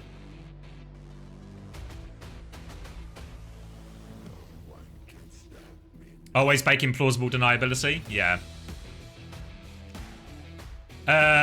Honestly, more surprised by SSG than Cloud9. I agree it's closer, but, like, again, I think SSG, they're, like, a reputable org. They are big. Not in Overwatch, of course, other than, like, they had that year. We all know you're a C9 simp. Thanks, sis. I'm just telling you my experiences. My experiences after working for them. And yeah, full disclosure, I worked for them for 4 years. 4 years, and they're the best company I ever worked for. It's true. It's true. I'm happy to see them back. They're a good organisation. They look after their players. They trusted us on London to no end. You didn't work for them in TF, they weren't in TF2, no. OC says, it seems they are choosing based on overall scope of organisation outside of Overwatch, not necessarily based on performance within Overwatch scene itself. I mean, yeah, I mean, this is always a business decision. I don't know why people are surprised at this. It was always going to be a business decision. They're not going to pick the team because they had good results in Overwatch League. Why would, like, what does that matter? It's a business, right? And again, if you are a fan of Overwatch esports, you actually need them to make good business decisions. You need them to succeed as a business, because if you want more partner teams, you want OWCS to grow, you need them to grow. And the best way to grow, what gives you the best option, I think, is to try and sign the biggest organizations that can provide the most. Because the partner program, it's two ways. It's not just about Blizzard providing revenue share to the teams. It's about what the teams and the partner teams can provide to OWCS as a whole.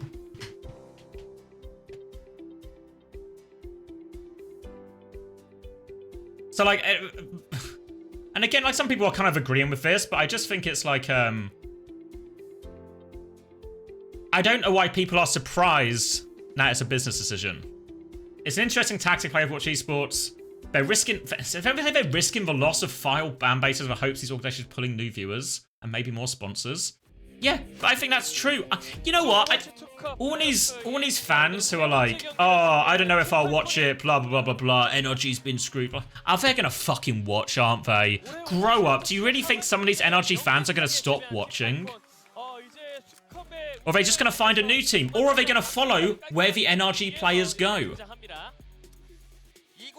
You are, Wheats? Yeah, unfortunately, Wheats, you've ended up on the wrong side of this. Fuck. 맞습니다. 어떻게 보면 이들에게 있어서는 이번 2024년의 이야기의 좀 에필로그 같은 느낌의 숲컵이 될 텐데 그 에필로그까지 좀 깔끔하게. We need to get Rogue back. As a fan of Overwatch, I want to shake it up and take a risk. Yeah, I agree. Like, OWCS this year, it was okay, right? But I don't think any orgs would have come out with a profit if it wasn't for the Esports World Cup money. right? So if it wasn't for that, so we want it to be sustainable within the league itself. 자, 헤루키가 지배하는 이번 메타에서도 본인들의 어떤 메타 선도력을 좀 제대로 증명하면서 Yeah, I mean, I don't think you're wrong to Bees in the sense that Blizzard aren't invested as much as Riot are in, say, Valorant and League, right? And I think that's always been true. I think even during Overwatch League that was true. I feel like there's always been resistance from the Overwatch development side to doing things that will benefit the esport. Not that they won't do it, but just that it's much lower priority for them. And then you combine that with like layoffs and the controversies that they have. When I talk to Val Pros, it's not close. Riot love those dudes. Yeah. Like, the closest we got in my... Maybe it was different in the early years of Overwatch League, but in my experience of Overwatch League, like those last 3 years, the closest you got to interaction with the development team as such was... There was a Discord channel where you could post feedback that the devs also had access to. And that was kind of the extent of it, right? So we're not, you know, it's better than nothing, but we're really not talking a proper two-way relationship and open channels of communication and all of this stuff, you know? And I think that's always been true for Overwatch. That's actually probably always been true for Blizzard as a whole with their esports, right? If you're maybe unfamiliar with, I guess, some more esports history, Blizzard also kind of screwed StarCraft and Brood Wars out of a lot of their esports success, right? Blizzard don't have a very good track record of continually supporting and investing in esports. So, the fact that they aren't that invested still is, I mean, it's sad, but it's not surprising. Wait, is Majid in? Are you guys real? I was locked out reading chat. Is he actually in? Majid's in? Fuck. Alright, wait. Are the Preds open or are my mods slacking? My mods are slacking. Fuck. HaeJeokDan won that one. Let me get the predictions up. We're gonna have to do a quick prediction here. Who wins map 1? ZETA Division versus Falcons. Alright, predictions open. Majid in. Factor that into your decision making. I saw a bit of this, but I didn't have time to read the whole thing.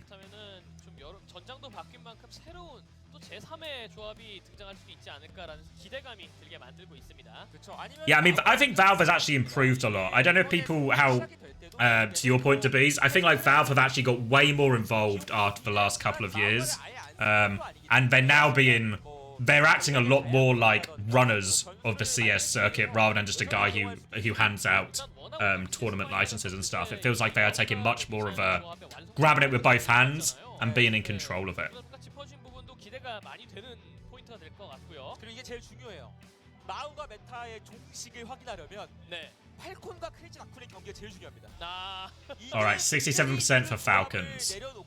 바뀌었군요라고 하겠지만 이들이 그대로 유지한다면 이거 발겠는데요가 되는 거거든요. Is that true? I mean, I believe that, Boo. I mean, I think Blizzard have a pretty bad track record from a business standpoint, both internally managing their own teams, how they support esports.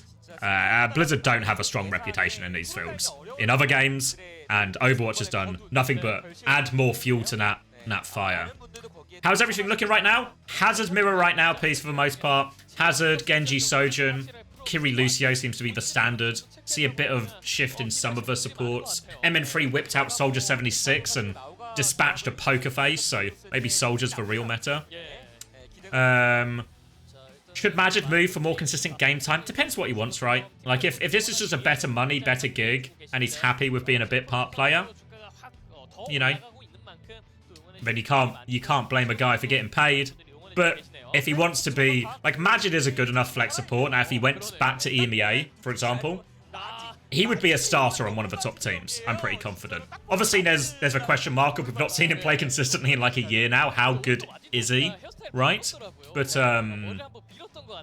But in theory, if he is at the level he once was at, I think he would be a starter on a top EMEA team. So, so if he wants that, I think the choice is probably in his hand. 또 이용할 수 있는 겁니다. 대구에서 올라오셨어요? 야. I think the fact that CS has survived this long is a testament to how good they've supported the game. Yeah, well, inherently, what Valve have always done with their games is they've been very open source, right? So when Counter-Strike wasn't getting supported very heavily by Valve, because your average person, your average Joe, had full access to go in, make custom HUDs, get replays, and access to like all the technical side of things, the CS broadcast could put on a very high level of production without Valve having to do everything. Blizzard are way more controlling about who has access to stuff. So you can't even run your own servers without Blizzard providing them for you, right? Type thing. But in Valve, well, Valve would just have it. You can run your own LANs. You can run the game on a local LAN server or something. So for CS, they were able to do all the work themselves without developer support. So that's why I think they were able to thrive so much. Whereas Blizzard have always been a lot more controlling in these things. How's Microsoft support for competitive scene? Minimal, I think, but like the biggest example is probably Halo. And they do a pretty good job supporting the Halo scene. They do in-game skins and in-game items and stuff. And they have a pretty consistent circuit, I think, of like 2 majors and a world championship every year. So not huge, but probably fair to what the size of the Halo esports scene is. And to be fair, I think the Halo, whenever I watch the Halo quite a bit, and they do always put on a good show. So there was a bit of me that hoped when Microsoft took over, there would be a shift in more of a Halo-esque direction. But I don't know if we've really seen that in fruition yet. Maybe the partner's the first step of that. Yeah, I mean, yeah, like it's... I don't know the full lore behind all the StarCraft stuff, but the sentiment is very much that Blizzard mourn and handicapped and ruined a lot of the esports scene there.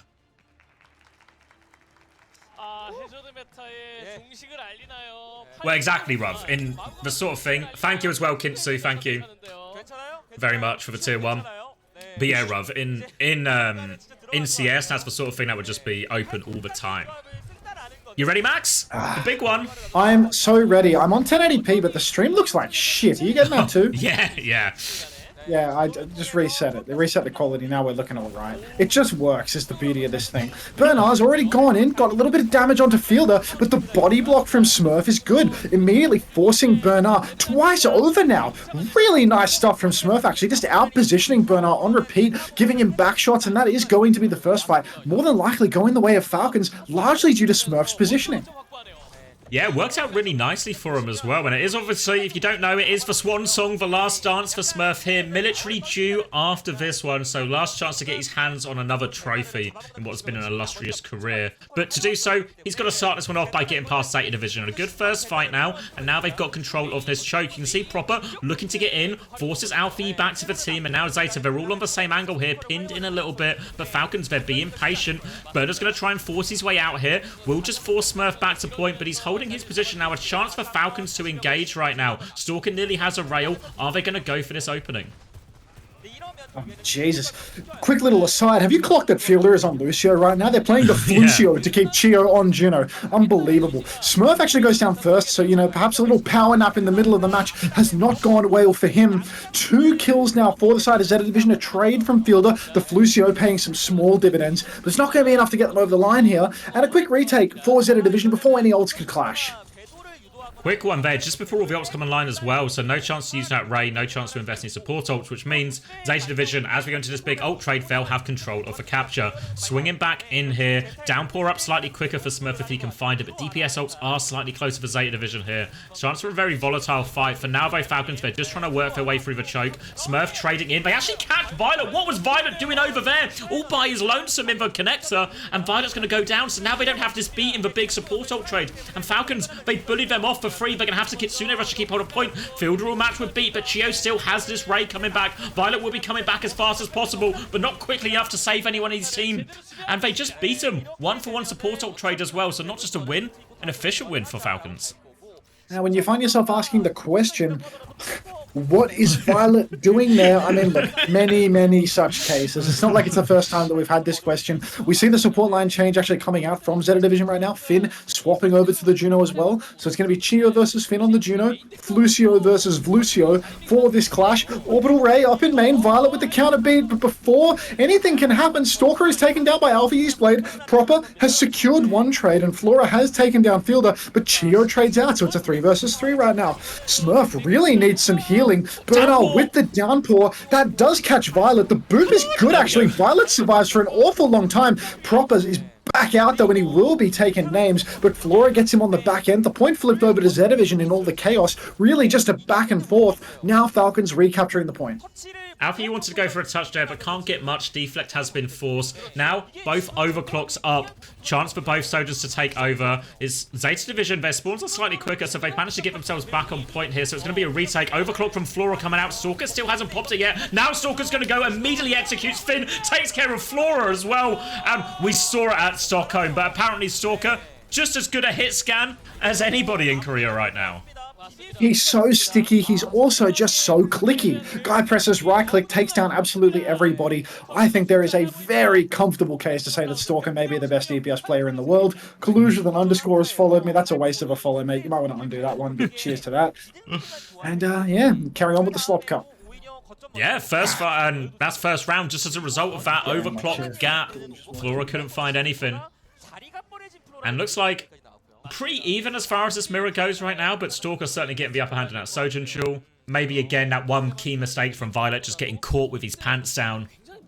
Really put him on the back foot in all of this. And we saw ZETA struggle against Wei, which is maybe a bad omen when you then have to play Falcons as your next game.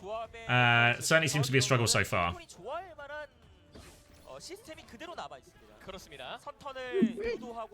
You okay? Oh, sorry. Kaluge follows, instantly cops a 2-minute ad.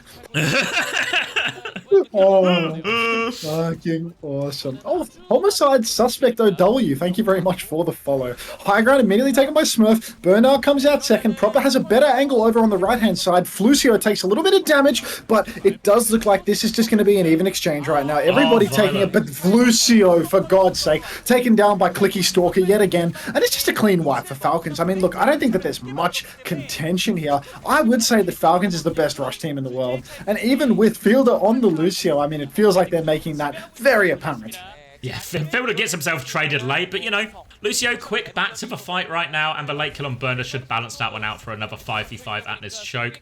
Falcons happy to hold a little bit far forward here, trying to find an early opportunity. But so far, it's just been all about the neutrals for Falcons. You can see Alfie is getting forced onto the back foot, having his deflect forced out by Smurf. Now they're going to try and walk back in here, ZETA Division. But Stalker nearly at a full rail. Chance to swing right now. They're going to try and get out Burner walls defensively. But Falcons, they've held their ground. They're looking for more, and they just burn through Burner and all of that. Smurf will get traded, but the damage has been done. Player advantage for Falcons. They remain in control of this point. And look, at the end of the day, it feels like Bernard is constantly getting caught out. Smurf going for these shifts behind Bernie, giving him these back shots, really finding a lot of value with that. And then, I mean, you can always depend on Proper and Stalker to do good damage in the neutral. And Lucio just constantly feeding his fucking brains out. Toilet doesn't know how to play life for more than a couple of seconds. Fielder, he's just healing in the back, nothing new there. Clash here in the center of the point. Chio fast to Orbital Ray, though, and Stalker again pops the overclock. Violet, first picked, many such cases, I fear. And that's going to be another clean wipe for Falcons, only investing one ulti. Oh no, used the Ray at the end as well, actually. So ends up being a 2 for nothing. So a little bit worse for them, but oh, 2, you're right. Yeah. Yeah, they're going to get themselves up to nearly last fight territory here. So even if they lose this next fight, they should be in a pretty good position long term. Proper's Blade is a little bit slow cooking in all of this here, and it looks like they're going to go early. Fielder's going to beat in. They want to try and catch the supports, but Violet gets off a beat. Defensive downpour as well comes out from Burner. Overclock as well. They do catch everything. Smurf throws it in, and they commit both ults. They do get 4 out of ZETA Division though, so now all of that gonna have one fight territory, Blade versus Blade. Gotta be happy with that if you're Falcons, let's be real, right? 4 ults for 2 in the enemy team spawn, and you've still made it last fight territory. Immediately, we see Falcons coming up in main, applying pressure. Proper, he's got this blade. Chio is way ahead on Orbital Ray if the fight goes that long, but I reckon we're going to see a decision on this fight as soon as the blades are exchanged. Proper is looking for his angle. Flora's got the railgun up the back, but already Alfie is taken quite low. Nobody's really found their opening yet, but you can see Proper's angling for it, pushing the right side with the Lucio. Blade trade, but Alfie wins it. It's a 1-1 trade, but now Alfie can keep going, takes care of that one. Comes up trumps above Proper right now, and now player advantage. They need to convert it, but Smurfy's found a trade onto Violet, but the health is so low on the side of Falcons. Burner should be able to take over, secure the point, secure the hold here, and Zeta, they deal with that one. Alfie gap. Unbelievable that Proper just goes in on the side angle. The second Kaluge tries to gas him up, he falls to bits, pulls the blade, counterbladed by Alpha Yi, who is far better with the blade from the looks of things. Now though, we do have a significant orbital ray advantage for Falcons, which means that as soon as Chiro pulls that one up in main with the speed boost, it's going to be bad news for ZETA Division. They got 30% behind on Finn's ultimate. Violet already at 80% though, and Flora actually catches Stalker. So bad to worse for Falcons. Slow to use that ray. They're pushing in very deep right now. No kills secured as of yet. Violet is so close on the beat, as is Finn with the orbital ray. The point has been flipped. Ray invested by Finn, but the downpour comes out. 4-man beat from Toilet. God, he's good. So clutch when you need it.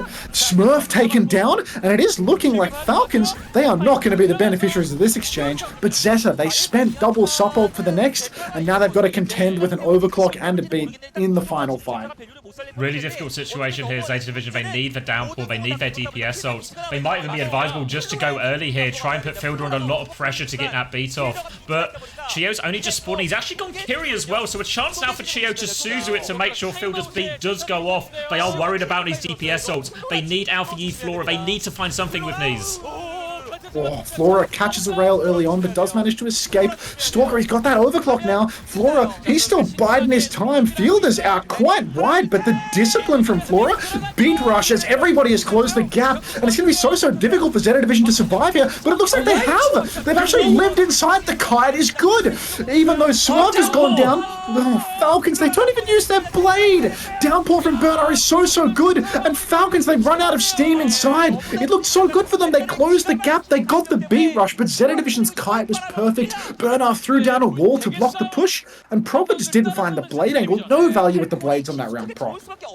No, none at all. I know, really well played from ZETA Division. We talked about maybe going early, but instead they're going to play it slow. I thought once Fielder had crossed essentially to the coast side and had got a chance for a close beat engage, Zeta were cooked. They were going to be able to connect with all the targets on the dive. Falcons finish them off before the DPS ults got. Now though, they managed to deal with it. Defensive wall from Burner, saving his cooldowns for this important part. Violet as well, saving it, and then the beat to save people from this downpour turns it around for him.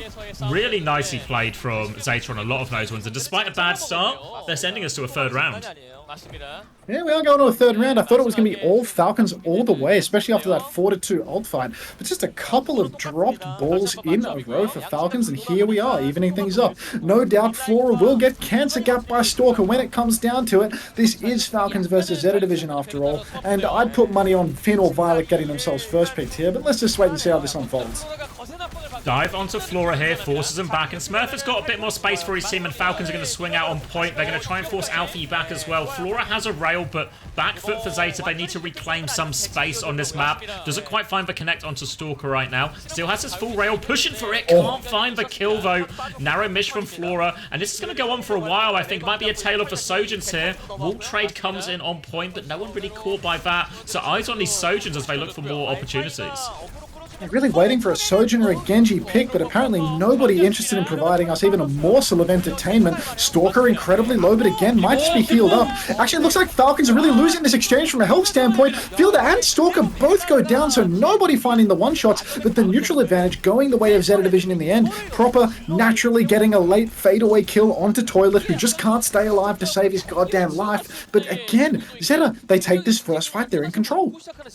In control, and City Center here, it's such a difficult point to flip as well, so this early cap can go a long way. Slightly quicker beat, especially for Violet. He is always amping it in the neutral. farming up that extra beat charge, and he has a big advantage here. And but he's advantage dead means again. nothing. Smurf just catches him with the one bomb. Smurf needs a lot of help. Can't get out of this one, though. So Falcons, they might still not be able to push. They're going to try and walk forward a bit here. But ZETA Division, as long as they can keep Burner alive, top him back up and stabilize again, they should be okay. Burner's going to regroup with the team, and they can't get the flip just yet. ZETA, they're clinging on to this one, and it'll be another 5v5.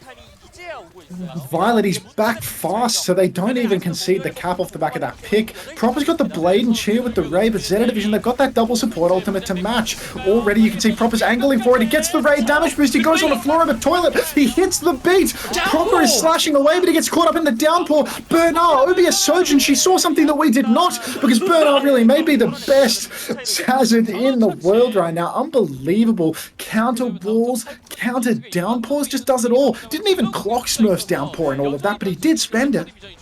Yeah, he used it quite late, I think, actually, so Burners had already done the damage by the time it comes out there. Now an early overclock from Flora, looking for more, turns around, deals with Proper, and he's so low, he's just stranded, and this is going to be a quick fight conversion here. Falcons, they have ult advantage for the next fight, but this touch, if they get late kills here, it's going to be rushed for them. Yeah, one more chance for Falcons to recontest, and they're relying on Stalker on Fielder to get the value. Proper's made the Widow swap in spawn. He had no ult charge on Genji, so there's no real consequence to that. Forced a little bit of a backup from ZETA, but they've still got the Blade. Deep Blade from Alpha Yi. Good beat from Fielder. Straight away throws that down, but he will get caught out regardless. Smurf trades Flora. Finn goes down as well. So it is looking like Falcons have the lead here. Alpha Yi might be able to get one more towards the spawn, or maybe just die himself. Bernard is looking for that final kill, but I don't think he's going to find it. Alpha Yi does find the kill on Stalker in spawn in the end, but really, these are just staggered players at this point because he's so far behind enemy lines. There it is, he resets. Yeah, I don't know how he got that kill, because when we left Alpha Yi, he was half HP, 0 cooldowns, hiding behind, but somehow he still gets that kill on Stalker. Guess he's just good at Genji. But the saving grace there for Falcons is, because Stalker was caught out, couldn't push with the team in that fight, he still got overclock. So a clear opportunity for Stalker here to give his team the advantage in this one right now. ZETA Division, they need to put this Sojourn under pressure or Stalker will take over. Walking forward now, first ray is a miss from Florin. Stalker is being patient with this one here, but Smurf's lost the HB trade. They need it sooner rather than later. Now Stalker's going to press it. He's hit it. Body shot onto Violet. Finish coming on. But Alfie and Finn are good for 2 trades. Stalker needs more. He can't find anything. And ZETA, oh no, overclock, no problem. They just walk forward and deal with all of it. Chio is still alive, but they need to consider a touch. I don't know if anyone's there for it. I think Fielder's getting the touch, but Chio, he somehow lives on coast, and Fielder's still getting these touches. Fielder's living as well. They need to kill Fielder. Fielder dies eventually, and Chio dies. There was a chance for a second we were going to get a crazy stall there, but they just about deal with both threats. ZETA Division come back massively. Nara is actually so good with these walls. I hate to sing his praises too much, but he is really so solid with these walls. He catches out Stalker, he swings wide to the right, immediately he's got a wall behind him, he can't back up. All he can do is walk forward into his demise. And again, really good judgments from ZETA Division. Flora pushes the right side, and straight away, there's Bernard, there's Alpha Yi pushing the left simultaneously, just trading out on the opposite. Thing about Hazard is he can basically be on either side at once with that shift, so really getting so much done. Falcons, when Malga isn't better, Falcons are famously a Malga one-trick team, so I have to commend you for your assessment of the situation there, first time chatter. Surprising, isn't it? Because again, it feels like, even though on paper it feels more like a dive tank hero, when we get in these mirrors, it always becomes a little bit more brawly. But we saw a big shift, right? Because those first few fights felt like Smurf just had the number, right? Alpha Yi couldn't get anything done, constantly on the back foot, pushed back into a corner, couldn't control any space. But since then, it seems like they've managed to slow down the neutrals a little bit here, ZETA Division, and they're finding more success. It does appear that there is a lot of success available to them right now. I really thought that this was going to be a Falcons sweep, to be honest. After the away game, right? Yeah, I mean, it's just looked as if ZETA Division was really dicey across the board. I refuse to believe that Fielder being on Lucio is the issue, given he's not really getting himself first picked. His ults don't seem like egregious Ajaxes or anything. But Bernard, he's getting so much done with these walls. A couple of big ult turns from Falcons have been counted out by kites from ZETA Division, counter walls, downpours from Bernard. You know what the biggest question here is... Oh, sorry, go on. Go on. No, you go. The biggest question here is Proper, right? When we've seen these Genji metas in the past, Proper has been undoubtedly the MVP of the entire tournament in these situations. You know, hard gap on Heesang at the end of Asia Stage 2. But here, What a quiet map from Proper overall. I do feel like, you know, historically, you say, I think when this team goes up against Crazy Raccoon, it's proper gapping, Heesang. But when it's Stalker versus Flora, I think it's usually more of a Stalker gap, to be honest. I think Alpha is a better Genji than Heesang. I think it's just the point of resistance is a little, or the point of weakness is a little bit different on this roster. I think that Flora and the supports are the weaker players on ZETA Division, but maybe Alpha and Bernara are some top tier tanks for these mirrors, or tank and DPS for these mirrors. Yeah, it's worth saying as well, obviously, in the mix here as well, a lot of the Hazard's job, once we get into this mirror, does seem to be, because of quite often the Kiri, Lucio, the Sojin, they're too far back a lot of the times to initially start on. A lot of it does start by how much can you bully the Genji out of position. And it feels like Proper having a hard time of it right now into Burner's Hazard. And Bernie's Hazard does seem to be shutting down literally everything. We've got 9k in the Falcons dugout. Can this guy make up his mind? Is he a caster? Is he a coach? Pick a side, dude. Did you see he wanted... Did you see the interview he did? It was translated on Reddit. He coached Falcons because he wanted Smurf to win strong. Just loves Smurf so much, yeah. He's a Smurf head. Now they're down one map to ZETA in a rush mirror. But have you noticed that he subbed out his signature hoodie for his signature, like, overshirt? Was he casting or something later on? What's going on? Now that he's become a caster, he's stopped wearing a hoodie everywhere. He's discovered overshirts. Moving up in the world. Yeah. Just, I think quite awesome, to be honest, that, you know, he turned 30 and he discovered overshirts. No. Oh, but Chad! Heart and soul of the team, little fucking shoulder tap, dude. You have been blessed. Fucking Smurf's ready to perform now. Now they've got the blessing, they will surely be fine. I don't think they're going to play Harmon in this tournament. They're going to let Smurf go the distance for this one because it's his last tournament ever before he retires. Yeah, I think that feels like a fitting thing to do as well, right? Given the respective stakes on the tournament as well in the grand scheme of things. Nice to let Smurf have his little bow out tournament. I mean, Smurf, he lost his only map in grand finals, right? So actually, no, he played Malcolm. Like, they kept alternating him. Yeah, he lost the Winston map, but he won his Malc. I think he played. I want to say 2 Malcolm maps, maybe. Maybe it was only 1. Why is Handon walking up on stage with his gear? No way they're subbing him out. They are. Oh, for fuck's sake, dude! Have a heart. Have a heart. It's his last tournament. Let play, dude. Like, heartless bastards.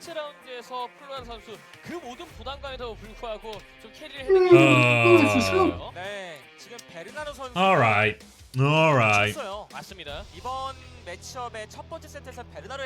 What's he, alright, he's swapping. I was thinking of sub actually. I'm gonna feel for Smurf though, right? Like just a victim through and through. Just let the guy play the goddamn game, if only for a moment. A potential last moment. Why am I getting the same ad in 5 different languages that I don't speak? Yeah, that's money in my pocket, mate. You want to avoid ads? Try subbing. It's a surefire way to avoid ads. Just be thankful that the ads are during the ad break on the stream, you know? The slot break. 3-minute Naga montage. I'll see you in 3 minutes. Alright. So then we're going to get a lot of Korean tradition going on here because we're going to get a new Junk City, so a Flashpoint, the immediate pick. And we're also just going to get Hanbin coming subbed in for Smurf, presumably just to keep playing Hazard as well. So when in Korea, you know, keep swapping your players, but keep the heroes the same. And keep picking Flashpoint as the next map. I mean, to be fair, if everyone wants to play the mirror anyway, maybe the map pick becomes a little bit less integral. We did see ZETA whip out an Anna Brig version of the Hazard on Midtown to eventually get themselves overline against Wei.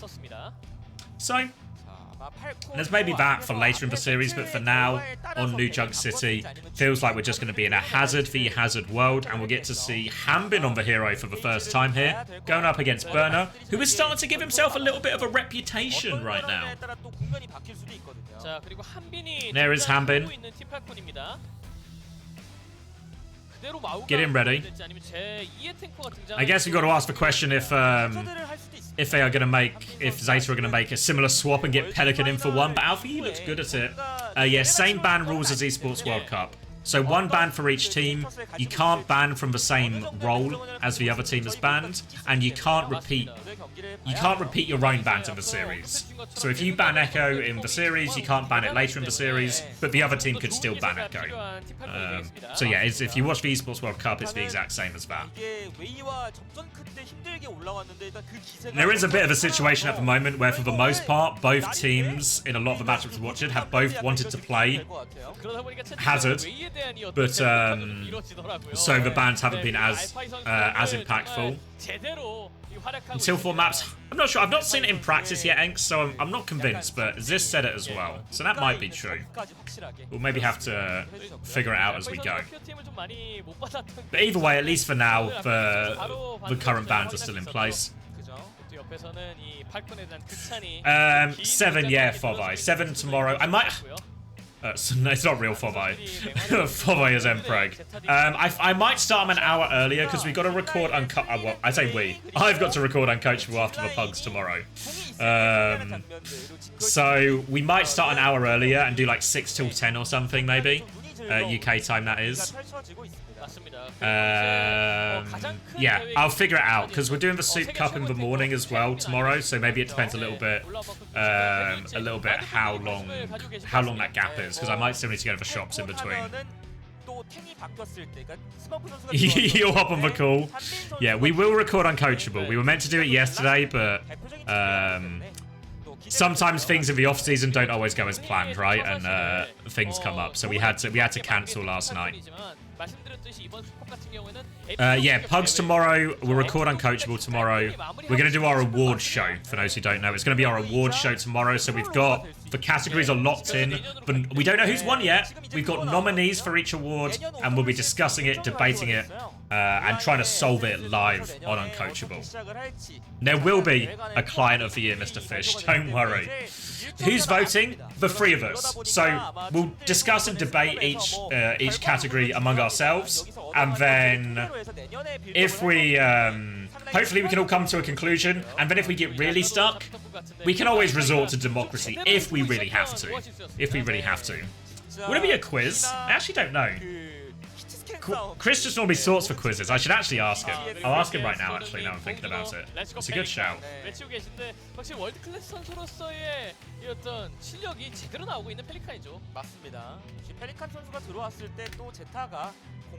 Chris told you no quiz? Oh, really? Oh, okay. I mean, I guess that would be fair. It's only it would only be me versus Max as well, you know?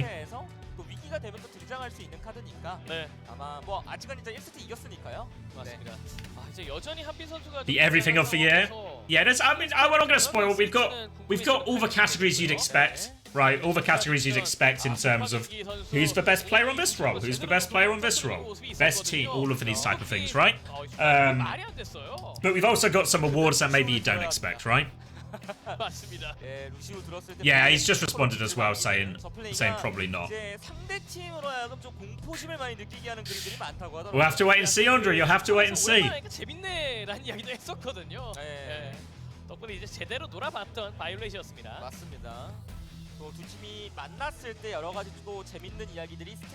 He should. Client of the Year. Award for Violet most first pick deaths. It can happen. It can happen. Alright, where are we at then? Falcons get to pick the map. They get to ban first. They will ban Kiriko. So maybe forcing Lucio Juno. And ZETA are going to ban Genji, interestingly enough. So they want proper banned off Genji. They want proper off Genji. But honestly, I thought Alfie had his number in that one. I thought he was in a pretty good situation overall. So I'm a little bit surprised to see him forced off that. 아예 그냥 뭐 트랩 플러스 알파 이런 조합으로 뒷라인을 깨자 이런 것들도 가능하기 때문에 이게 팔콘의 저 키리코 벤이 어떤 효과를 Interesting. 궁금하네요. 최근에 좀 핫한 그 두 개의 영웅이 벤이 되면서 유저코 시티를 맞이한 양 팀인데요. Protect ban? Potentially, yeah. If they just want to, they're happy to run the Lucio Juno. They're happy with Fielder's Lucio, happy with Chio's Juno, so they want to force that version of the backline. Yeah, interesting. I mean, they're not because they're not bans that are irrelevant. They're both banning key heroes that are involved in the meta comp. But interesting here to see where what you get with the bans sometimes is you get to get a peek into the team's thinking, right? So clearly, ZETA Division are a little bit worried about proper scenging. And likewise, Falcons want to force a certain type of backline, force them away from Finn off Kiri. So the meta comps have been disrupted here, Max, but I'm not quite sure which way it's going to go as a result. No Genji, no Kiri. Tracer Soj versus Echo Soj. Interesting to see the differences here. I feel like Falcons' comp, lots of peel. If Fielder can just play life for a couple of seconds, reasonable chance that Sticky Stalker can get massive damage in on Bernard. And over on this point, Tracer's not terrible. Echo can also sneak in over on the top though. Oh, great wall from Bernard again. I mean, it's so typical of him, and now he's just getting big slashes inside. Big problem about Falcons' comp is that they don't get to the fight as quickly as the Lucio Juno, so ZETA were just able to stuff them off rip, immediately get that good wall angle. Maybe this is a bit of a misjudgment from Falcons, actually. Really powerful in that first fight as well. A lot like some of the first points or first fights on King of the Hill as well, like Nepal Village. Get into that early choke quicker, especially with a hero that has a bloody wall with in his kit, can be devastating. So Stalker now off the Echo onto the Tracer, finding ourselves into a mirror in everything but backlines here. So maybe a little bit of attention here. ZETA Division's backline in theory more squishy, but they have control of the choke right now, and Ray will just catch Flora, so maybe a chance for Falcons to swing a little bit. Worth noting, Proper is obviously on hit scan now, as the way the heroes have sort of unlocked themselves. Wall of the choke is good again from Burner. It does separate the Falcons team, but they can't isolate any kills just yet. No kills as of yet. Have actually got Falcons fully taking the space. Bernard's in a little bit of trouble too. Nice double angle push there, getting the Brig in the front and Harbin in the back. So, I mean, that's exactly where you want Harbin, to be perfectly honest. I always love it when he approaches me from behind. Falcons, they are really closing on this double support ultimate. Violet very nearly has his own beat drop, but the double sup ult for Falcons is going to be online that little bit quicker. Alfie, he's closing on a pulse bomb, but whether he's going to find value with that, that's a different matter entirely. Where is Smurf? They put him on the bench and we're never going to see him again. He's literally left the military right now. Wall trade up a choke. Ray's going to be invested by Chia when ZETA, they just don't have it, do they? So they're just going to get rolled over by that Ray. Good patience by Falcons. Wait until ZETA in a position they can hard catch them with a wall, then just drop a Ray. Nothing doing. But ZETA Division, they just need one retake to cap this point, and now Ray advantage. Yeah, needed a Violet beat there, but the fact that the enemy Brig was close, the fact that he was taking so much damage front-loaded at the beginning, really tough. The fact that the devs have added a tank that can Maywall people in little chokes. God, this hero does feel more and more broken the more I think about it. You know what I mean? Like, just a tank that can also be the May. Downpour comes out from Harmon, it catches Violet, but the pulse onto Fielder is golden. Takes down not only Fielder, but his rally as well. So, Sticky Stalker, get out! God. It's two. Just one-upsmanship is unbelievable. Oh, Harmon, he may miss the B-hop slash, but he does not miss those shots. Shot wall shot, and that's going to be Violet taken down. Bernard, some back shots here as well. Finn not even able to get the orbital ray off because of that pulse bomb from Sticky Stalker. And Harmon, I mean, good God, you can see this guy's talented on Hazard. It's looking grim for Smurf. I don't think he's going to get too many appearances. It's going to be a very short swan song at this rate. But Stalker, one-upsmanship indeed, right? Alfie looked like he's done the big clutch, gets the pulse bomb kill, shuts down an ultimate. But Stalker, 2 for 1, no problem. Now ZETA Division, they're actually walling onto the high ground so Hambin can roll out over the top of the choke here. And he's got this position now on the high ground looking for it. Finn with that ray advantage, but Robert takes him out of the air and Hambin's just going to disengage. And that's the easiest you're ever going to see anyone deal with an orbital ray push. My God, truly a hero for the off-tanks is the Hazard, as we've got Harbin taking this to a whole new level, making Bernard look like a little bit of a chump on this one, to be honest, with some of the creative stuff that he's doing. Aggressive pushes, strange off-angles, walls, and one-shot combos galore. Really, a different level of domination from Harbin, I'd say, to anything we've seen up until this point in the tournament. Yeah, really clean from him. Our first time seeing on the hero, and well, he continues to be good at this, right? Every time we see Hambin locking a new hero, whether it's Junker Queen when it comes out, Ramatra when it comes out, even Malga, he makes it work on everything. Truly, one of the top talents in the scene right now. And now an early slash again. Hanbin takes a chunk of damage for that though, and Burner's going to try and keep the pressure up on him. Ray comes out from Chio now. Flora's going to overclock as they try and walk back from this one. They're still pushing with the Ray right now. Full block being used, but Chio actually dies in the Ray. They all die in the Ray. And Flora's dealt with all of this with the overclock, proper with a flank, but Flora's got the backup. And ZETA Division deal with the Ray push, no problem. That was a downpour invested in that too. Yeah, you're right. It wasn't just the Ray. Somehow Hanbin threw out the downpour and all of that. Chio, he's trying to salvage this situation by doing a little bit of Life Weaver gripping and Spawn just to feel better about himself. But ZETA, I mean, they're going to be laughing. Overclock into Ray and downpour, and they come out on top. Really brutal now for the side of Falcons. They've got to come back into this with only Sticky Stalker's Pulse Bomb, which, you know, I will say, It's a good ult. Oh, a rather downpour's potent good. combination. Bernard's downpour is enormous. Absolute game winner. Catches up so many members of Falcon, and there's just no chance for recovery. They're not even going to ult. They're just going to eco that one. Yeah, once you get that many people locked up, if they're just in plain sight there, like ZETA Division had them, you can't do anything about it. They are just going to fall. Chooses not to invest for beat here, Fielder. Saves it for a more reasonable fight. But ZETA Division, they're good. Oh, Pulse Bomb's a little bit wide. Defensive wall helps Flora out of that one. Well played by Burner. Gives his Sojourn a bit of cover. Now Fielder has the beat to keep going, but Finn, he's got the Ray, and Violet has the beat to match right now. Violet will drop the beat, catches everyone. They need kills, but they've used double support on ZETA. There we go. Burner's going in, makes his move. Proper's gone down to Alfie on the other side of it as well. And that should be ZETA Division tying us up 1-1. Oh, 1-1. God, close, very close, back and forth. Burner, you know, maybe starting to make, you know, remind us that, you know, he too is good here at the Hazard. You know, it's not just Hanbin. He's putting on a generational performance right now. We may be seeing some of the top players on these heroes right now. Although, I mean, Hanbin's fluidity did look like it was sort of on another level. No support ultimates online for either side. In fact, no ultimates across the board. It's only Proper and maybe a later Flora to have an ultimate in this turn. Proper now coming up on the overclock, but before he can even do anything, Burner's just going to catch out Stalker. So, again, player advantage for ZETA. Deficit for Falcons. They might just let this first cap go through to the keeper.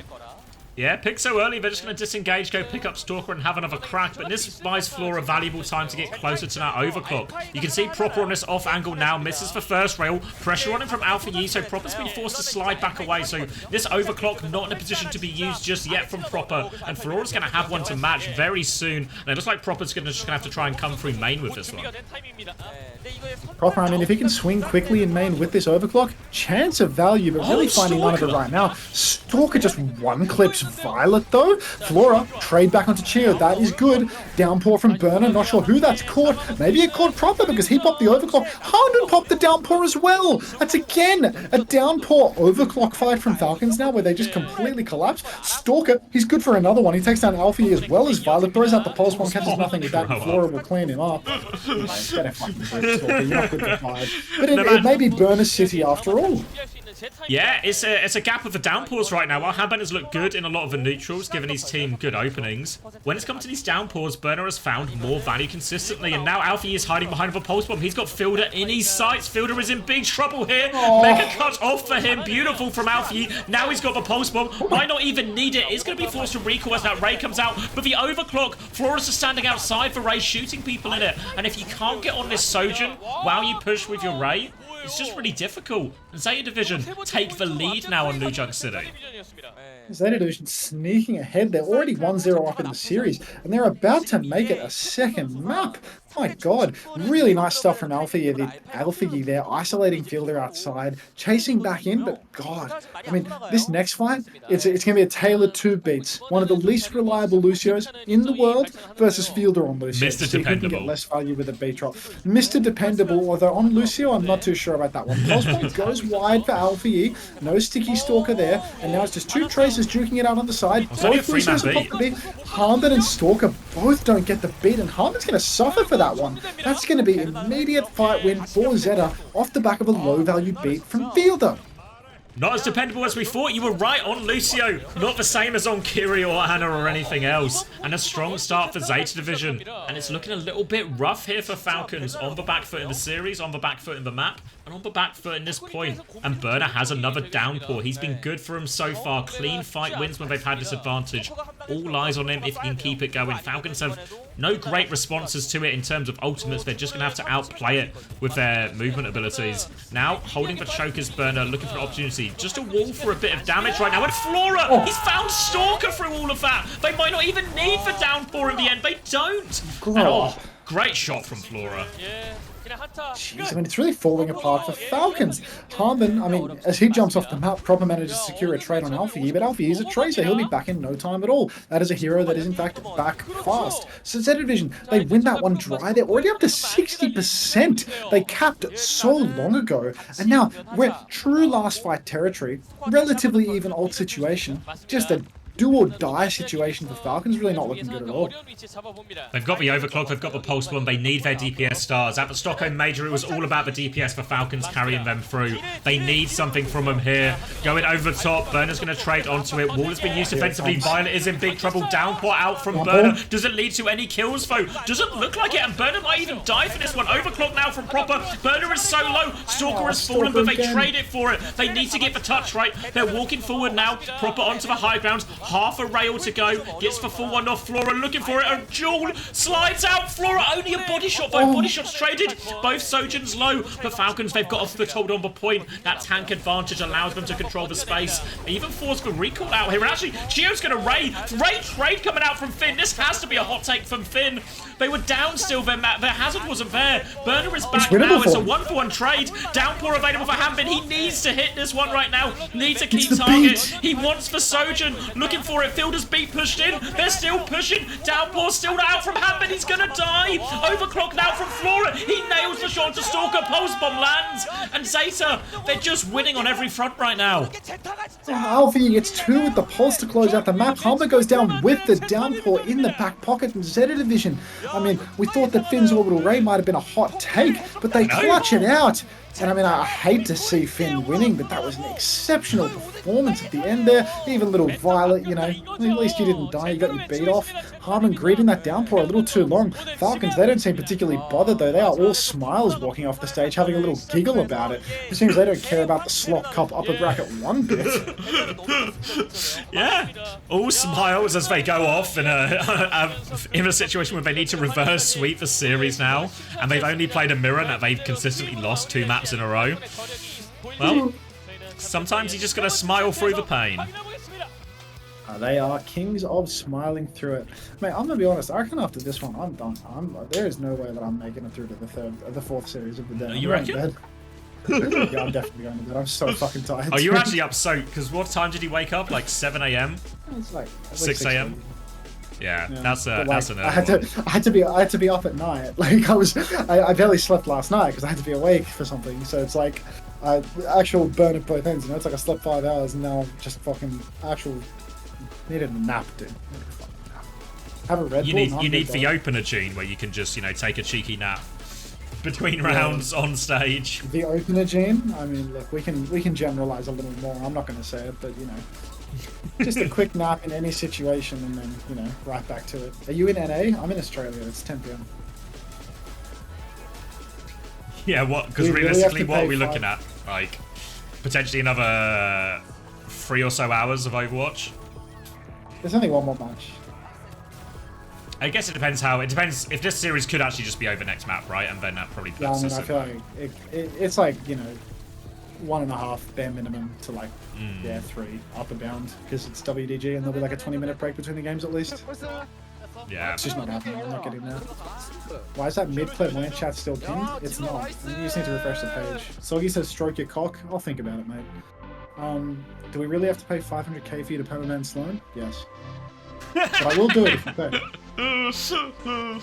Is it permaban from Twitch? Or from a Discord? From my Discord. Sloan doesn't even watch my stream anymore. They just type in my Discord. Sloan completely stopped watching my stream. Undid their server post in my Discord, and they just use my Discord as some sort of like mentally ill personal diary. Like a journal. Like they're literally just like journaling in the journal channel every day. Class. Kelly's so happy. Class. Yeah, no. Kelly's fucking beaming, dude. God. Hold on, let me sort. I can sort the pros. My mods are probably busy doing their real jobs. There's no such thing as a real job in this instance, mate. Come on. Oh, you know the Overwatch Esports Japan is doing the fucking SOOP Cup? Oh, really? Oh, France doing it as well? Oh, there's a channel with 4K viewers. Whoa. Yeah, there's a few people doing it right now. Why is Kai live with the stream title retiring? He's retiring. Wait, What do you mean, why? I've not even seen Have on you heard Reddit about yet, this? Max. Can someone post about it on Reddit? Like, he's been hinting at this for a while. It seems like the hints are getting more and more aggressive as well, you know? Like, writing it in a Twitch chat, your stream title being retiring. It feels like I'm starting to put some of the puzzle pieces together here, Max, and I think I'm getting a conclusion that might shock you.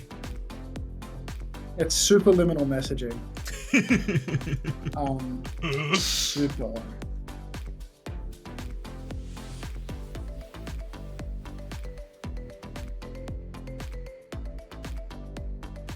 Alright, looks like we'll get the teams back on stage.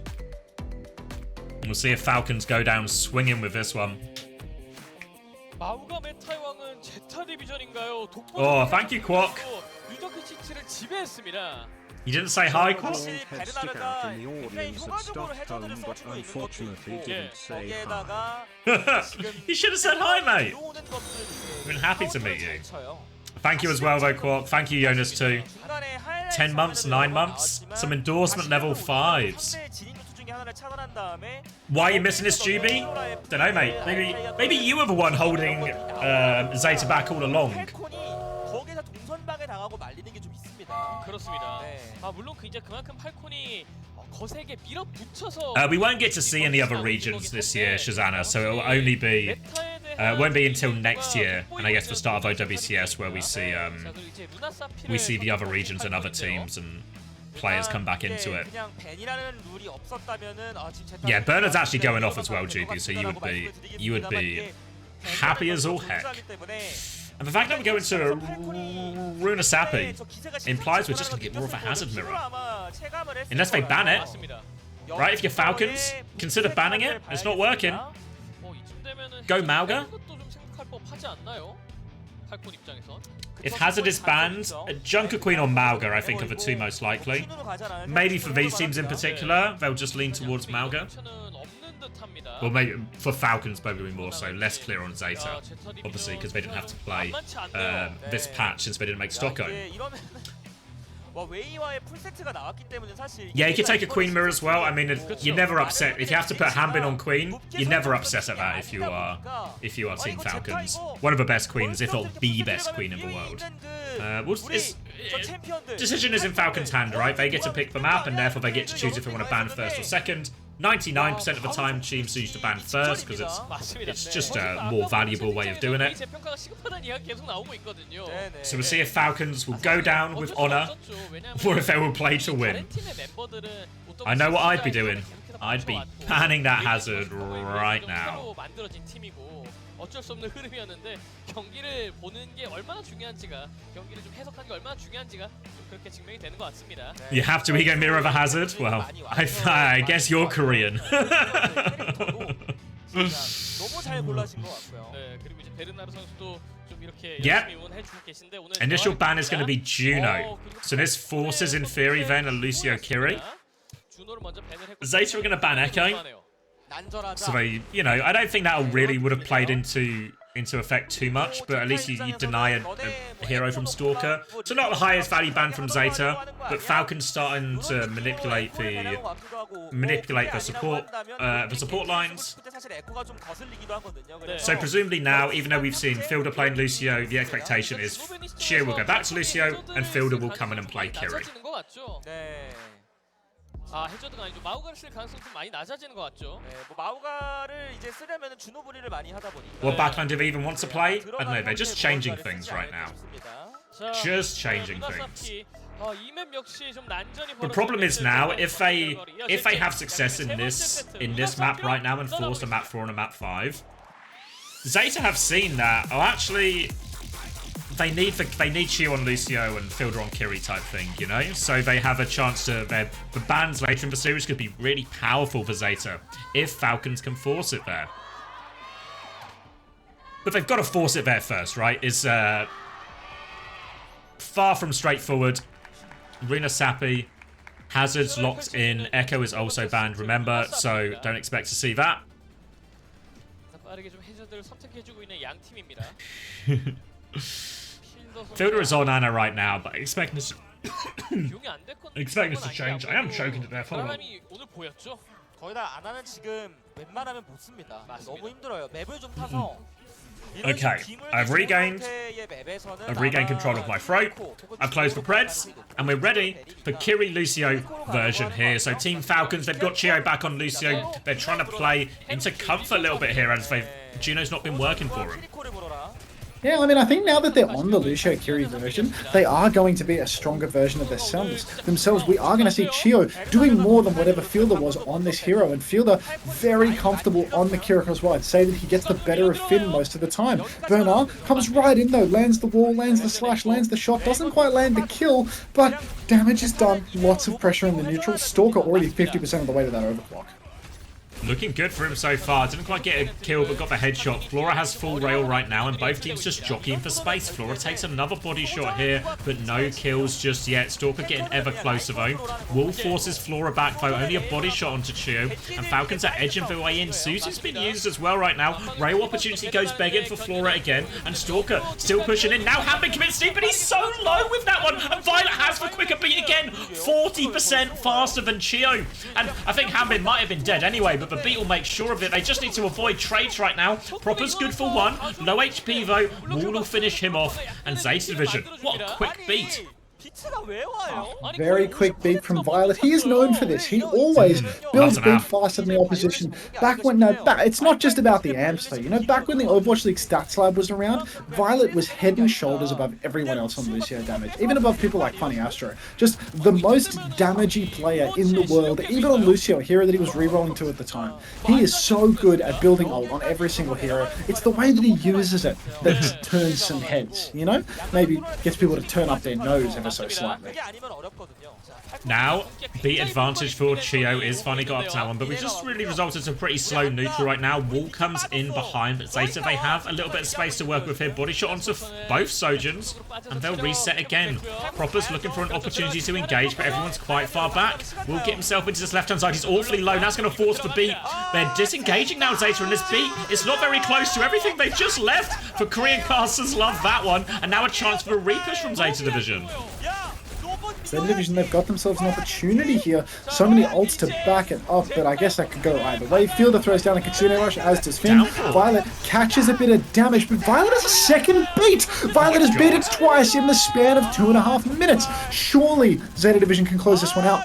Falcons, both of their DPS actually have ultimates, and it's Chio to kill off here. So even though Violet has beat it twice, Falcons are somehow coming out on top of this one.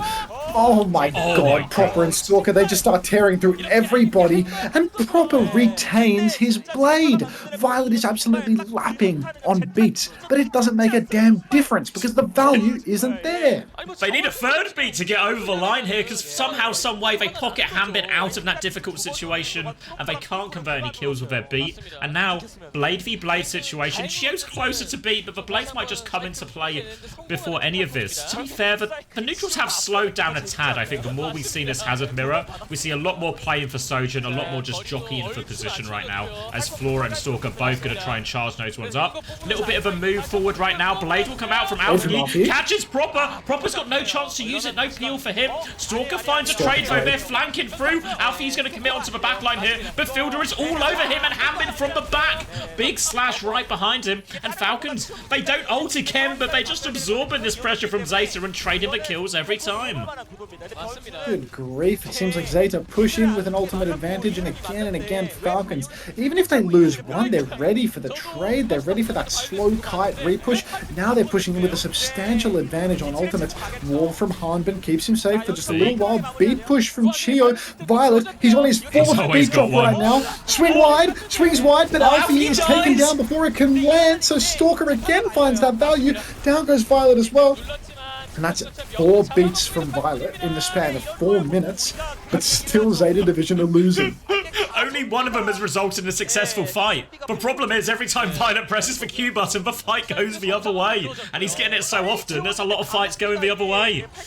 Disaster here with the beat push valued. The slight delay allowed Alfie to die before the overheals came through. Now Team Falcons, front foot. They have both DPS ults. ZETA, they have plenty of ults to respond with here, but they need a foothold because the capture point has already been captured. And Stalker's going to kill Violet beforehand! Fast overclock coming out. Stalker spots his opportunity. No further picks right now, so still in the balance. Oh, downball comes out. Stalker's caught up in it, as is Hanbin. Stalker still trades a kill, though, despite being rooted to the ground. Doesn't stop him moving his mouse. And now, tank advantage as Burner comes back in. Will be able to focus down these kills, and they do stabilize off that Hanbin pick in the end. But Stalker is starting to connect a lot of shots. Yeah, Stalker is really coming online at this point, but Burner, his downpour was money. Finds the value that was required. Proper, he's got the blade for next fight. He's been nursing this one for quite some time, is my understanding. A slow-cooked Dragon Blade, unless I am fooled about when he last pulled that thing. I'm not sure if he's used... is that his first blade? I think it might still be his first one, honestly. I think it might be his first blade. Really falling off the bone at this point. Flora pops the overclock out in the open, and it will be Proper going down, so that is going to be a 6+ minute blade from Proper at this stage. Bernard with another one. Good grief. Stalker, as we said, coming online, getting another kill on Violet. Nothing new here, but Bernard is on Stalker and he connects every single shot. This is about to be a 5k for Bernard at this rate. Really, OBS Sojourn was a better talent scout than you or I, Xavier. Yep, well, that's why if only OBS Sojourn was on Gladiator Season 6, maybe it would have turned out differently. But you can't rewrite history, Max. You have to just live with the decisions you made. And now, Falcons are living with a decision they made, which was to not blade for the first 6 minutes, which means they have a blade to push with. Alfie is going to have one to match soon, though. But can we finally see something out of Proper on this next push? Oh, doubtful, Xavier. Blink and Violet will have another beat that he can piss away before Proper pulls the blade yet again. And with all of these ultimates the Falcons have right now, with the Kitsune Rush, with the downpour, I'm really doubting that they're going to open with this Proper ultimate. Rail comes out from Stalker, gets Finn very low, but he's just going to chill out in the back. Really no pressure on Falcons to push. ZETA are the ones that need to swing this corner. Flora, he does not have the overclock, so it's going to be very hard for him to swing. Maybe all going to come down to Alfie being the one to initiate this one. Looking for an opportunity to go right now, just jockeying. Deflect has been forced out, so that might put Alfie off engaging just for now. We're about to have Kitsune Rush. Fielder actually starts this one round the corner. Chio's going to beat as well. Now the blade from Proper, trying to cut through all this overheal health. And with the Kitsune Rush, he's good for it. Stalker's popped the overclock as well. He's landed that one, and it's only 1 kill for Alfie's blade. Falcons, they had to use all 5 ultimates, but they win the fight, 5 ultimates to 4, and such an important fight. 2 minutes 40 left on the clock. Crucial fight for them. 5 ults to 4, that is totally acceptable in my book. Great ultimate usage from Falcons across the board. Massive root on the downpour from Hanbin. Really nice blade from Proper. I'm sure Stalker contributed something too. Mr. Fish OW, thanks for the resub. Welcome back to the Parasocial Friends Club. Appreciate that, mate. Now, we've just got the cards stalled out on the corner. ZETA Division, they don't want to enable Falcons to turn on those close spawns, so they will fight tooth and nail for this corner, and they are closer to Flora's ult than anything else. Flora right now is just holding onto the rail, looking for a kill, but really Falcons are happy to just play slow on this one. They've got the lead. Bit of a wall off into Hanbin to try and clear some space, but the position is so good for Falcons here that it's really difficult to get bullied out without ZETA Division committing in a more meaningful way. They do push Hanbin back to the next corner now, and Flora getting ever closer to that overclock, but wall comes out this time, and Hanbin's able to re-push and regain some of the position, and Proper got all the way in behind here. He was on a bit of an adventure with Fielder here. An interesting choice from Falcons, and they're going to get punished for it. ZETA read it and deal with it no problem, and that means they don't have to use the ult. Chio gets a single trade in all of this, which won't really do any harm, but now ZETA Division, they found a chance to be on the front foot here. Overclock, Kitsune Rush coming back.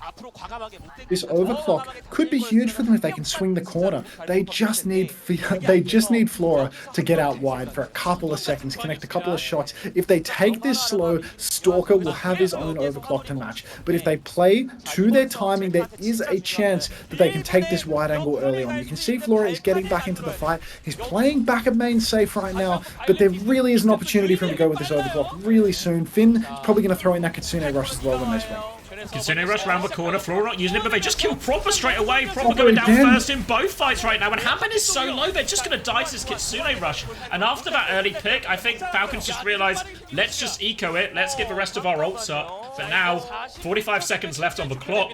Lead is going to start getting close for ZETA Division after that cap. And this is going to be a big ult throwdown right now. And maybe crucially, ZETA Division, they have the blade to combo. And Proper doesn't have it just yet.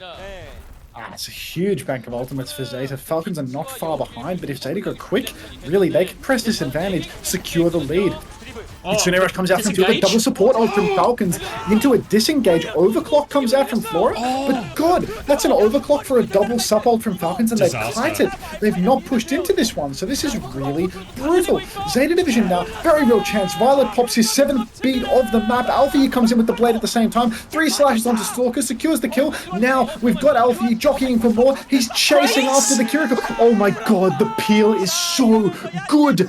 Alfie, he tunneled in on the Kiriko. He got taken down in the blink of an eye. Proper pulls his 2nd blade. The downpour comes out. It catches Proper, but it's not going to be enough. Burner can't get that kill. And that's going to be all she wrote. It looked so good for ZETA Division, but they chased backwards towards the center. We see Falcons make a really similar decision in a lot of situations in Stockholm, where they will start with an ult, not normally a double support ult like that, but they'll start with some kind of ult. They'll realise they're able to close the distance, but not quite catch them. But then they double down, they keep ulting to keep pushing.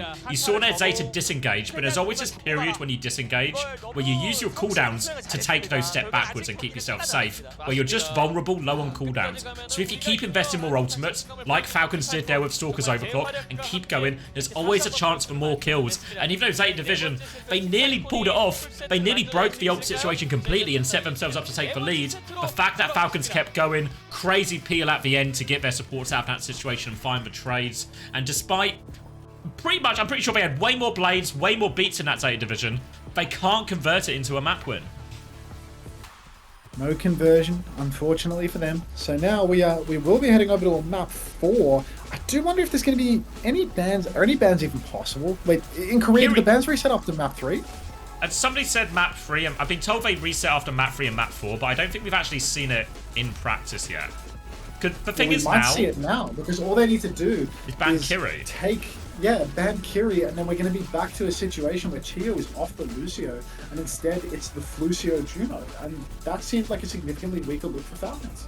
Yeah, so far ZETA have banned Tracer, Genji, Echo, so all the support, all the tank bans are wide open for them, so you have to expect that ZETA will be banning Kiri, even though ZETA probably have the biggest reputation amongst all the Korean teams. While they all have a reputation for pissing away hero bans, ZETA is really the biggest pisser of them all, so nothing's guaranteed when ZETA are in charge of the bans.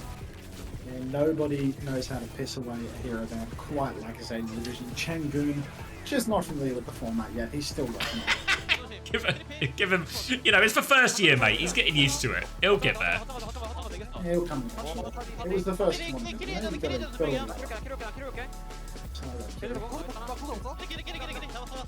Alright, I'm gonna put the Preds up and then I'm gonna grab a drink, so I'll be right back. Oh, God, I could do with some water too. Maybe some slop to go with the water. Some sloppy water. Oh. Be right back, chat. See you, chat.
Oh, I'm back.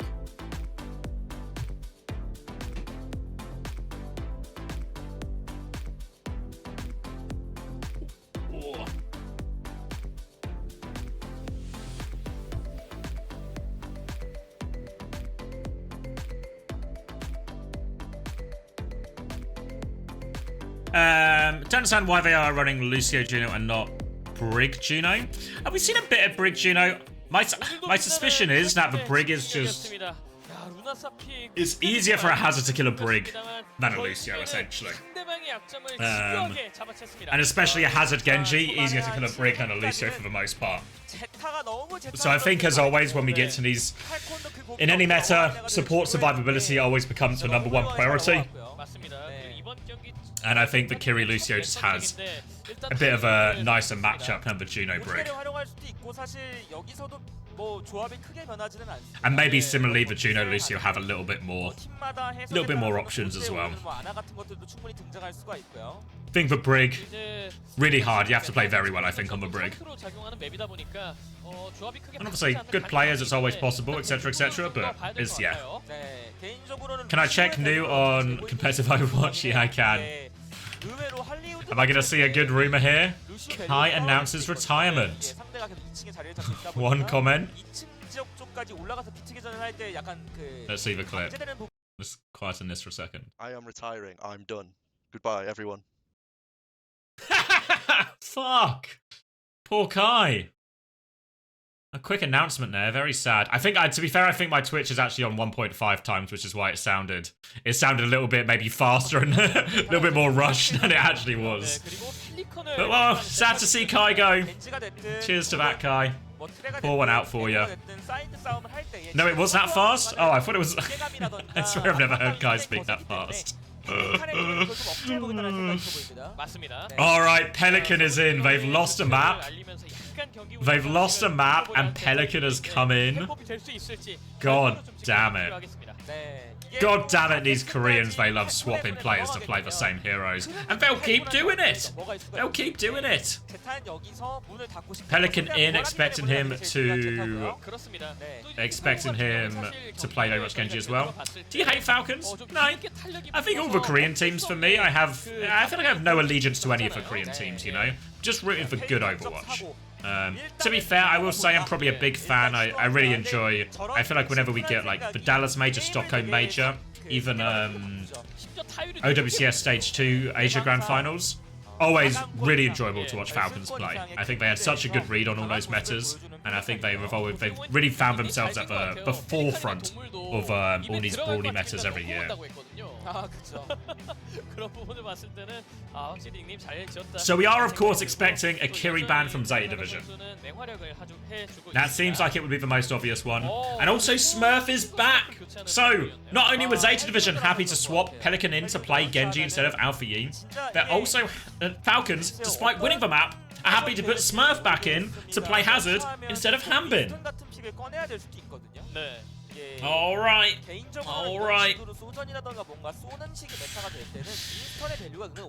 We're probably just going to get more of the same heroes. Love Korean teams. Just it sort of makes no sense, but it's also so predictable.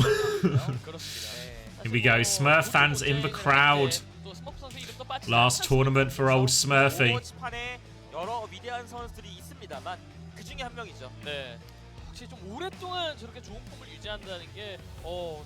We've not seen the bands yet, have we? Still waiting on the bands.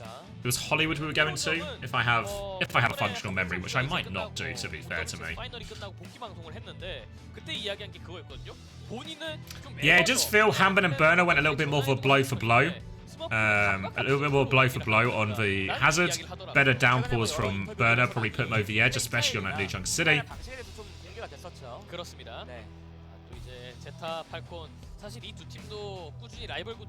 Handshake agreement, Monkey Mirror. I don't think we're getting it, Fish. Don't think we're getting it. I think it's a Hazard world right now. But the gap between Smurf and Burner felt like it got really big towards the end of that first map here. So to ask for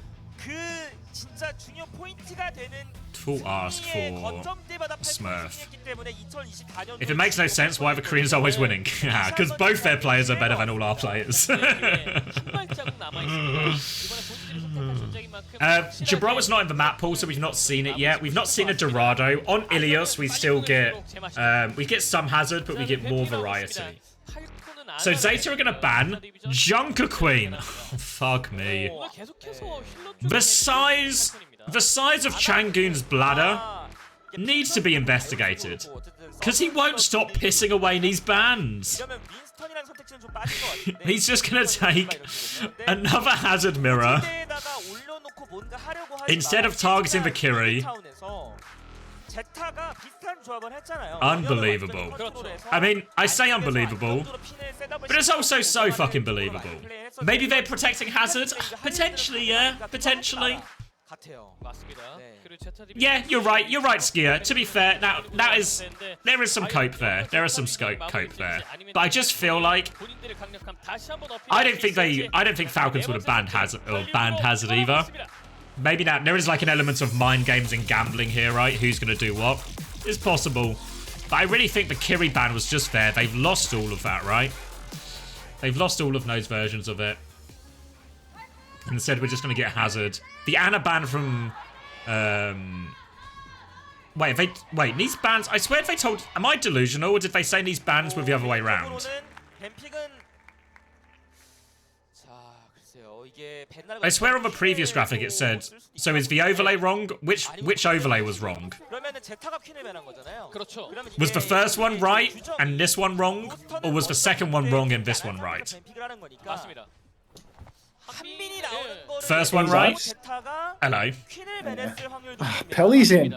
Lost a map. Got to rotate players. Don't know who's on either of these rosters, so with the UI gone, I'm not sure who's who. Oh, they had the bans the wrong way around. They fixed it. Alright, good fix. Good fix. So, more Hazard, Smurf back in.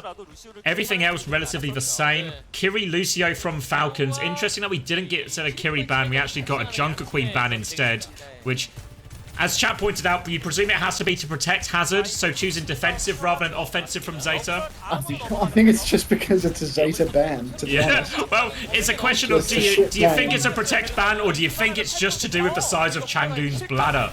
But either way, right now it's working because Flora's got the opening pick. Burner's going to double down, getting that Hazard kill as well. So 3v3, but tank advantage for Zeta right now. Can they chase up these kills? Proper's going to get forced back, and Falcon's just going to have to take a bit of a soft reset here, I think. Falcons are really going to struggle to step up onto the point. Even though Zeta have no healers, they will be back quite soon. Oh, goodness, Flora taking a big risk getting so deep, and Violet just getting drilled down by Proper, hitting every right click that he needs to. Oh, God, I dislike that on the jaw. Oh, sorry. Lots of damage right now. Burner in the back pocket.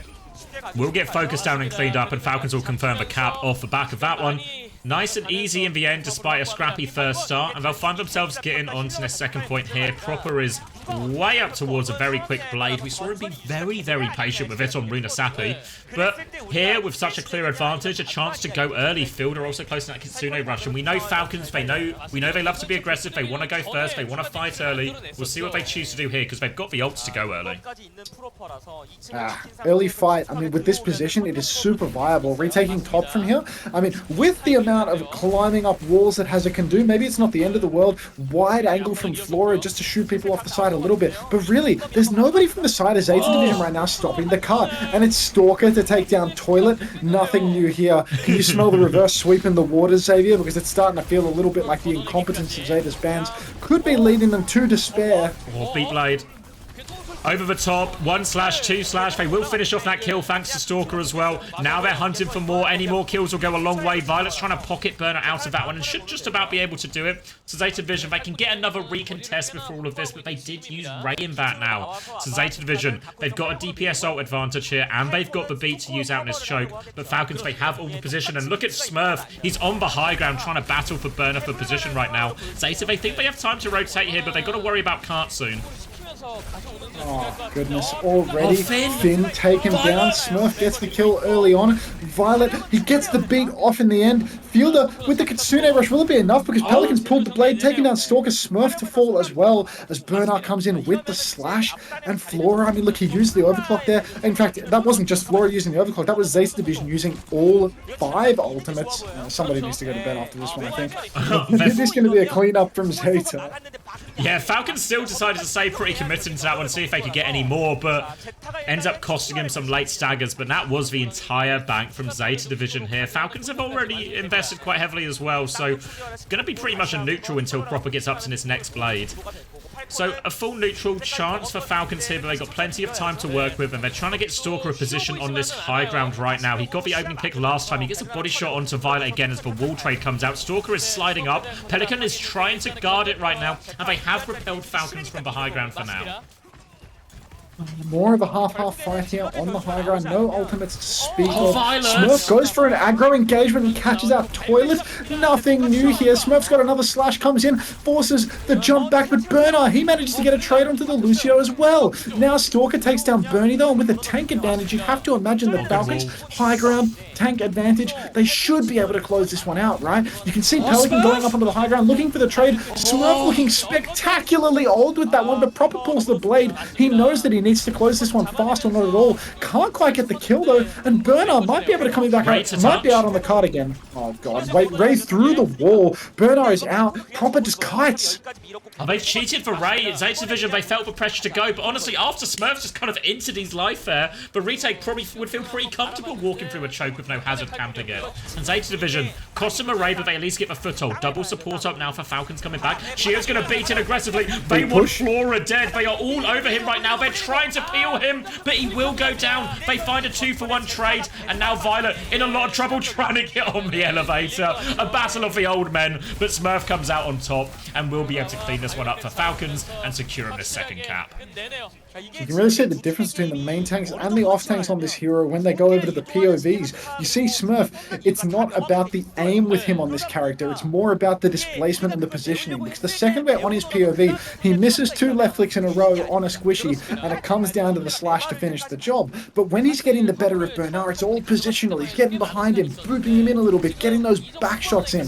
So really 2 completely different styles as to how these 2 players are carrying on the hazard right now. Both performing very well, but in very different ways. We see straight away we've got Harmon, Smurf posturing for positioning up in main, just dueling against one another right now, but it is Bernard that has to back off in the end.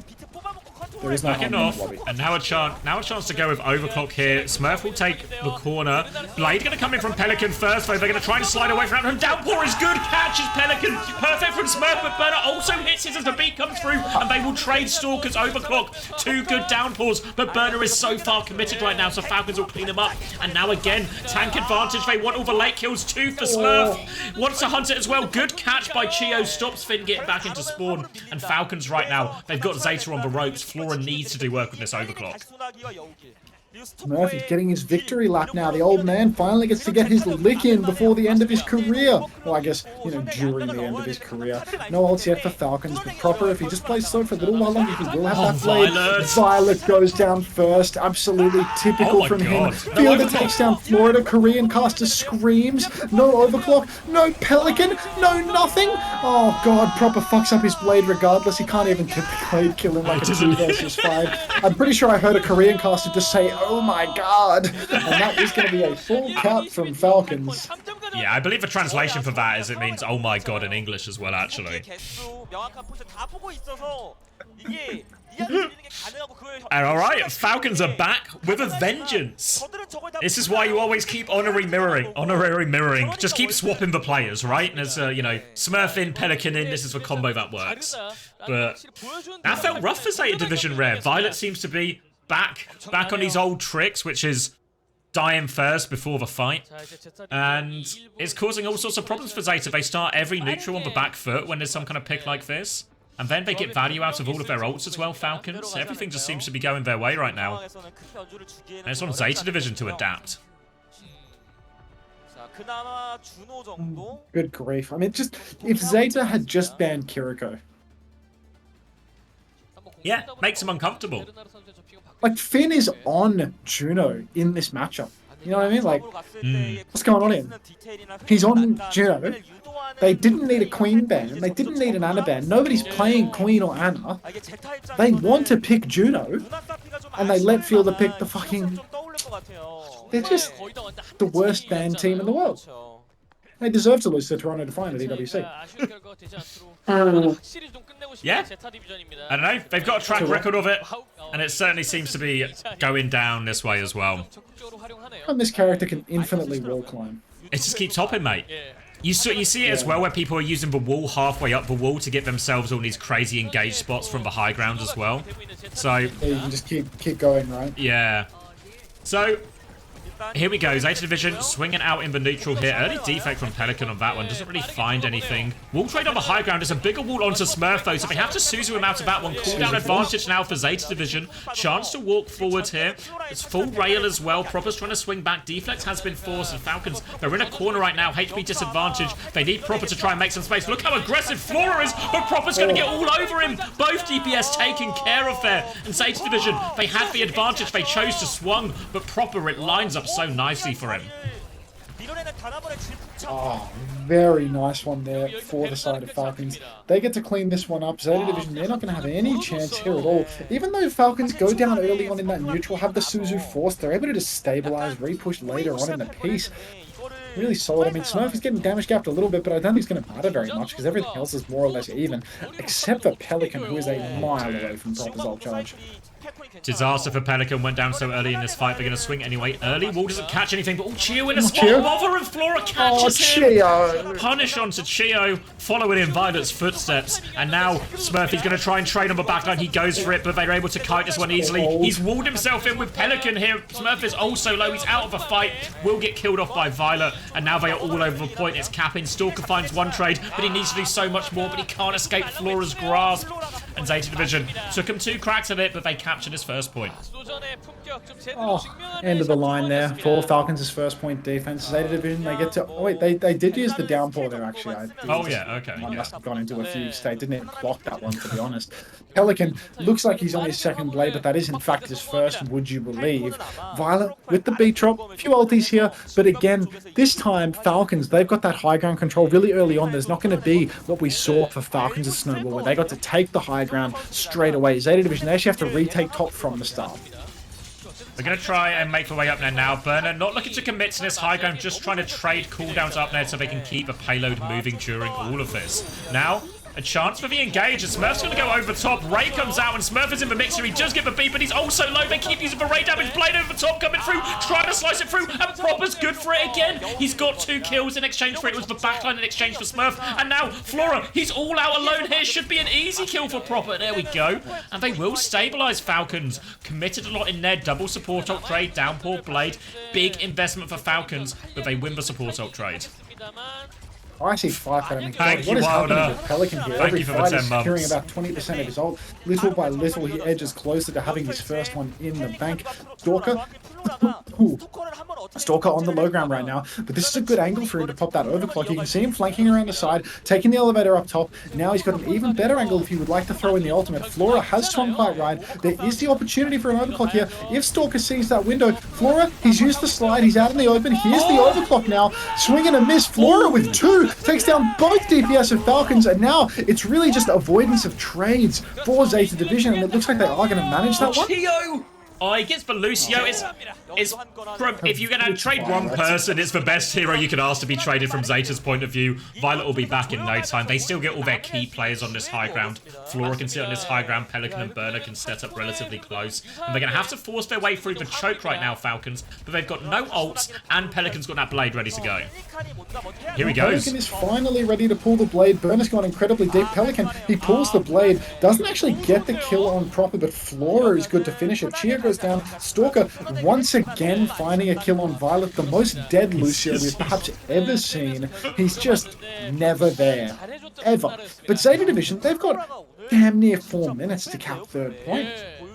Great time for ZETA Division to work with here. They got that just using the blade as well, so they still got a downpour and a ray. More ults to chain together to keep Falcons on the back foot here. If this downpour connects, they might not even need the ray. We'll see what they choose to start with, though. Falcons, they need to start to find some success here because they've got to win a lot of fights in a row. And they're going to try and go early, it looks like here. They're trying to jockey for a bit of position, force this Genji out of left, but Burner is camping up top, downpour in hand.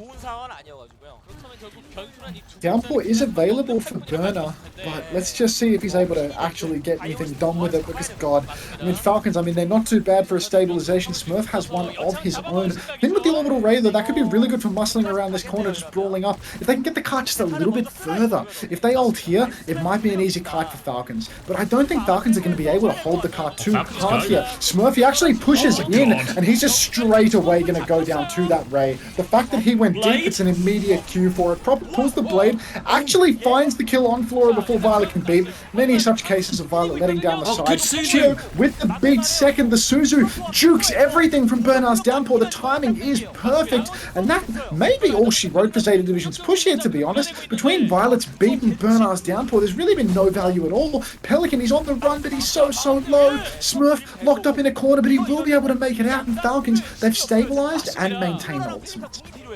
Dealt with all of the aggression there from ZETA Division. They have their DPS ults ready to go, but this time, Falcons, they've got a little bit more to punch back with Overclock and Downpour available for them here. ZETA might just farm these ults before they really commit. No need to do anything rushed. Falcons, on the other hand, just need to worry about Smurf right now because he's losing this trade. Actually going to get an Overclock out of Stalker. ZETA, chance to walk back if they want here, and I think they'll just go for it. No, Burner commits. Smurf is so low. Even with the Overclock, he goes down, and now Flora responds. Overclock of his own. Blade over the top from Pelican. It should just finish it right here, right now. No chance for a recontest. They've got a faster time bank, but it could have been much worse. There was a, 4 minutes coming into third point, finish on 148. Very even situation now. It's a nuts judgment from Bernard there. Even though Stalker was overclocking in main, Bernard manages to swing the corner, full line of sight of the Sojourn, and just execute Smurf somehow. He must have really dropped the ball. Yeah, around the corner, everything he was climbing the wall, I think. Got Flora a couple of times over as well with these overclocks, just finding nuts value. You see there in the replay, like, God, just ripping Stalker's head off the second he pops it. Bernard executing Smurf as he tries to claw his way up the wall. Flora pops the overclock here at the end. Gets a couple. Very solid stuff from ZETA Division. It's just a question of how long is it going to take before Violet dies for the first time. Well, at least 36 seconds, I reckon. He's probably safe for at least those because the spawn doors will remain closed. But after that, I mean, I was going to pass him, mate. Yes. All right. So, looks like we're going to get very much more of the same matchups. We did see a little bit some of the interaction in these bigger ult trades. A lot of the time, Ray can just outvalue Kitsune Rush if they're just used in the same place at the same time. And we saw that in some of these bigger ult trades, and that went Zeta's way. So a bit of a problem there, even if the Kiri Lucio does seem to be a bit more survivable in some of these situations. Well, unless your name happens to be Violet. But in general... in general, it seems okay. The biggest problem, I think, for Falcons right now are just these neutrals. Burner is bullying Smurf, and they need to do something about it. Smurf either needs to find a different way to trade his cooldowns, or just not int his health so much. Just play it a little bit slower when they have control. And Flora! Gap on Stalker, but the revenge straight away from Proper. Gap on Flora. Suzu is good, but Pelican will trade Fielder after using that Suzu, but Proper's not done yet. Proper and Chio, they're going for more. They're going to trade their way to success. They're looking for this as well. Low or health on Pelican right now, looking for the finish. Smurf will do that one with a block. Burner is still in there quite low. Pocket comes back from Violet right now, but Burner is still so low, as is Smurf. Proper is still here. Chio's on top of him. They do manage to get out defensive wall from Burner. Chance for a recontest here for ZETA. Oh, Zeta's definitely going to go for this one, right? Oh, they're not doing it. Goodness, they just want a full... They want a full fight here. One last fight on the second point right at the beginning. I mean, are they just going to go the second the doors open, or are they going to play for this corner? I'm not too sure. Wall comes out in the choke, doesn't catch much of anything. Falcon's happy to just disengage, take this one slow, let the doors open, let the cart swing out, let that cart cover come to them a little bit. Just a neutral poke here. Chio on 6 health, copping a bit of healing inside, has the beat drop available now, as does Violet, so eyes on these Lucios. Oh, Violet! Ajax. Oh, Violet disaster, with an Ajax! Overtime, crucial fight, support old trade, and Violet, he goes one step further. Ajax is round the corner, but Patch can't save Violet from himself, and Burner's going to get staggered out right now as Falcons have got this cart moving in overtime. And oh, this is scary for ZETA right now. Who else but Violet, Xavier, really? Who else but Violet? He's known him. for it. He got money. It's always him. The cash out hit, and Falcons, they are grinning from ear to ear. ZETA Division, they got to be kicking themselves about trying to take an ult fight and not recontesting first at this point, because you can't trust Violet to get his ultimate off in the crucial fight. ZETA, we've been here before, and we will be here again if you keep this guy on side. Finn has the orbital ray now on the objective, throws it down. This is going to be impossible for Falcons to kite. Fielder throws down the Kitsune Rush, downpour in. It will be Finn falling, but Pelican trades out Smurf. That is a good trade, and a C9 from Falcons. Oh, it looked really clutchable there. Proper got an immediate kill with that blade as he pulled it. They just needed someone to touch. But a similar situation, right? When they trade his Kitsune Rush with a ray on point, and to be fair to Falcons, they had no choice, right? It's overtime. They have to trade it there. But once that happens, Smurf just gets obliterated by this ray as he tries to play in a bit of that Kitsune Rush. And that's where the C9 ultimately led from. We're quite deep in overtime here. And that chance for Proper to clutch goes away. But still, thanks to that HaeJeokDan, 1 minute 48 seconds on the clock, and the payload's here on 2nd of Hollywood. More than winnable from Falcons from this point. Incredibly winnable. Could I trouble you for a few seconds of filler? I can keep filling. So, ult trade goes the way of Falcons now in these crucial fights. We talked about how the raid does seem to outvalue the Kitsune Rush, and I think we did see that ultimately in that last fight again. No, even though the C9 was the ultimate reason that they lost that fight. And this is where it sort of comes down to these two different things here. Fielder and Shio, more survivability. The ult trade is better for ZETA Division. Partly because Ray is better than Kitsune Rush, but also partly because Shio's beats seem a little bit more likely than Violet's to go off or go onto meaningful targets. So on both fronts here, 10 seconds left on the clock as they go into this. ZETA Division still in control of their own destiny if they can find success here, but really, all going to come down to these opening picks. Which Genji can start to find value. The longer we go in this series, the more Proper seems to be coming online. And this is a problem ZETA Division may have to solve. We need a solution. Thank you, Kizzy. Maybe the solution is Violet just not feeding his fucking brains out. Maybe getting a beat drop off here and there. Pelican getting more than 20% ult charge per fight probably wouldn't hurt either. But let's just wait and see. Now we've got already ZETA Division pushed up very, very far on the point, taking so much space. But Falcons, I mean, you can see the discipline here, right? They are just taking every angle. And it appears that Violet, he hasn't learned his fucking lesson, but Fielder, incredibly low, will be taken down by Bernard. Again, you see the prowess of the off-tank on this hero. It takes down both supports. Absolutely ridiculous, the carry potential of the off-tank on this hero. Stalker for 3, Bernard for 3, but Stalker, oh my god, Stalker on Proper, they get another one. Proper's 1 HP, he will die to Bernard's wall, because of course, a wall on a tank, a Mei wall on a tank should also deal damage, in my opinion. And it's 5 pillars, so it's probably 250 damage for Mei wall on tanks. That seems the most reasonable thing to do. Let Mei wall one shot. Fair.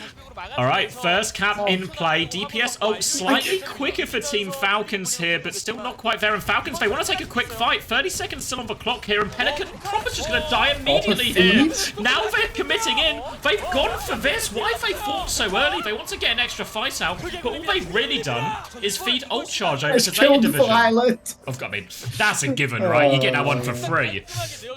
Death, taxes, and the death of Violet. The 3 constants in life. Absolutely unreal.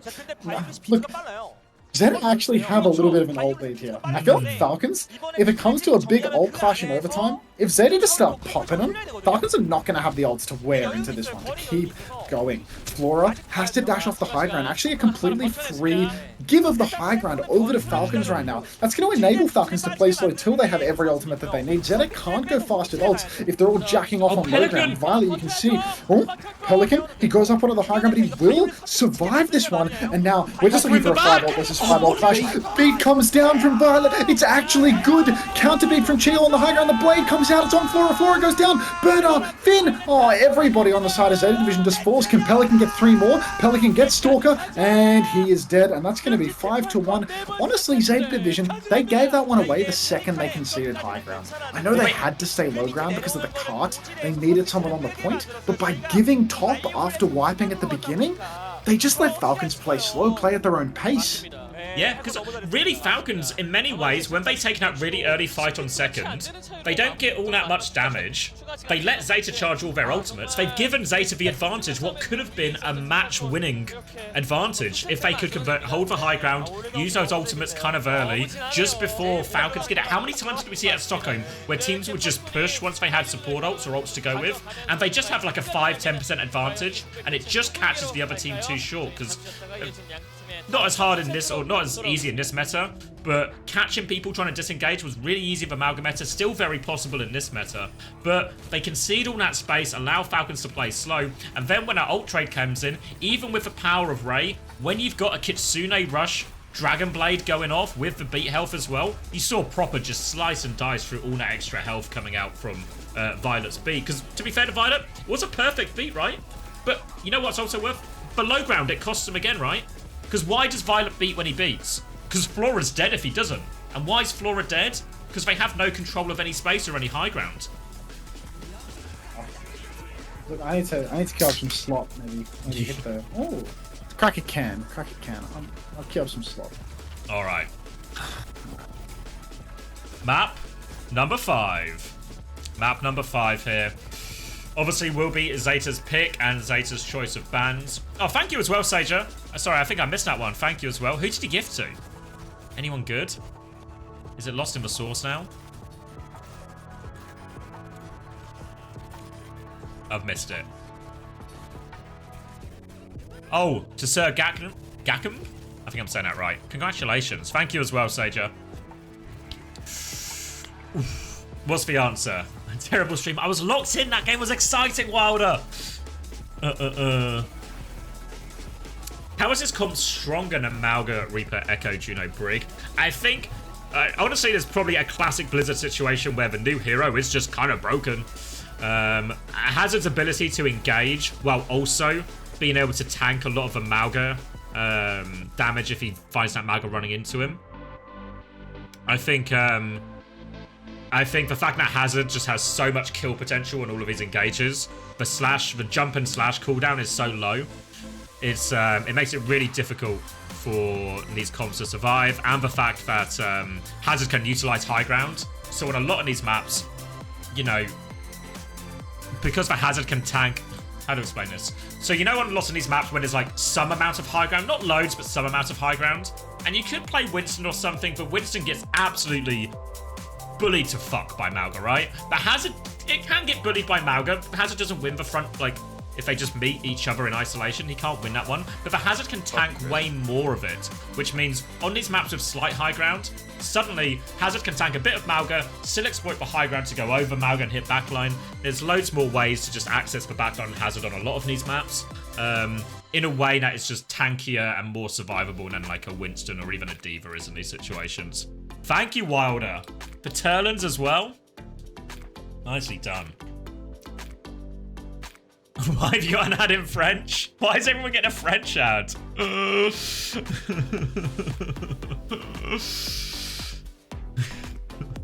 Yeah, what do we think? Did anyone keep track of Violet's death count?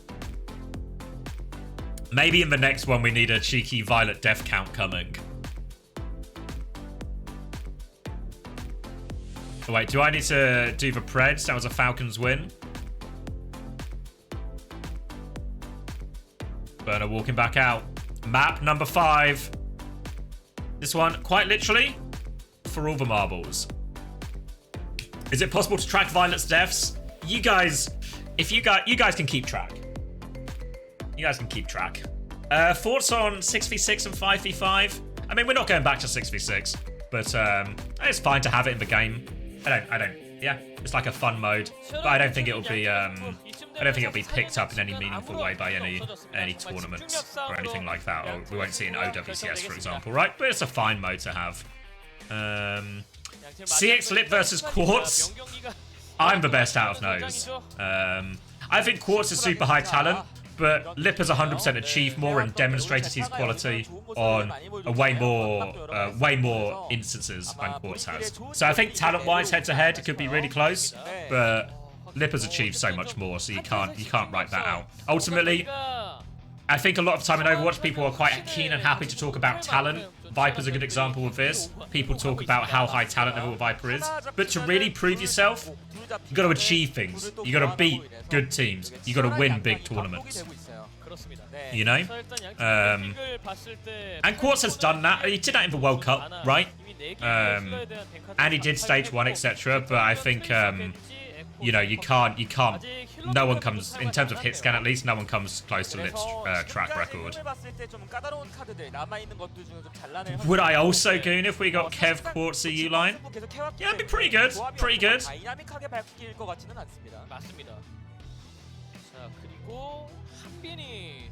Why am I so big on Kellen?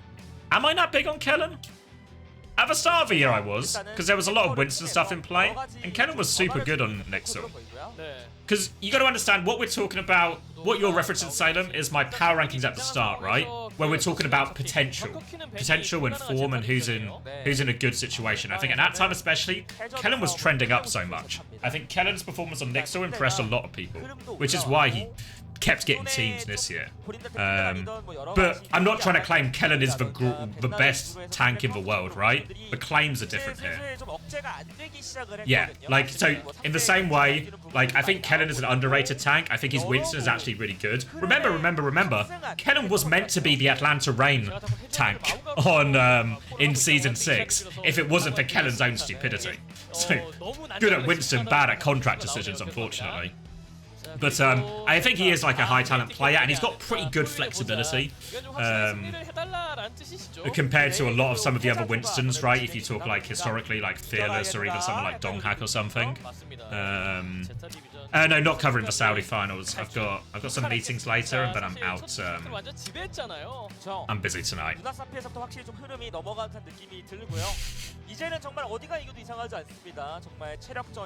Think there's any possible EU roster that will be compared to Korea? I think it's a similar situation mostly to what we saw with Toronto this year.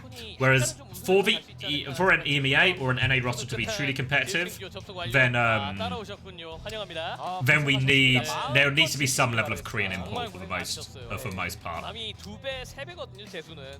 No, Donghack wasn't bad on Rain. He was bad in the game against us in Season 6. Donghack was really bad in that game.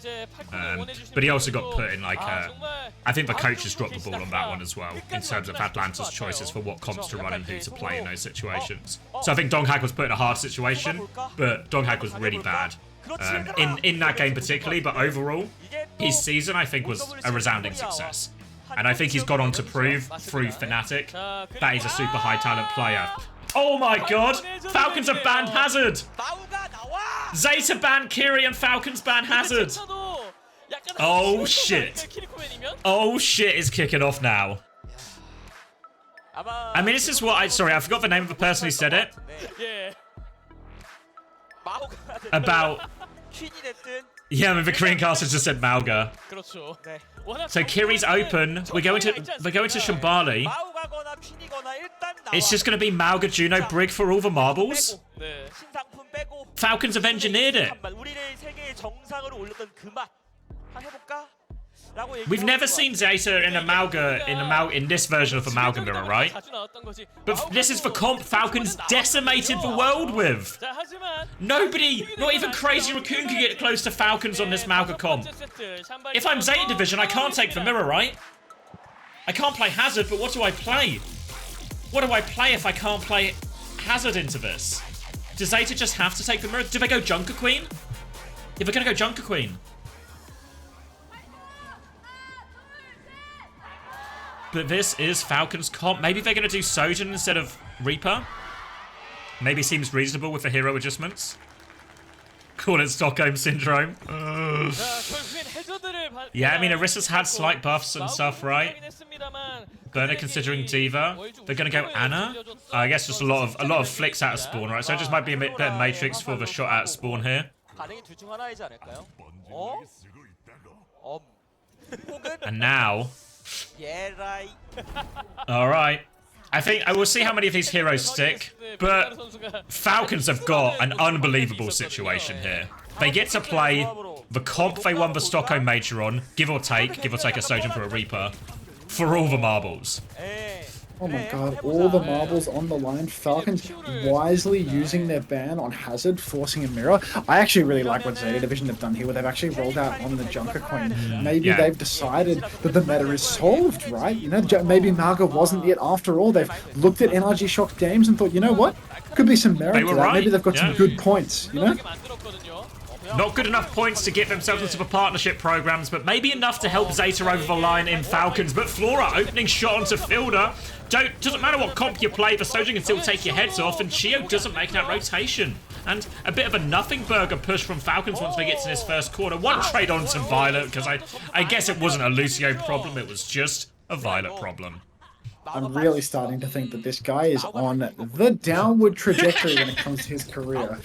He just ain't what he used to be in terms of being able to walk that fine line between max damage, max value, and he is just a dog shit feeder that is dead every single fight nowadays. You know what I mean? One too many mistakes. He does do a lot of damage. I'll give him that. Like, he dies, he's doubling Fielder's ult charge. Like, seven beats in one Grunasapi.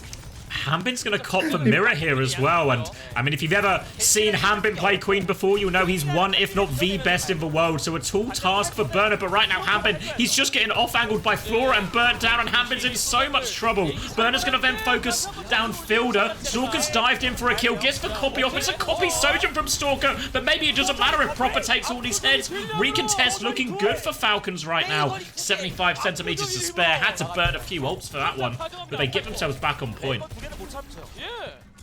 Falcons are right back into this one. It was an expensive recontest, but look, Hambin, now he's comfortable in the Queen mirror. We all know this. ZETA Division, this is their chance though. They get to leverage that ultimate advantage. They haven't lost too much time on the first point yet. Still 2 minutes to spare. And if they can swing this corner with their ultimate advantage, Orbital Ray comes out from Finn. It's traveling through the wall, but it will be Flora to go down. Pelly pulls the blade. He starts slashing and dashing, but Proper's already found two. Pelly's found two as well. But God, not really where you want to be considering the ult situation. Who is surprised to see Violet has dropped the ball and gone down, but it will still be ZETA Division coming out on top of this one, and without needing to blow the bank, because Flora and Burner have still retained their ultimates for next. Yeah, not too bad of the end from ZETA Division. We saw it happen a lot at Stockholm, where teams were almost baited into over-investing there. At ZETA Division, they used 2 ultimates in exchange for Ray. Seems pretty... Oh, I guess they used the Blade as well. So 3 for 1, but that 1 was Ray. Stalker's going to make his way over to Genji now as well. Now, we'd normally probably expect this to happen the other way round for the way Falcons have been using their DPS recently, but based on the heroes they started on, it's going to be Stalker coming into Genji against Pelican now. Rampage is up for both. Overclock first, though. Fielder's going to rally back. Shields up. There comes the Rampage from Burner. Catches Stalker. He's solo. Happy goes for a trade. Stalker lives as well, and now looking for more kills. Burner's going to get caught. Pelican is stuck behind right now, looking for one more desperate trade, but nothing doing. And Hambin's Rampage, it's bigger. They find the follow-up, and they will push him back to spawn. Yeah, no surprises here. Hambin coming through with a better ultimate on Junker Queen. This is his hero. This is his zone, well and truly. On Malga, he may seem like a little bit of a bum pinning into backlines and winning championships by being dead, but on Junker Queen, it's a totally different story. He gets what he needs. Proper on the spawn camp now, pulls out that overclock, gets everybody from the side of ZETA backed up. Their kite is good though, so they disengage that, cheat the overclock, and they're going to be ready to go. Oh my god, Proper hit so many shots. But they're going to be ready to push back up in main in no time at all. Keeping him pinned back for now. It's going to be a shout in from Hambin. Maybe just trying to bait some of this aggression. Deflect comes in from Pelican to keep him safe, and he's getting so close to that Dragon Blade right now. ZETA with a chance to go. Ultimate's just around the corner, but they've got to be careful of Chio's raid because he's got it right now, slightly before they do. If Chio pulls the trigger, they're in big trouble, and he does. Violet's going to rally back. Proper goes down during all of this. They're trying to disengage for raid, but the raid's coming around the corner. Are ZETA far enough back? The answer is yes. Torpedoes are shielded, and now a chance to push with Pelican's Blade here. Falcons, despite losing one, are going to keep holding close. They want more ultimates out here. ZETA, can they win it cheaply? Maybe they catch Stalker here. No need to use the Blade right now. Well managed by ZETA there, not baited into using more ults. Yeah, Chio as well. He will surely go down a little bit late here. He's stalling out the card currently, but that's not going to last all too long. And that's a really good situation for ZETA to be in. The fact that they only had to use Violet's Rally to get away with that one, and now they come back into the next fight with another Rampage. That's good looks for them. Overall, rallies on either side. Oh, no, sorry, rally for Fielder. I'm told in chat, or at least there's some speculation, that perhaps Fielder cancelled at least a portion of Bernard's last Rampage. Unless it was just a one man and my chat is fucking delusional. I didn't see it at all. before. But now that Fielder has the rally for Bernard's rampage, there is a chance. In comes the rampage, actually hits a lot of players. Bernard hits his own rampage now, only catches 2, but the blade to follow up is good. Harbin, Chio, all go down with Pelican's blade, and it's looking like ZETA Division. I mean, they've absolutely blown their loads, 4 ultimates in the blink of an eye, but it's paid huge dividends, because now they're rolling into third point. They've got 2.5 minutes on the clock. Yeah, to cap second in exchange for free ults. I think really happy with that. And the Ray came up trumps in the end there. They were just enough players from ZETA were able to stay in the Ray, keep get value with their ults, and just about survive that rampage here. And now, pretty much back to a neutral to kick this next one off. Proper's very close in this overclock, but ZETA, they keep clawing their way through in these big ult fights right now. But it'll just be a battle of rails right now as they try and find a bit of space before Proper has this overclock. Sorry, looks like we've had one of those deafened timing things happen, eh? Good time to come back into the scene from the looks of it. Proper, nice open angle for this overclock if he chooses to use it, but really all of the pressure is on ZETA Division. They're the ones that need to swing out into the open, get that card moving. Coming back now, Rally will be used, Overclock and Ray coming in, so Violet will just get absolutely smushed between those 2 ults. A powerful combo here, easy for Proper in the end. That damage boost for the Overclock, so much damage, absolutely shreds through ZETA Division. But that was the easy fight for Falcons, ult advantage to convert. These are going to be the difficult ones now coming up. Still 1:20 left on the clock, Finn's going to have another Ray, more ults coming up, and Falcons, no direct response here. No response at all. You know, Daily, that is unbelievable that you're talking like I haven't been streaming for the past 4 months, but you come in here and say, I can't believe Hunter is actually streaming something. Like, clearly you've missed a while. Quits Overwatch and just comes in. For God's sake, Squid, like, check your fucking Zell after I'm done with this stream. I've had enough of the comments. I've had enough. Alright. ZETA Division now. Yeah, I think...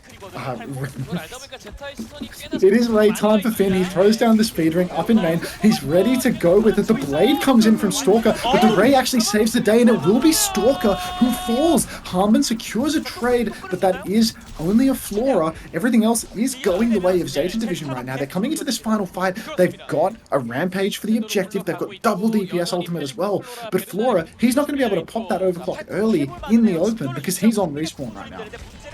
It's going to be the Genji's coming out first. Stalker's going to take a little bit of damage here. Deflect now being used, so Stalker needs a bit of help with this touch here. Needs to be careful. Flora's back now. He's got the overclock going. Fairly in response from Fielder. Holding their case. Pelican has the blade to drop after. Rampage nearly up for Hanbin, but Burner has one as well. Now Pelican into the skies. Blade is coming out. Looking for it all over Proper. Proper will fall. Rampage is massive right now. Hanbin, he needs trades with his ones. It's also massive. Hanbin needs more of a point. Someone needs to touch. Hanbin was killing the backline. He did enough. But Burner's Rampage combined with Pelican's Blade, enough to kill everyone on point, and they get it over the line. Full cap on Shambali. You got to be happy with the full cap on Shambali for ZETA Division. Falcons, it looked like they were so ready to complete the reverse sweep, and then ZETA, they come in. I mean, they didn't have a lot of time on first point, but they've managed to come in here and full push them out in overtime. Falcons can't count them out yet, though. It's a Queen Mirror, for God's sake. They've got to be good for this. Yeah, well, yes, I have been streaming on Kick to promote gambling to kids, you're right. We keep getting these situations where both Rampages are up, and there's no great tools to deal with for Rampage for the most part, so both teams just have to tank 4 people on either side getting Rampage, and it just becomes this really scary trade situation. But I think more often than not, we're actually seeing ZETA Division come out on top in a lot of these big ult fights. And this type of meta, even not to the same degree as the Malga meta, but still to a pretty large degree, all about the ults when you get into this type of brawl mirror right now. Pressure on Falcons. They're close to the reverse sweep, but they've got a full cap to Shambali and send it to overtime to keep it going.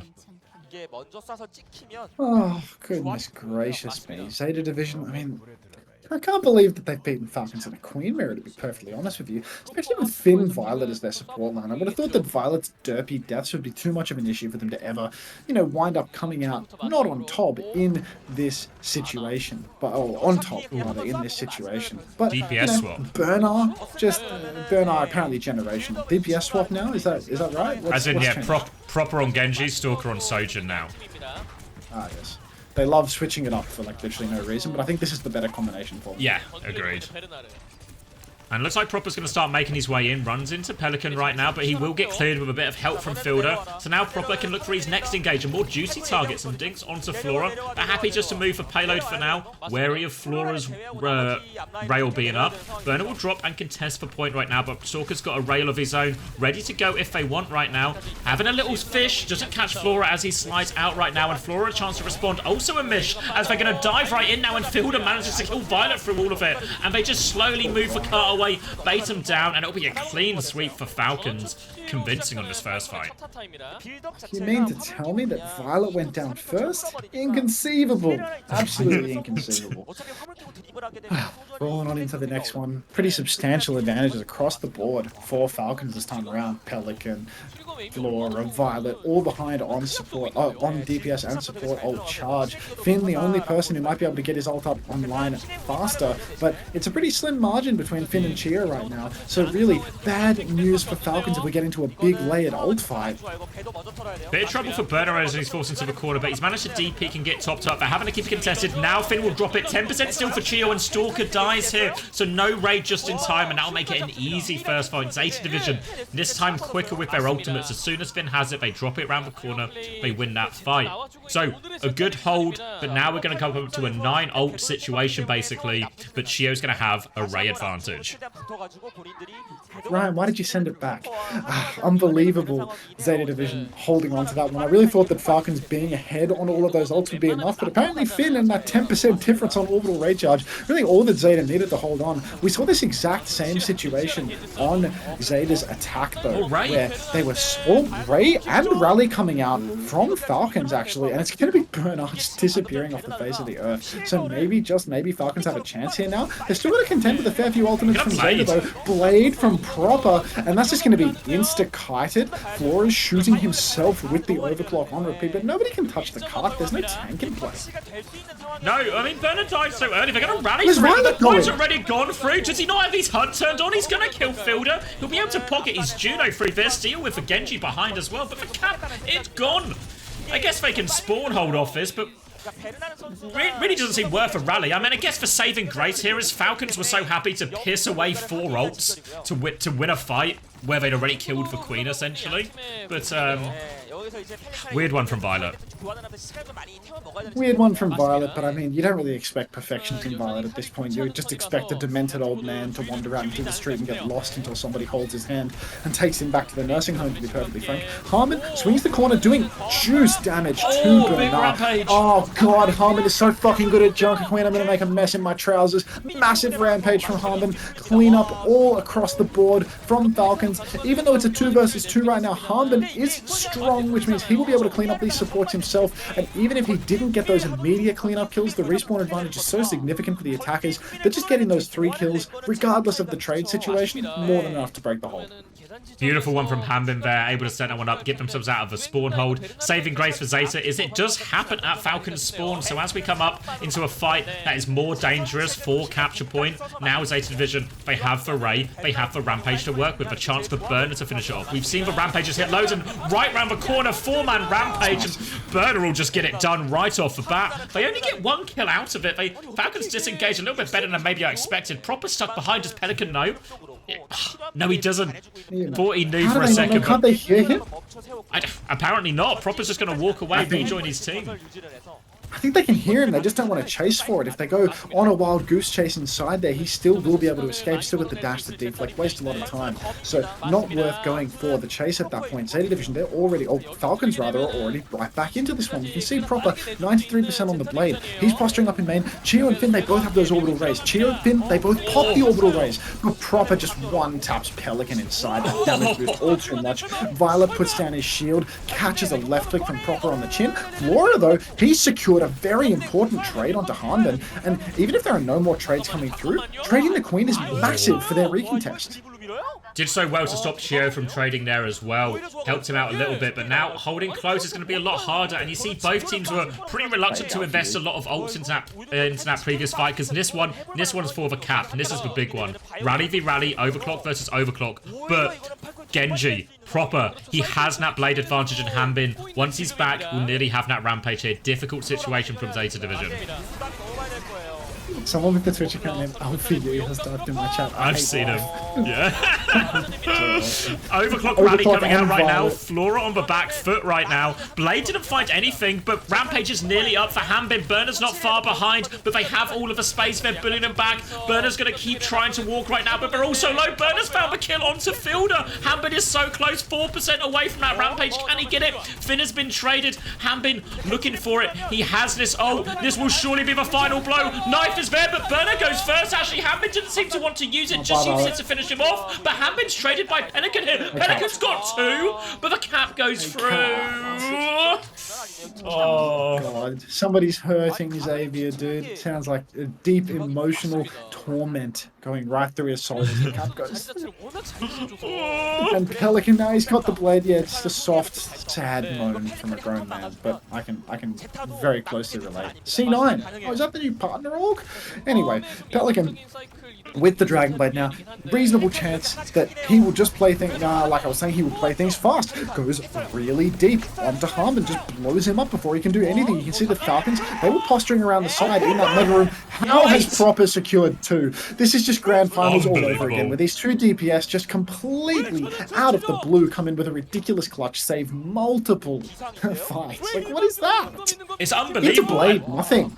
Yeah, unbelievable. And now it's a Ray Blade to finish the job for Falcons. ZETA Division, they nearly have support ults, but they need them way quicker than they actually have them. Chance for Falcons just to pull the trigger and go right now. Eyes on Chio, eyes on Proper. Blade comes out, needs something. All over the brig. Whipshot is good from Violet. Deflect as well. Violet's getting away. Proper's whiffed. Rally comes out from Violet, but the Ray it still gets kills on point.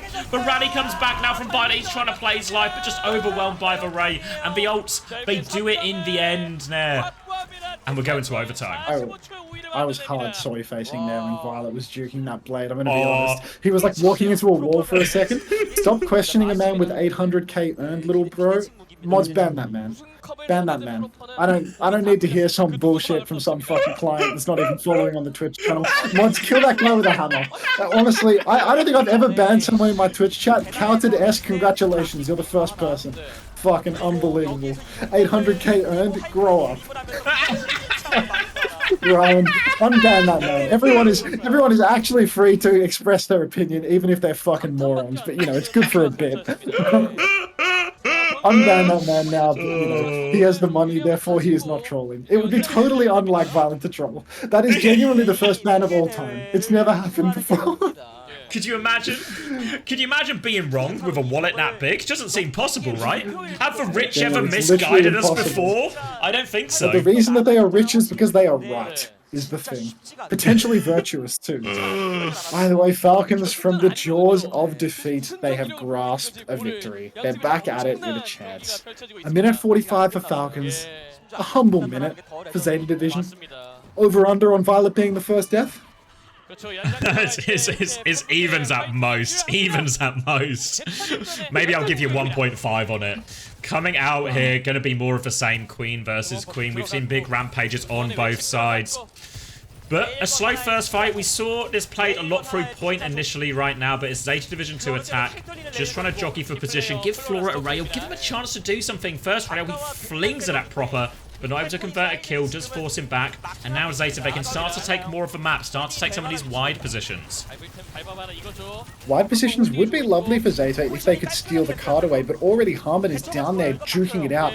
Already getting so much damage in Bernard's head that, oh my god, it's Fielder to go down. I was just assuming that it was Violet. Now it's Violet, naturally. There it is. Okay. But Fielder going down, I think ZETA's going to get one more regroup and one more push while Fielder is still dead. So even though they've been traded out here, quick little moment of the fight where Fielder will not be there, they might be able to leverage this advantage ever so slightly. Yeah, might be usable for them in the end. They're still trying to just bully their way through main right now, but Falcons, they drop down to the low ground. And now they come back through. Proper has this off angle, trying to bully Perna in the back. He's taking a lot of damage. Violet dies in all of it. The shield protects you from bullets, I swear it does. Apparently not for Violet, and that's going to be another clean sweep, and they're just out of time. It's going to be a stop on the first corner, and ZETA Division. They were 2 maps up in the series. They had them on the ropes. But now, 1 minute 45 seconds. They need 1 fight win here, Falcons. 2 maps up in the series, full push on map 5, and it slips through their fingers. They get full health. Stop questioning a man with 800k earned, little bro. You see, he's not typing anymore. Even after he's been unbanned, we lost him. After killing him with hands, he's lost the confidence to chat. Yeah, what a shame. I lost a long-time viewer. Yeah, bless him. He was. I think he was the same person that commented on the fact that we were watching an awkward video. So, you know, he's probably like a regular awkward viewer, to be honest. I respect that, you know. That's weird, Why because is Zeta the Fumble Kings? I'm pretty sure Awkward is quite a wealthy individual as well, so how can he be wrong? Probably Interesting. 2 mil, including his salary. Ah, there we go. There we go. Back to estimating salaries. Is he his accountant? Maybe it's Violet's accountant you're talking to. Hey, reasonable chance. Reasonable chance. Poor little Ryan's fighting with the trigger finger right now, you know, thinking about banning Counter the second time. Just Alfie hitting the GG. Mods, ban the fake Alfie. We don't fuck with novelty accounts here. I am a joyous employee and I'm happy with my paychecks. Ryan with the eyes, yeah, very good. We got no time for gimmicks here. No time for gimmicks at all. You know what's crazy? Someone promised me $100 donation if Falcons lost, because they're a big Falcons fan. But no, apparently their money's fucking safe. God damn it! One fight for Falcons as we go in. God damn it! Come on, Zeta, help a brother out here. Violet first pick here. Surely, Violet gets himself first pick here for the final fight. We've already got the cart moved up basically as far as it can go. Violet's over here in the open, taking a little bit of damage. Cart's being blocked by Bernard. It's just an even neutral right now. Shouts exchange. Fielder knifed in. It is once again Fielder going down first. Bit of Groundhog Day stuff from the offense here, but you can see everyone from Falcons, they're playing for the trade now. They've rushed deep onto Violet. He's trying to play his life to the best of his ability, but he's been taken very far, and Harmon will eventually take him down. You cannot stop Violet from dying, to be perfectly honest. It doesn't matter how hard he tries, they will find a way to trade the old man. Now, Violet's death has been so late that I think Harmon will actually be back in this one before... Alright, no. Maybe Violet and Harmon will be back at similar timings because Proper has fully disengaged now. Knife on Stalker. Finn will be significantly ahead on Ray because of Violet's early death. Now a chance if they can get to that ult right now, but Falcons, they might just try and go first. First Ray was going to be missed, just a Queen Battle on point. Bird and Hambin both taking a chunk of damage. Genji's trading damage as well. But Finn, the Ray is online. A chance to push if they want. Only 20 seconds left. Will they get the kills? Violet's going to kill Hambin. The tables have been turned. Proper is going to be forced out right now. Proper's 1 HP playing his life. They've used the Ray. They've killed him. Can they get more in spawn? Will they be able to get the touch? They need the late kills. Fielder's going to have to rally, but he's getting bladed. There's no escape for Fielder. They can't touch. They hold on. They hold on, ZETA Division. Pushed all the way, but they hold on. The faster Ray does it. Chatter, you better fucking give Xavier his $100. You better give Xavier his $100. Because you don't go into chat to make him promises like that without fucking paying up. So give Xavier his 100. Thank you for the follow, not a trans pigeon. Does that mean you're a cisgendered pigeon? Or are you just not a pigeon? What a hold. What a hold. First corner. Violet gets traded, but they buy enough time. Then the quick array. Oh my god. Pelican's looking a little jacked nowadays, no? Like, definitely putting on some muscle. Well, I've got to find something to do while you're on the bench for randomly half of the maps. After questioning not a trans pigeon, a first-time message from maybe pigeon. Wait, maybe there are 2 pigeons here. Get out! Why are there just a bunch of birds in my chat? Window, mate? Where are they coming from? A fucking open balcony and I'm just getting swamped by pigeons in the middle of the night. Like, unfucking believable. One doesn't know whether or not they're a trans pigeon or not a pigeon, and the other one is questioning their nature as a pigeon, full stop, just maybe pigeon. So there's not one person that's definitively a pigeon in the chat, but you know, we'll keep it on the fence. Wox, thank you very much for the tier 1. Welcome back to the Parasocial Friends Club. Thank you, Sager, as well, for the gift to Trash Panda. It's so strange. Now, not only is your chat full of pigeons, but full of so many pigeons who seem to be having some kind of existential crisis of identity. No, there's not one that's certain about their existence. Maybe Pigeon with the tier 1. Welcome to the Parasocial Friends Club, maybe Pigeon. I hope you iron out those kinks soon and figure out what exactly you may or may not be. They said too many ads.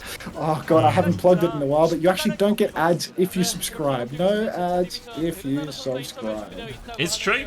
He's not lying. It is known. Alright, cheers folks. Cheers. Thanks for the subs. Welcome to one of your Parasocial friends. Bernard interview, I think deserved. Deserved player of the match seems reasonable, I think. Yeah. You think I would be a pigeon if I was a bird, or maybe a seagull? Thank you. Are you asking me? No, it's chat's opinion. Oh. I mean, it makes sense with so many birds in the chat. You got a few bird watchers also turning up now as well. Yeah, no. Those who know. 자, 이렇게 세계관을 뒤흔들고 있는 제타 디비전인데요. 오늘 완벽한 한 방을 보여줬어요. 승리 소감 들어볼까요? I do love me some pigeons. At least you're not a pigeon-themed first-time messenger, you know? Like, there were so many pigeon-related people. I'd be an ibis. Okay. 되게 기쁜 것 같습니다. 네, 오늘 오아시스 You think I got one more in me? It's going to be Crazy Raccoon versus HaeJeokDan. HaeJeokDan actually did pretty good, right? I feel like HaeJeokDan could low-key win that. Yeah, like it always happens a little bit in new metas when it's just a period of time where just new comps for everyone, and it's it could go everything's been equalized a little bit, right? I reckon they'll just play Lucia Kiri though. Like they'll be way better at Lucia Kiri than they were at Lucia Juno or Juno Brig. It's true, it's true. I mean, it gives them a good ban option as well, at least on the HaeJeokDan side, right? Like there's an option there for them. And Lip is like genuinely John Sojin as well, so I feel like there's a lot of carry potential in that, a lot of gap potential. Hate to see Mag on the up, you know what I mean? 근데 이제 그러다 보면은 실수가 나오는데 저희가 그런 실수를 조금 캐치를 잘 하려고 했던 것 같아요. 네, 실수 캐치도 정말 대단했고 얼마나 깎아오고 준비해 왔는지가 느껴졌던 오늘 경기였어요. Wonder how much Juby is simping. Yeah, I think Juby had to go to work. So Juby, I think, was watching a little bit while she was working. Everything's going great for Zeta, and she's like, I can't believe I'm missing this. Then has to disappear to do some work. By the time she's back, nearly losing. But then they hold strong. We're back. Hold strong. Never in doubt, right? Never in doubt. Not even for a second. 아, 결국에는 승리로 이제 지지 끝냈으니까 괜찮습니다. 자, 5세트 전에 이제 Emon is he co-streaming? No, he's playing the game. A game player? Oh wait, I'll do the preds while I'm thinking about it. ZETA Division. Skin of their pearly whites. Why did Falcons play Queen over Malga? I think Malga is not nearly as strong now that Sojin has been buffed to shit on this patch, because Malga feeds so much rail. Yeah, especially compared to like how much rail. Queen is really the opposite side of that scale as well, in terms of like the most or the least consistent to get your rail charge off as well. Generally speaking, we support thin spo stuff rather than like big wide characters when Sojin is meta, because big wide characters feed a lot. You saw even there in the when Falcons line up when they think it's going to be Amalgam Mirror, they're actually lining up on Sojin Echo rather than Reaper and stuff as well. So it's like maybe an indication of where the teams feel the power level is right now. 네, 이렇게 기억에 남는 장면들이 많았던 만큼 팬분들도 가슴이 찌릿찌릿했을 것 같습니다. 오늘 새로운 세계관, 제타만의 세계관이 기대되는. Essentially, Sojin is fatphobic. Exactly. Sojin like charges up to a totally different caliber of. Is this an ED Twitter stream? Yes. Essentially, Sojin is fatphobic because if you go up against any big fat models and you just get rail every 5 seconds, you're just going to be pumping damage more than what you can do against the Queen. It's much harder to charge rail versus Queen. Yeah, most people who are overweight in some way do have a natural weakness to bullets to the head. True. It's one of their weak points. One of their weak points, yeah. More head to hit. That and cardiovascular disease and getting shot in the head. I'm going to see how long it's going to be until the next game. I reckon it's 15 minutes. We'll get it after these highlights, but I reckon we'll get a 15-minute. I reckon you got this. I reckon you got this for Why are you trying to whisper? You're trying to whisper it to me. I'm just gonna like start like under your breath, like, "Now you probably got this. It'll probably be okay. You'll be fine. You'll be fine." I'm just, you know, for a second there I thought I had that. And some people have a natural tendency to get money. Violet gets money. Violet is literally in a constant state of getting his fucking money up. Come Korea next year. I was in Korea this year, baby. So I don't really know what to tell you, mate. Speaking of there's a world I come Korea next year, though. Oh yeah. There's speaking of getting money, you know someone who hasn't gotten their money. Go on. Where's, looking at Aziz in chat right now, where's my 100 buckaroos? Oh, Aziz, how's about you pay up, motherfucker? Because, yeah. Otherwise, we'll never be able to trust anything you say again. Proving yourself untrustworthy. No, Daily. Alright, I'm gonna give you my views. 15 minutes is too long for that additional series that I just can't handle. I'll do my outro. Alright. Oh.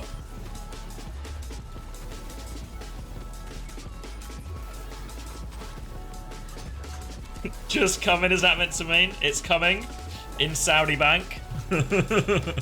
We'll see it. We'll see it when we see it, eh? We'll see it when we see it. Alright. I should update the stream title as well. I mean, honestly, that last one, I was really surprised. Really surprised. They held on there. I thought ZETA were cooked.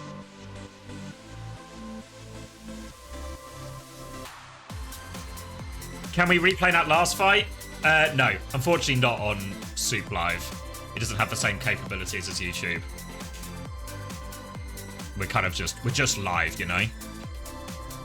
Unfortunately so. Alright, Crazy Raccoon lining up. Other codes up? I don't know. I know OBS Sojourn's getting them from somewhere, but I don't know if there's a public resource for them. Whoa! There it is. Oh, it seemed like it bugged out a bit, but welcome everyone. W Anges from Max's chat. Good night, Max. There's maybe Pigeon. I've heard about you. Yeah, the alert just kind of fell over, didn't it? It tried to start. It was a green box instead of my dance, and then it fell over. But welcome everyone nonetheless. Max will be going to bed. Good night to him. And we'll lock in for Crazy Raccoon versus HaeJeokDan. I do actually need to grab another drink. I'm low on water. Is there any reason you can think of that NRG didn't get partner? It'll just be a better business deal. I think a lot of the orgs they've invested in, Team Liquid, Cloud9, very big orgs in wider esports terms. So I think a great chance for outside fans, or to bring in more fans. So I think, yeah, I can see why. I mean, I think NRG, in principle, are a good enough org to have qualified for the partner spot. But there's only 3 spots, right? So if there's only 3 spots, it's in the interest of the entire league, or the entire OWCS, that you pick for ones that you think give you the best option, you know? I understand, I saw a lot of people, sentiment in favor of, but Shock, they've been around, you know, every year, blah, blah, blah. But, you know, business is business, right? Business is business. You got to make the best deal. Or you got to make the deal that you think is best for you.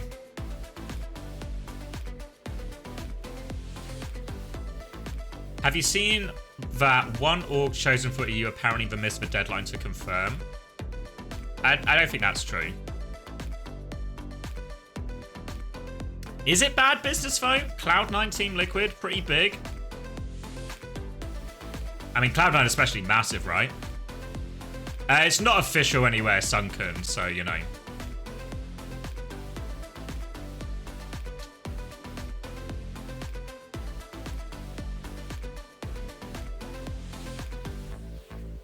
You have a long-time partner you know is reliable and you are turning them down? I mean, reliable in what sense here? Like, what are they more reliable at than Cloud9?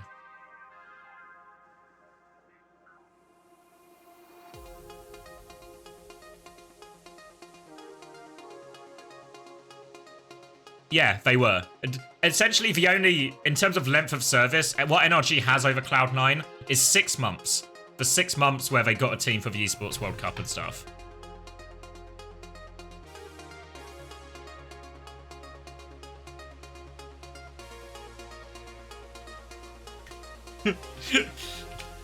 Yes. I feel like I'm not getting this money.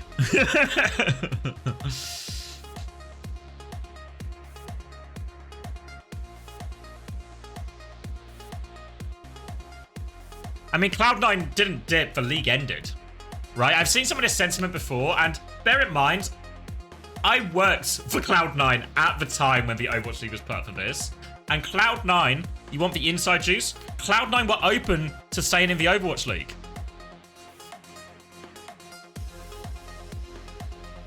They dipped because it wasn't financially viable. Like I think Jack always, my experience of Jack and C9 as a whole, they always care about the players. They always try and support the teams. But also, what Jack is, without any doubt, is he's a businessman. He will prioritize the continuation and financial stability of Cloud9 over love of the game type stuff, because he has love of the org, not love of the game.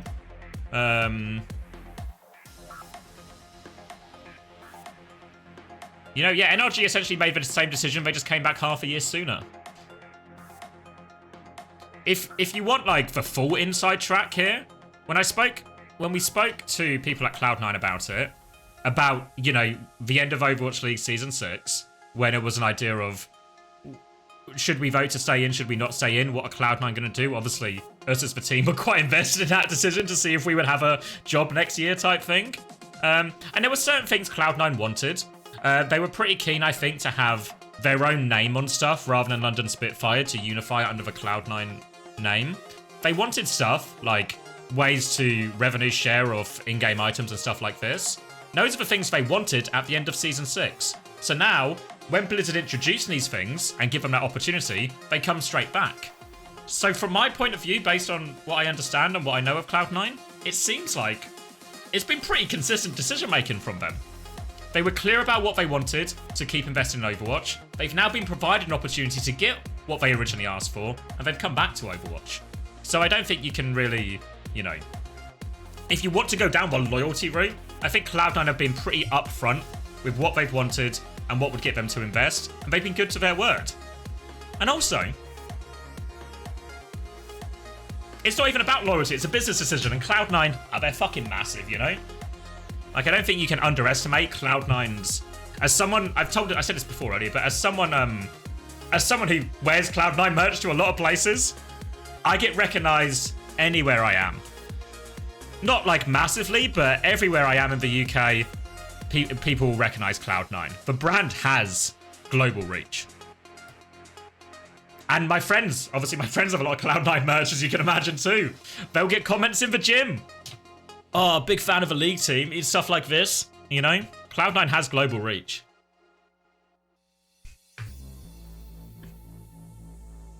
No, they don't recognize me. They recognize Cloud9. They're like, oh, cool Cloud9, bro. I'm a big fan.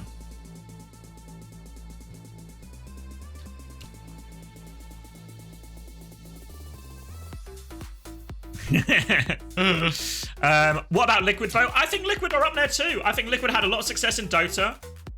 Less so in CS, but I think they're still very much a well-recognized brand. We have to remember here, I think it's important we also, while I think the size is important, and I think Cloud9, Liquid, and SSG do tick all the boxes there as well, you've got to remember it's not just about Twitter followers or what you've got available there. It's a partnership deal. Does anyone here have a partner? Romantic? Platonic? Do you know what's important in a partnership? What's important in a partnership? No? Only single people in the chat? Only single people in the chat?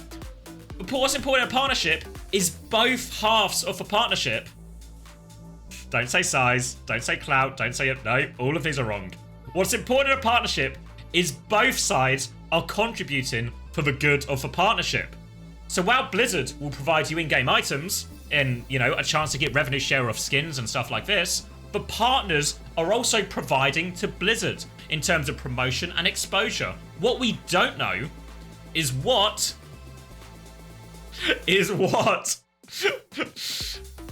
you're all way off. What's important is to incredible first time chat meth, cheers. What's important is also what the orgs said they were willing to commit to Blizzard.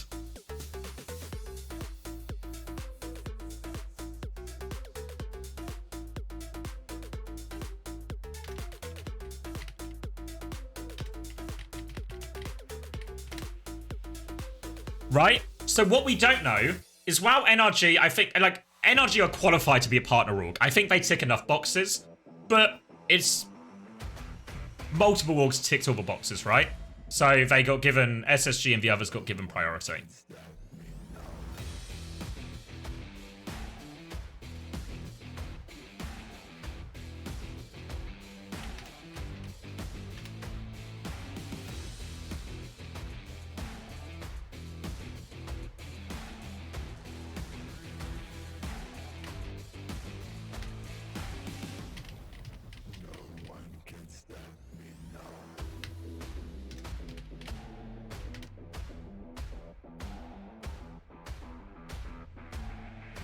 Yeah, only partner orgs getting team skins, yeah. Sorry, what was it? Who do I think from NRG is getting picked up elsewhere? I think most of them. I think, if I'm looking at NRG roster, I think Kellen will be very hot property right now. Probably more hot property for an import slot in North America or EMEA rather than in Korea itself. Scissors, I think definitely. Tree, 100%. 100% Tree. I think he's one of the biggest talents in North America. UV as well. UV and Rack, I think, will both end up on probably one of the partner teams, like top 3 at least. PGE is more of a specialist role. You got to remember rosters are smaller this year too, right? Only 7 players instead of 8. So there's maybe a little bit less value in someone like that. So maybe PGE is probably at the most risk. But I think, other than that, pretty much across the roster, they've got a pretty good chance. Maybe Attack's in a dodgy position as well. I think maybe Attack. Yeah, I think Cow's really good. Again, I probably expect Cow more as like maybe a similar role where he's a utility player. You got to remember for teams as well, and there's always these questions, right? You have your salary budget for the year, right?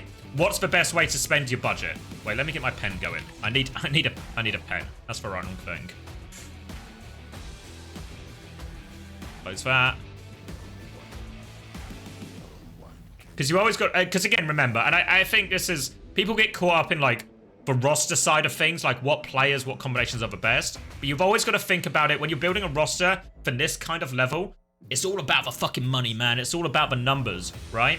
If you have a certain budget, do you split that budget between 5 players and you offer them higher salaries, which means in theory you can attract better players, or do you spread it between 6 or 7 players, you pay them less, but you have a bigger version, but you might have a harder time confirming some of those super high value targets, right? Exactly, the Toronto way or maybe the NRG way, right? So there's different ways here. I need to go grab a drink, otherwise I'll get caught yapping, but I'm happy to talk a little bit more when we're back because we still have the player walkouts and stuff. All right, so be right back. Predictions are open if you want them, and then we can lock in for this big final game. Oh. Whoa.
스포츠 투컵 시즌2 플레이오프 1일차 오늘의 마지막 경기를 준비하고 있는 크레이지 라쿤의 선수들 무대로 모셔보겠습니다. 앞 경기를 치렀던 팀 팔콘이 2024년 하반기를 지배했다면 상반기를 지배한 팀은 이 팀이었습니다. 그리고 다시 한번 본인들이 최강자가 되기 위해서 오늘 경기를 맞이하는 팀 팔콘입니다. 크레이지 라쿤입니다. 드디어 왔습니다. 소전 메타와 함께 그가 왔습니다. 예. 모두가 다 기다렸거든요. 소전이 많이 나오는데 이거 립의 소전이 지금 메타에서는 그럼 어떨까? 그거와 함께 이제 크레이지 라쿤 정말 기대를 많이 모았었는데 드디어 오늘 첫 경기를 갔습니다. 맞습니다. 저 거대한 어떤 키만큼 거대한 존재감을 내뿜고 있는 립. 사실 그의 맨 처음 상징은 소전이었거든요. 자, 그리고 이에 맞서는 해적단의 선수들입니다. 오늘 이제 MN3에게 좀 주어지는 새로운 픽 그리고 팀원의 믿음들까지 더해지면서 이들도 좀 새로운 메타를 제시한 듯한 해적단이었습니다. 여러모로 좀 준비를 많이 했다라는 게 좀 느껴졌었고 그리고 진짜 그 누구도 예상하지 못한 오늘의 업셋의 시작을 만들어야 되는 해적단이기 때문에 눈앞에 진짜 정말 큰 거인이 있습니다. 맞습니다. 저 강한 크레이지 라쿤을 잡아내게 된다면 Our first look at Crazy Raccoon. 많은 팀을 잡아내게 되는 본인들도 정말 많은 자신감을 얻어내고 2025 시즌을 시작할 수 있을 것 같아요. 하지만 이들의 이 멤버를 봤을 때도 언제든 우리도 크레이지 라쿤 상대로 승리를 할 수 있다라고 자신감 있지 않겠습니까? 네, 오늘 맞습니다. 결과로 증명해야 되겠죠. 자, 먼저 크레이지 라쿤의 오프닝 로스터입니다. 립, 희상, 준빈, 초롱, 슈가. Jumbin in first. Jumbin, presumably on Hazard. 선수의 최근 이 경쟁전이 많은 화제가 되고 있더라고요. 그렇게 해저드로 좀 좋은 모습을 보여주고 있다는 소식들이 여러 곳에 들려옵니다. 네, 특히나 진짜 Thanks, 말씀하신 것처럼 Nightbot. 렉킹볼 다른 선수들이 해저드를 잘한다는 얘기들이 많았기 때문에 준저드 정말 기대를 많이 보고 있거든요. 거기다 립의 소전 이 두 개가 You think Ball is good into Hazard? No, I think Ball could still have its place in certain maps, right? But it could be Ilios map 1, that's right as well, Salem. Oh, look who it is, Daniel! Popping his head back up. 이전에 나왔던 것처럼 바로 그냥 바이퍼 제스트 What is meta? Hazard, Genji, Sojourn, Kiri, Lucio. Well, Lucio Juno also played a bit in all of this. But Hazard very much has cemented himself there. Lucio's back, Astro! Mate, Lucio Juno, you will be spoilt for choice, Astro. In fact, Falcons ran into this very problem earlier. They were running Fielder Lucio, Chio Juno. They lost those maps, but they lost them, but you know, he got back on it. We're seeing a bit of Brig. It depends a little bit on the bans. I think Kiri Lucio is most teams' preference, but sometimes Juno Brig comes in if say Lucio is banned or something. Why both Lucio and Juno? My current theory is it's just all about survivability. Hazard Genji, very powerful engage, very high kill threat. So it's all about survivability for the backline. And Kiri Lucio have better outplay, and Juno as well. They all have better outplays, I think, versus some of these engages than a Brig does. Brig is still playable. It's not a default loss or anything like that. But I think we're definitely seeing teams lean more towards the other three when they have the option. All right, match prediction is 50-50. HaeJeokDan, they looked good earlier, right? They looked good earlier. Can't argue about that. But this is our first look at Crazy Raccoon. How about Hazard Tracer? We saw Tracer when Genji was banned. Genji was banned in the Falcons ZETA series, and both teams ended up playing Tracer instead. Okay, so Crazy Raccoon are going to ban Mercy. Oh, Korea. Oh, Korea. Benefit of the doubt here, we could say it's a support protection from Crazy Raccoon, right? They want to protect their support picks. HaeJeokDan, on the other hand, maybe a little bit more serious. Don't let Jumbin play ball. Don't let Jumbin play ball. We know what he's like on that hero. And they take it away from him. They're scared of Mercy. I mean, say what you want, right? We saw Mercy earlier, if you can believe it. Opener got on Mercy, pocketing an Ashe. It works a little bit. A teeny tiny bit it works. The most Mercy we've probably seen in years. What does Hazard do in this meta? So it depends a bit what you bit what you play into. If you play into something that's like a key target, like an Ashe or an Ana, Hazard and Genji work very much like you would expect a dive duo of a tank DPS to work. When it's played more in the mirror, these brawly things, they still have high kill potential, but the backline is harder to kill. So what you see quite often is the Hazards become a lot better at trying to bully the Genji. Hazard into Genji is quite a nice matchup. You jump, you slash, you can force the Genji's deflex. If you can do that, and the other Hazard can't, your Genji and your Lucio, they can sort of take over a lot of the map here. So expect a lot of interplay here between the Hazards and the Genji. So let's get these predictions closed. 82% for Crazy Raccoon. Our first look at them in this meta, and it will just be Hazard Genji. MN3 was playing Soldier earlier, well, having a lot of success here. Opening trades come out, full rail for Lip right now, and he is good for it. Lip back on Sojourn, and he is getting it done here, and HaeJeokDan are absolutely demolished in this first fight. Strong opening pick, one trade, but it won't change the course of the fight. Crazy Raccoon come out on top. And HaeJeokDan, they looked good earlier, they looked good in the group stage, but Crazy Raccoon are a whole different kettle of fish.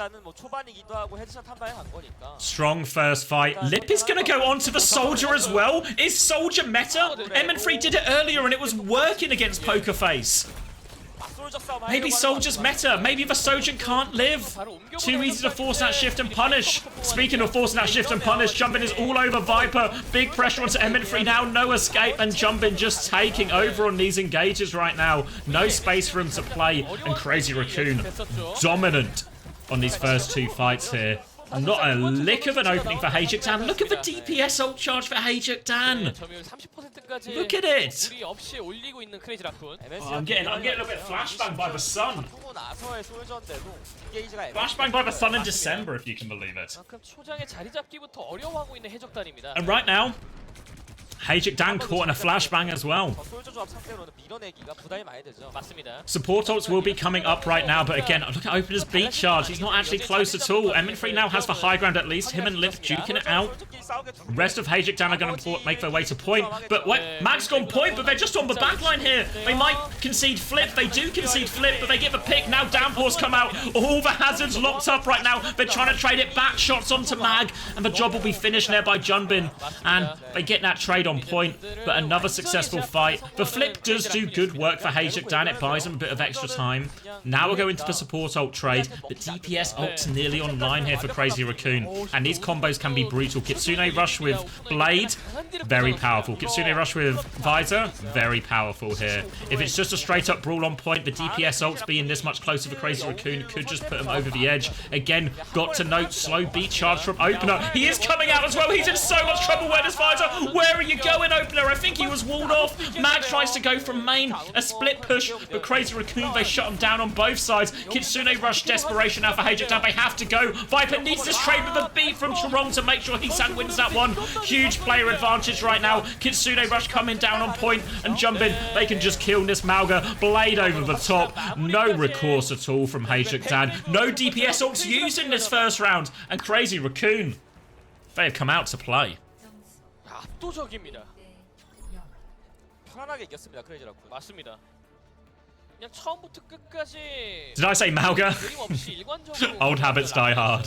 Old habits die hard. New hero, new word to add to my vocabulary. I can feel sometimes when I'm speaking fast, the cogs turning, trying to insert Hazard into it.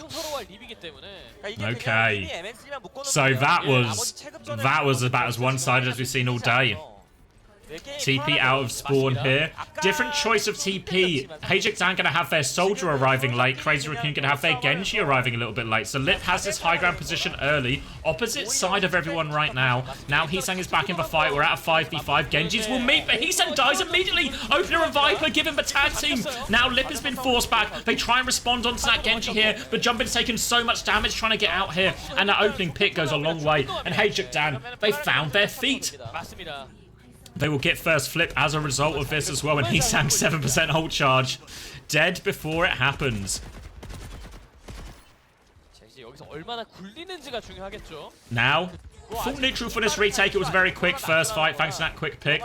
Opener and Viper came up trumps, catching HaeJeokDan, exploiting the difference in TP choices there. They're going to try and rotate through inside, but Viper is above him right now. HaeJeokDan's going to try and contest that position, stop the engage coming from that high ground. Slash now onto Shu, does have to commit the Suzu. Shu is now vulnerable, but Mag is getting bullied back right now. Mag's going to have to jump backwards as Crazy Raccoon try and pounce on him. Suzu was used as well, defensive wall from Mag, on the back foot, tried to stabilize, but Viper in from the back. No Suzu available for Shu because it was forced earlier by Mag. Now the opening pick again for HaeJeokDan. Opener is low, but they've managed to stabilize. They're on the wrong side of the map here, really. Chorong's going to go in for a touch. MN3 ends up killing himself, I guess, with those rockets. Lip will just take a quick walk off the edge. Cape for reset. And HaeJeokDan are the ones stringing the fights together now. And we're seeing the inverse of what we saw in the first round. We're seeing an overwhelming ult advantage for HaeJeokDan. Support ult gap is gigantic. Downpour will be up soon for jumping, but Mag's got one to match.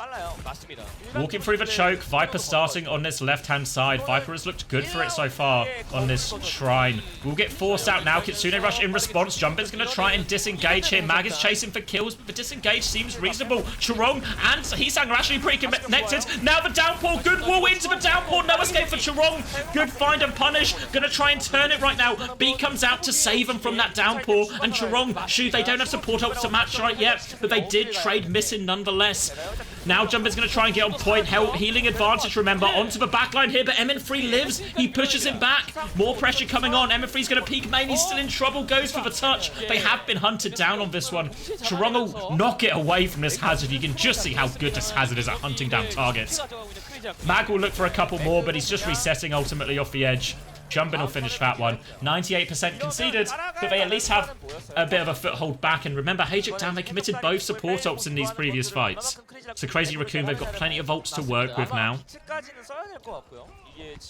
A chance to battle their way back into it.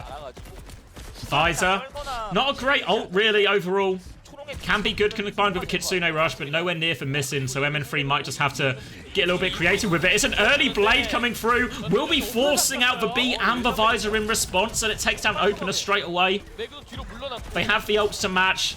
They use more ults, they deal with it. Suzu to keep Jumpin alive as they chase these kills. HaeJeokDan looking for more, needs the final blow. TP out of spawn, and HaeJeokDan, he might be too far. He's caught in now. HaeJeokDan goes too far. He gets punished for the overextend. They do kill Mag. Now, oh, save HaeJeokDan right now. Or save the Crazy Raccoon, rather. A chance to reset on point, pick up their Genji from spawn, and now Kitsune Rush Blade, 50% and counting here. No ults on the side of HaeJeokDan now. Slowing it down, retaking from inside, and this time HaeJeokDan going to come out on the opposite side of Lip, but if Shu can connect with this Kitsune Rush, it could be big trouble. Mag has to be careful with these cooldowns. He's taking a lot of damage already. Now the push comes in, downpour over the top from Jumpin. Does it catch anyone up? It forces the blade away from HaeJeokDan. He flanks onto Missin. He runs into him. Missin doesn't know it's coming for him. Both supports have fallen, and they need to reset quickly. HaeJeokDan, they have ults to retake with. They finally bled them all out of Crazy Raccoon, but they've got to rush this touch. MN3 will die late as well. And look at Crazy Raccoon. They know they have no ults. They want to go early here. They want to fight off point. Somebody needs to get the touch for HaeJeokDan during all of this. It's going to mean a 5v4 for Crazy Raccoon in spawn if they can find it. Mag is actually all the way on the point already, so Mag will be able to get the touch. Will climb bugging a little bit. Gets himself on point. Triggers the overtime. Viper's gone deep as well. Goes back towards Missin. Now the Kitsune Rush coming out. Downpour has been used. Lip dies immediately. 1-for-1 trade though. And now Jumpin, still lurking around, trying to wait out this Kitsune Rush. They're coming back in. Brawl on the point. Suzu committed right now from Missin. Beat nearly available from Opener. A beat push could be fatal here. Opener's going to drop it. Now they need the kills. Can they find the kills? They're looking for the backline. Shoot TPs and Crazy Raccoon C9. They disengage for beat, but they also disengage for point. The return of Cloud9 was prophesized, and we've seen so many C9s today. A tribute to the return of the organization. 맞습니다. 자, 결국 마지막 라운드 성공까지 오게 되는 양 팀인데요. 솔저를 빼고 트레로 가는 것 같은데요. 좀 더 공격적으로 초롱과 슈를 좀 노려보죠. Why wouldn't it be overtime? I think it's you have to touch within 3 seconds. Well, and remember, on control, each percent isn't a second. It's like 1.5 seconds, right? So 2% is 3 seconds. So they actually needed a touch there after the flip.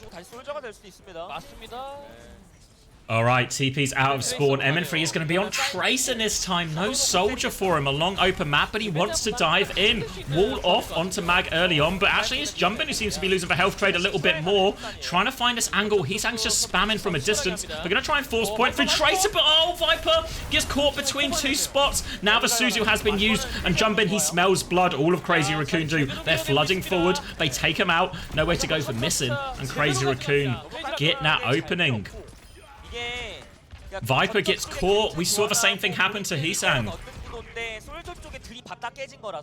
on the previous round. Genji's life very difficult in these hazard mirrors. Lots of things that can go wrong. Caught without your deflect. Now we see Lucio Genji holding one side for Crazy Raccoon, the rest of the stack on the other. Viper and Opener going to come and match this one here, trying to buy a little bit of space. Wall does force Jumpin to take a little bit of a step back, and HaeJeokDan, they can walk out this choke now. Now the trade onto point. Blocks will be exchanged. Mag has taken so much damage, bro. Lip has to deal with this Tracer behind. MN3, not really known for his Tracer. He's harassing Lip. But Crazy Raccoon, they ignore the Tracer. They walk forward. They want the other kills instead. The rest of them disengage, and Viper Opener, they come in from a flank. They catch Lip. It was a classic pincer from HaeJeokDan. The backline moves backwards. The flank moves in from the side. And Crazy Raccoon, they don't have a response to it. And it's Dash City right now for Viper. All the cleanup kills. And that'll be the flip going the way of HaeJeokDan. All thanks to that Viper Opener, Genji, Lucio duo, and they've been getting it done for them in this first map so far. Relatively quiet from HaeJeokDan.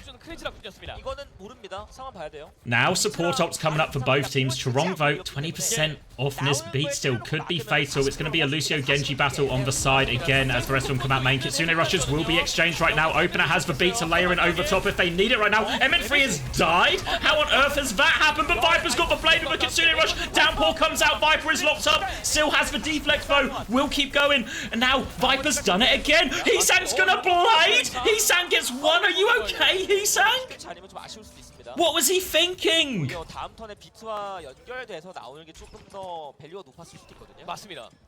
HaeJeokDan, he was guilty of this at Stockholm with his copies, trying to clutch fights that were gone. He makes the same mistake here. And now HaeJeokDan, they have to collect their respawns, but they can contest this point. They've got beat. Chorong has on the side of Crazy Raccoon, and they're going to lose missing early, so they might not even need this beat. Chorong's going to be traded to no beat. It's a 4v4 actually. Great kill from Mag. Now Viper into the backline, all over Lip, just shooting the deflect, and MN3 will finish the job. Trades going back and forth. Jumping can get the mega. MN3 will regroup, and they've had control of the point the entire time. HaeJeokDan, and MN3 is back to kill HaeJeokDan. He's awfully low. Jumping is on point right now. MN3, I don't think he has recall. We can't touch anymore. So Crazy Raccoon, they scrap their way to that recontest, and in some ways they get to save a beat because Chorong dies early, so I guess it all works out in some roundabout way. Now beat and visor available, no ults on the side of HaeJeokDan. They're going to have to do it the old-fashioned way. Coming round the flank, look at this, the triple flank, both DPS and Lucio. Again, Crazy Raccoon, they try and walk forward. Mag just needs to live. Mag can't live worse as the visor. They try and flip the point. They do flip the point. The visor forces this flank away, but they're now on all sides of the map, and MN3's caught Chorong split. 1-for-1 trade as Opener keeps touching. Viper's going to drop to the point. Missing has got the Kiriko gap on him now, and they're still hard-pocketing. They're hard-pocketing each other on point, but HaeJeokDan and Lip come and finish the job, but the flip was given. So now all of a sudden, Crazy Raccoon, they keep winning the fights, but they're not getting the progress they want out of it. Opener is nearly at a beat to match. He's nearly caught Chorong up to his second one. And will it be more of the same again? Yeah, the triple flank. Double DPS and Lucio taking over the map. This time Jumpin wants to get involved though, wants to get onto Opener, but Mag comes to respond. He pushes instead. The beat isn't in time to save HaeJeokDan. Now they're pushing forward. Opener is still 10% away. He needs so much help. He actually doesn't need any help. They're winning anyway. Opener's going to run in, finds himself onto the Kiri. Come on, Opener, get it together. Few more percent. They've lost missing right now, but they have the beat and they have control of the point. 96% is one fight territory. Downpour comes out from Mag, finds nothing. Now the beat push. They need kills with this beat push. Wall off from Jumpin, saves himself. And now Kitsune Rush comes out. HaeJeokDan nearly has the blade. So does Viper. Opener goes down before it though. The boot. Oh, he makes it though. They've lost it. HaeJeokDan is blading nothing. Where is Viper? We need the blade. We need the clutch. It's a 2v5, they can't touch, and Crazy Raccoon, they hold on. Viper running off to get health. Oh, they didn't find the kills they needed. And Crazy Raccoon, they hold on. They hold on, but that was far from comfortable for Crazy Raccoon. After the first round, I thought it was going to be a blowout.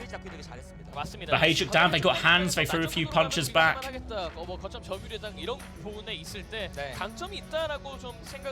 Alright, let's cash those predictions then. Crazy Raccoon win. Crazy Raccoon win. But boy, was that close. Map number 2 up now. Obviously, HaeJeokDan, they get to pick the map, the mode. They get to pick whether they want to ban first or second. Probably ban first because it's more powerful. And yeah, open a beta too early. Ultimately, the only target they had when they beated, whenever you beat, or any support ult really, it applies to all of them, what you want is a clear target you can punish. Sometimes it can be the tank if they don't have cooldowns, but it's a hard kill to convert a lot of the time onto the hazard, especially when he can have the defensive wall, and that's such a good choke to defensive wall because you wall the entire choke with it because it's such a small doorway. But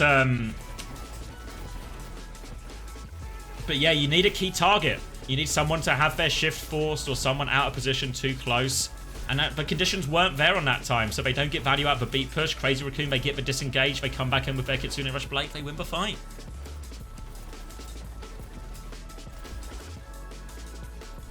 Why are they mirroring Soldier over Sojourn? It's a good question. We saw HaeJeokDan pulling it out earlier.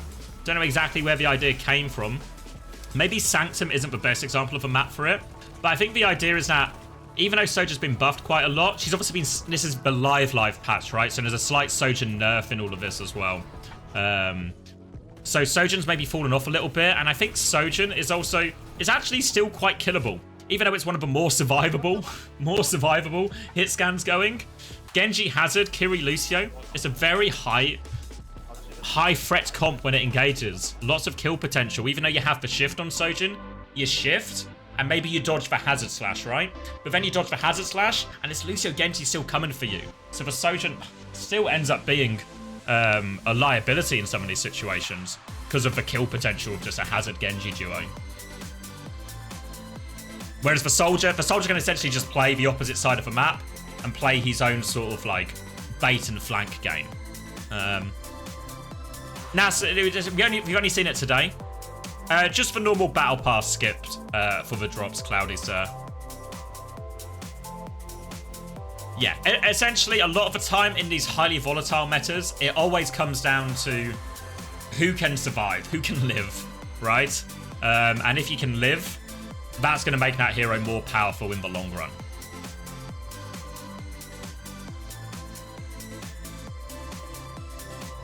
You look at some of these matches, some top teams that equalize a bit of the meta. Yeah, I think it's quite common. You probably don't always see it in matches as much, because what would happen quite often is a new meta comes out and it's just chaotic. Power levels become really chaotic as everyone figures out what the meta is, and then as the comps start to crystallize a little bit, it's kind of this arms race for who's good at the comp type thing. And then eventually the top teams do normally shift themselves away from the weaker teams. Or the middle teams or in the pack and all of this. But we're still really early on in the meta, right? The first time we saw Soldier was today. So it feels like there's a it's still very much developing. And obviously a new tank hero as well kind of resets it a lot. It's just about which tank can learn it quickest or getting that early advantage.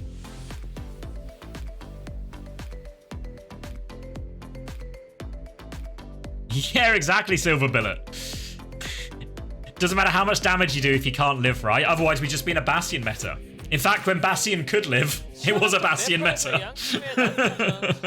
If anyone remembers the World Cup from the, I guess it was a year ago now.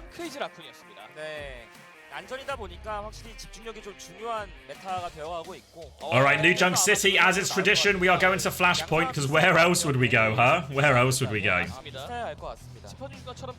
Koreans love picking Flashpoint next, and I think this means we're probably in for more of the same. Both teams happy to play Hazard. I think if I'm HaeJeokDan, I might have lost that first map, but I look at this with very much the sentiment of That was close, right? We could have won that map. Few things go different ways.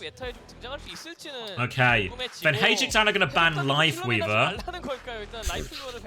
So no Lifeweaver on New Junk City.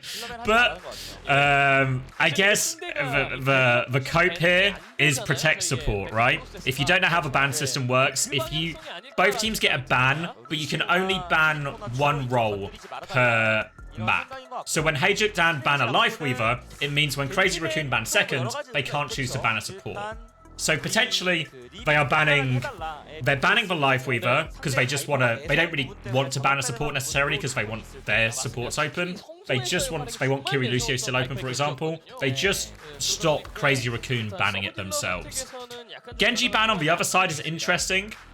We've seen HeeSang have problems in the Genji matchup. Wow, HeeSang has been really one of the best flex DPS, if not the best flex DPS across balance of the year.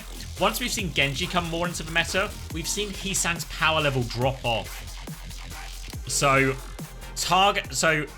targeting Viper a little bit, who's been doing a lot on the Genji. And now this is where we'll see potentially Tracer just can kind of do the same job as the Genji, a bit worse at it, but can still principally feel a lot of those responsibilities. So expect we'll still see the same tanks, the same backlines. Might mean as well, with no Genji, Sojin is available, so Crazy Raccoon maybe get a bit of a 2-for-2 here, in the sense that not only can they stop Viper playing Genji, they can also put Lip versus MN3 on this. And HeeSang is gonna go Torb? Crazy Raccoon know for their curveball picks here, and Viper has gone Tracer, but he's got different ideas. Torb to get it going right now, and Mag is going to get full walled off. He's getting back shots from this Torb immediately. There we go. Overload used as well, walking through. Thank you, Pennyberth, for the 8 months. And now, wall off. I mean, the big mistake there, I don't think it was too much to do with the Torb. The big mistake was Mag just walks through a choke where he can get hard walled. Remember, a lot of the principles of playing against Mei apply to playing Hazard right now, especially on these very small chokes. And now Viper, he's going on to Venture, another alternative to the Genji. I think I probably prefer this a little bit to the Tracer, especially into the Torb. Now expect Viper to do a lot of the same things that Genji would do. Work with Mag, find these engage timings, make HeeSang and Lip's survivability super hard.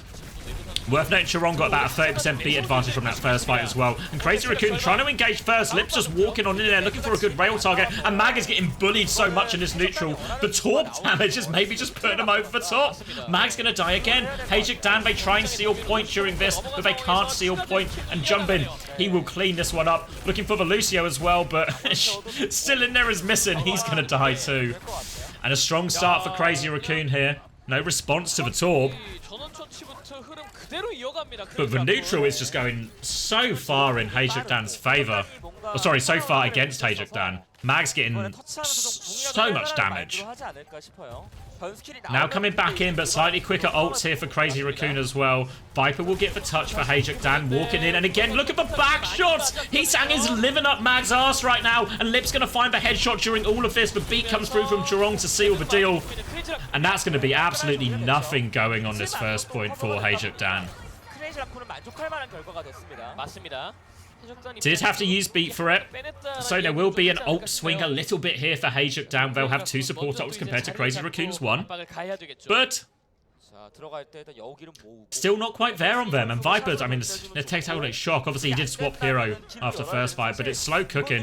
HeeSang, he's got that molten core. He is ready to let loose. You see Jumbin starting on the high ground there, using the wall to let him start for a high ground engage. So he can jump basically like a Winston would. Find the high ground. If you can't find a high ground, make your own high ground with your wall there. Now trying to muscle their way in. Viper will burrow underneath point. Dig used, looking for it. Tries to get out. Viper might have a little bit of a hard time here right now. Kitsune rush used from missing. HeeSang, he's going to come all over that. Beat over the top from Opener. They need to force kills on MN3. He's found one. Right now, Opener's having a bit of trouble with this turret. Takes it down. They're still pushing forward. HeeSang is low. Trades back and forth. But Chorong is so low, looking for the final blow. Can't get Chorong. Actually, Mag loses him at the crucial moment. Opener will finish the kill, but that allows Jumbin to come back in. And now this Hazard, so good in 1v1 situations, and he's got a Kiri pocket too. It's 2v2. Venture is there, but focused down by Jumbin, and Hazard just so strong right now. No escape for Opener. block and meat shots, taking care of him. 28%는 그냥 잠깐 준 거예요. And now the wall off, he's looking for more. Nowhere to go for MN3. HaeJeokDan is back on Tracer now. Torb has run its course. And Jumpin won't stop. 5v4, they're going to keep pushing. Viper is forced underground. And Jumpin, he has no chill. 움직임이 장난이 아닙니다. Forcing cooldowns, forcing resources, finding kills. Mag will respond now, but Mag's taking so much damage up a stroke. Tectonic shot from over top, forces it. So hard for Lip to peek in this. And MN3, the double DPS ult just overwhelms Jumpin. Shoe's good for a trade, though it's not quite over yet. But Mag, he's got the Mega. He will stabilize, regroup with it. And Viper, good there. Tectonic shock, overclock. I mean, Hazard is durable. He's survivable. But you throw 2 DPS ults at him, I guess he still dies. 사실 첫 번째 한타 때 해적단이 먹었어야 맞는데 2 for 1 though on that trade. And remember, Crazy Raccoon, there's ahead in these support ults again. It's swung over to their way. 이번에 그냥 크레이지라고 And now they're coming back through, jumping through one side. But Mag's caught wrong. No beat available in this fight. What a pick. Now Viper all over them. Can they chase for more kills? Jumping is low. They should keep going. HaeJeokDan, they've got player advantage. But no, Mag turns back. Scared of that wall timing and will reset on point. Now, Kitsune Rush coming back through. Downpour comes out from Mag. He's so low, it catches them. They beat as well. Double support ult out. HaeJeokDan's pulse bomb finds nothing. But missing does go down. Opener has the beat. He's too low to use it though. So much pressure, and they get the retake there, but it cost them also much. 2 support ults, a pulse bomb, a downpour as well. 상태에서 상대 거점이 넘어가는 거다 보니까 Gonna see Viper swapping onto the Tracer here now as well. Opener has beat, Missing has Kitsune Rush, but again, Crazy Raccoon, they want to fight forward, but with Tracer, it should be easier to get the touch here, so Jumpin's looking for something, but they backed up to point. And now Mag, he's going to force his Tracer out. Recall has been forced. Viper's going to get through onto point. Lip is there. And while they were trying to look for forward kills, their DPS have been stranded on point. Crazy Raccoon missed their engage timing there completely. The beat finds 1 kill, and there's still a chance to contest for Crazy Raccoon. They need to find their way through. They're looking for Shoe now. Will force the TP out of him. Jumpin tries to respond. Wall off onto him. MN3's actually gone down. Viper's good for the trade. Kitsune Rush now from Missing. He dies while he uses it, but the rest of his team, they can still get value out of it, and Viper is all over this Lucio. Lip is back right now. Mag is super low. Mag will die. Jumpin is there. Lip is back in. Pressure on Lip. He gets taken down from Viper. They need to keep touching. It's Jumpin. 1v2. Hazard is powerful, but is it powerful enough? Viper has Pulse Bomb. He's looking for it. Opener will go down. Viper and Missing are back, but HaeJeokDan is back now as well. HaeJeokDan's got 2. He's killed Viper. Pulse Bomb finds nothing. And Jumpin, he just can't be stopped. He holds on long enough for the respawns. HaeJeokDan comes back with a double, and MN3 is not getting out of this one. And it's been absolute dogfight on that one. But Jumpin, he just won't go down. He won't stop finding kills. A one-shot combo on such a short cooldown, the amount to put out that much burst damage so often, it's so hard to deal with for these other heroes. And now as we move on to point D, Viper jockeying for his first touch here, but Lip has the high ground position. You can see Mag wants to get Lip out of that one, forces the slash back. Jumpin trying to counter dive, but doesn't really connect on it. Kitsune Rush up for Crazy Raccoon if they want to go with this one. Now the downpour comes out from Jumpin, counter downpour in for Kitsune Rush, but all over MN3. He had to shift away from that downpour, and the rest of Crazy Raccoon ready to pounce. Now they are all over the tank as well. Mag will fall. And good conversion there. The downpour didn't get huge value, but it forced that shift onto MN3, and then Crazy Raccoon, they're ready to pounce. They follow it up so hard. And now a great position for Crazy Raccoon. In control of this point, they want to go in spawn as well. Jumpin will get the wall off as Lucio tries to get out, but Opener's good for it. Lip can't find anything with the overclock. He's going to run into it. Charon gets caught again. Tracer win on the other side of it as well. Now the hard wall off onto Jumpin. They tried to fight early with that overclock, but Lip can't find anything, and Crazy Raccoon will gift over a free retake. Not even get any ults out of the side of HaeJeokDan. So HaeJeokDan 2 rounds down, but they have a bit of a lifeline here. 이번에 들어오면서 오는 거를 그냥 미신의 궁이나 뭐 맥의 궁 이런 걸로 쳐내고 가면 돼요. 맞습니다. Viper coming round. Pulse Bomb nearly charged up as Crazy Raccoon retake. Beat versus Beat. Second support ult available for HaeJeokDan here. So a chance to just take the head-to-head. Beat comes through. Gonna need a lot of help here. MN3. Draw. Downpour's good actually from Mad. Catches a lot of them. Can they find the kills though? Missing finds 2, but HaeJeokDan trades 1. Now, still battling it out, but we've seen Jumbin take over in these situations before. Recall has been forced here, and here comes Jumbin. Wants to chase down that Tracer. Chorong is still in. Chorong goes down. Missing his back. They're trying to pressure onto the backline. They still don't have control of point here. Back shots to finish off Jumbin. And they come out on top there. Deny the flip as well. But Crazy Raccoon, they'll get one more shot at this. One more shot. Viper has Pulse Bomb. Jumbin nearly has that downpour. No other ults that close for him. Mag's going to go early. Tries to put pressure onto the Tracer. Make HaeJeokDan's touch quite hard. Viper now into the backline. Needs to force this Suzu before he can go for Pulse. He's all over Shu. Nares for Suzu. Opportunity for Viper. Can he find it? He's looking for something. Shu still has TP. They've lost Mag during all of this. And while Viper looks for this Pulse Bomb, Crazy Raccoon have just walked forward. MN3 good for one trade right now. But now, all over him. Full block available from Jumbin. Will finish him off. And last chance for HaeJeokDan. And Viper's going to die later. Desperate Pulse Bomb. He kills Chorong. How did he get that one off and connect it? Somehow, someway, Viper's found him a trade. But HaeJeokDan, they need to be careful of the touch. They need to make sure they get this one. Mag is chasing out Jumbin. He's so low. And the trade. Oh, Suzu TP in. No cooldowns for Shu. An easy one for it. The touch, though. They need another touch. Viper needs to get off. MN3 needs to get on the point. Boom, back Viper gets it. Mag's there as well. They just about get the touch. HaeJeokDan is here. He has Pulse Bomb. Chorong has killed MN3 as well. It's not quite over yet. They're going to let the flip go through. HaeJeokDan can touch. They're buying time for their spawn. Downpour coming back as well. If HaeJeokDan finds the Pulse Bomb, it's huge. Wall off, though. Wall off. They just about avoid the C9. Now Kitsune rush back from Shu. HaeJeokDan, they don't have any ults to respond with. Downpour over top. Mag is all locked up. He's going to get burnt through. Mag is so low. Viper's come in right now. Pressure onto the backline. Opener will fall. Missing nearly has it. They C9 during all of it. Crazy Raccoon. They hold on. The downpour connects right at the end. The ult's coming back. And again, HaeJeokDan, they scrap, right? They absolutely scrap for it. But they find themselves on the wrong side of both maps right now.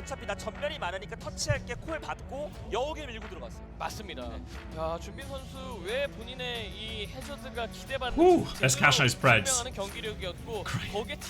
Crazy Raccoon win again. I mean, it was 3-0, but those last 2 points, either way, right? Either way. I'll give the predictions up for map number 3. So again, HaeJeokDan's pick. They get to choose whether to ban first or second. Let's do an ad before I forget. What happened to the Australian bastard? I'll allow that one. I don't know why he got censored by Automod there, Popple. He's tired. I can't tell you. He's had a long day. He's had a long day. I'm sure we'll be able to tell... we have to explain why on Uncoachable at some point, but he's had a long day. Check for tweet. What's the tweet? The stacks one. Loading. Saudi Org, the Ultimates, are looking to sign a roster containing KSA, Kev, Kai, and Sky. Interesting. Kai has baited. Kai was retiring, though. He told me he was retiring. No? He told me he was retiring. I saw the Reddit thread. You're telling me it wasn't true? It wasn't true? Kai has tricked us all again? A classic bait and switch retirement from Kai. Why would he lie in 1.5? It's a good question, Jet. Yeah, I don't know, Clock. Who would do such a thing?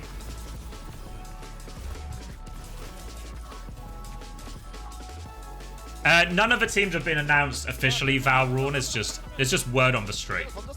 The NA ones. I'm confident that the leaks are true to reality, and I think all the people in the, I guess, negotiation positions are also they're also aware of it, right? So there's like no harm, no foul with that information. Go-to meal deal, probably like the chicken and bacon club. I don't think it's called a club. I think it's called a chicken and bacon sandwich. Salt and vinegar crisps, McCoy's if they're in the deal, and then just a Diet Coke. Maybe no surprises on the drink there.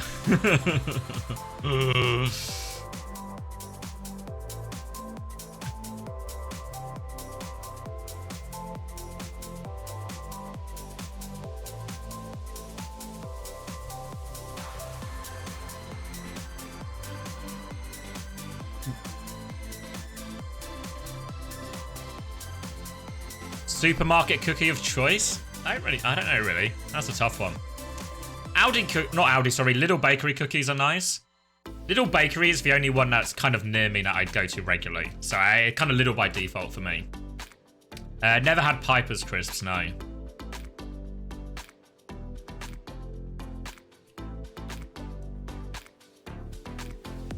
You hate getting Lucio boobs? I mean, it does seem to give a tank a wall that does damage and have knockback. It seems a pretty scary trio of abilities to give one tank, right, on one cooldown. Also, he can jump at you and hit a big slash. Yeah, you can see why Hazard's getting a lot done, right? As all the tank players get more playtime on it. Only goes up. Feels like he has 20 abilities. They're on such short cooldowns as well, Crispy, which I think is, yeah, a big part of the reason why it also feels so rough, right? Like you see it so often, right? Where a Sojourn will get engaged on by a Hazard. So the Sojourn will go, shift away from this because that's my job. That's what I use the ability for, to save myself. And then 4 seconds later, your shifters are back as for Sojourn, but the Hazard's, he's bloody coming again. He's got another slash. 일단 밀기가 나와도 이 수컵에서는 보통 루나사피가 나왔는데 이스페란사를 선택한 해적단입니다. 이스페란사라 그래서 조합이 막 엄청 크게 바뀔 것 같지는 않거든요. 예. 오히려 비슷하게 한번 해볼까라는 느낌이 될 것 같긴 한데 이스페란사면 Or you walls your escape, yeah. It's 먹혀들 수도 있어요. It's a lot. It's a lot. Hazard can do a lot right now. I think no surprise that we're seeing so much of him in this meta. He's fueling your hate of the Scottish.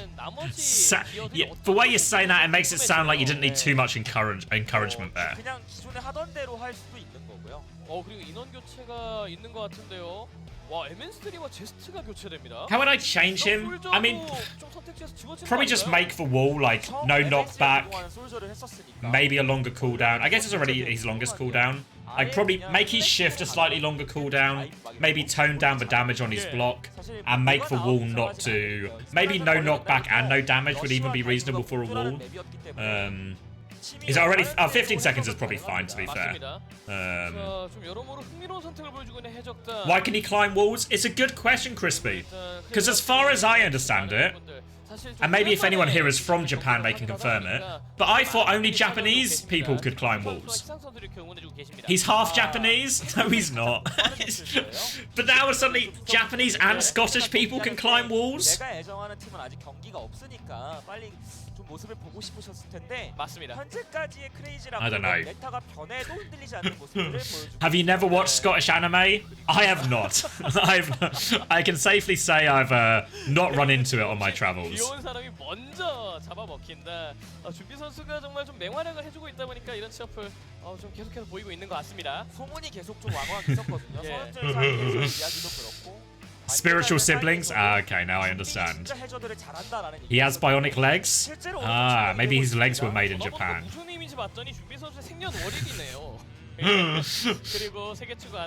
He's in the blood. He's got it in the blood somewhere. Some ancestors. Somewhere deep on his mother's side or something, he's got it. Hazard is Kiriko's dad? Okay. I mean, if that's the case, then I guess I have no response. It all makes sense. If you've never been to Scotland, you know they can all climb walls effortlessly. No, third map Gala.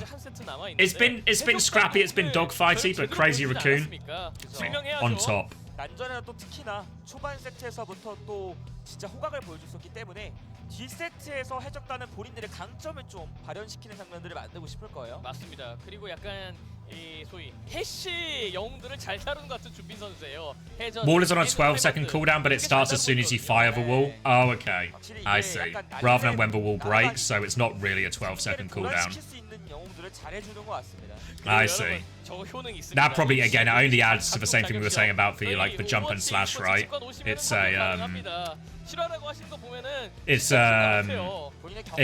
it's just up all the time, it feels like. How much HP is the wall at the moment? The hazard wall, that is. 8 wall climbers in lobby. I mean, oh, one less. One less now from HaeJeokDan. They want to ban Kiriko. So despite Force, we've seen Lucio Juno played in these situations. We've also seen Juno Brig in these situations. And Crazy Raccoon, a banned Soldier. And MN3 has been loving the Soldier, honestly. There's obviously, you can exploit the Mega side here to flank to the enemy high ground a lot here on the Soldier. So Crazy Raccoon have taken that one out and will just force a Sojourn mirror most likely.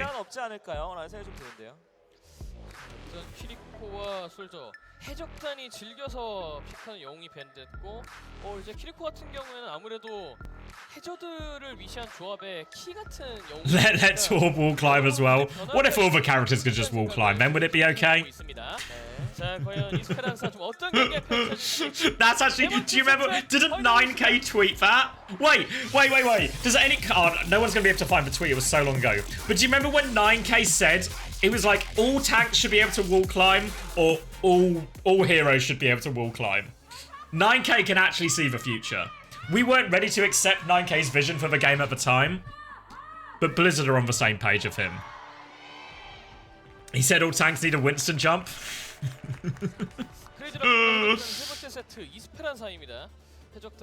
Fuck. Alright. 15 seconds if anyone wants their Preds in. Esperanza, Kiriko ban. So it looks like Lucio Juno will be the choice. Zest is actually in, which means Tracer Genji here. No Sojourn. We'll see what Lip chooses to play. Maybe he'll still commit the Sojourn.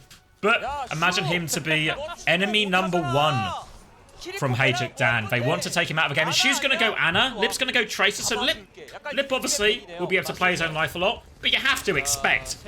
I mean, Shu is the GOAT on Ana. There's no question of it. But oh no, Jumpin's just going to walk forward, kill Opener before anything happens. Well, I guess Shu will be safe if Jumpin just kills everyone before anything happens. Shu's going to deal with Viper, no problem there. And I guess he is just the Ana go. He's going to hit the sleep on the hazard as well. Defensive wall comes out. Mag does kill him eventually. But it costs HaeJeokDan all 5 of their players. Will Shu stick the Ana here?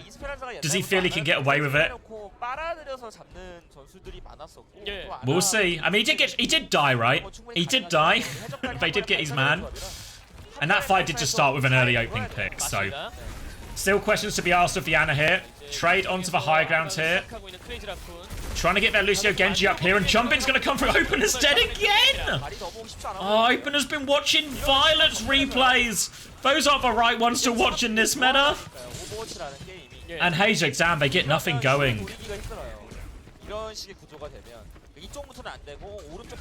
It has to be said, HaeJeokDan have made both of these maps competitive, but they've always had a really shit start to the maps. They always int for the first 3 minutes of the map, and then they make a decent go of it. The problem on push is you can see a lot of the lead, and Viper's going to get caught going down here as well. Viper's Mag's very low too. Now recall has been forced. They are on the back foot. Jumpin is also low, but they're just focusing them down. Got Ana on the high ground, and HaeJeokDan, they can't close this distance onto Shu. I mean, partly because someone's dead before anything even really happens. No ultimates used, cap achieved. Looking for more right now as Jumpin. Mag comes to punish. Jumpin has the Mega. Oh, Mega is stolen by Zest. Well played by Zest and punishes Jumpin. Punishes Jumpin for that one. Now coming through, Viper's going to try and chase down his kills. They do catch Heesang, and okay, a foothold in the point for HaeJeokDan. A chance to charge up in these last ultimates as well. 에코이 무사들과 함께 슈를 생존시키면서 그 반대편 B 성벽 위로 가서 다시 still a little bit slow for Opener, Blade a little bit slow for Viper, so it's still all disadvantage, but they're much closer than they were. And Zest has this pulse bomb. Remember, no Suzu available with Kiriko banned, so these pulse bombs will be permanent.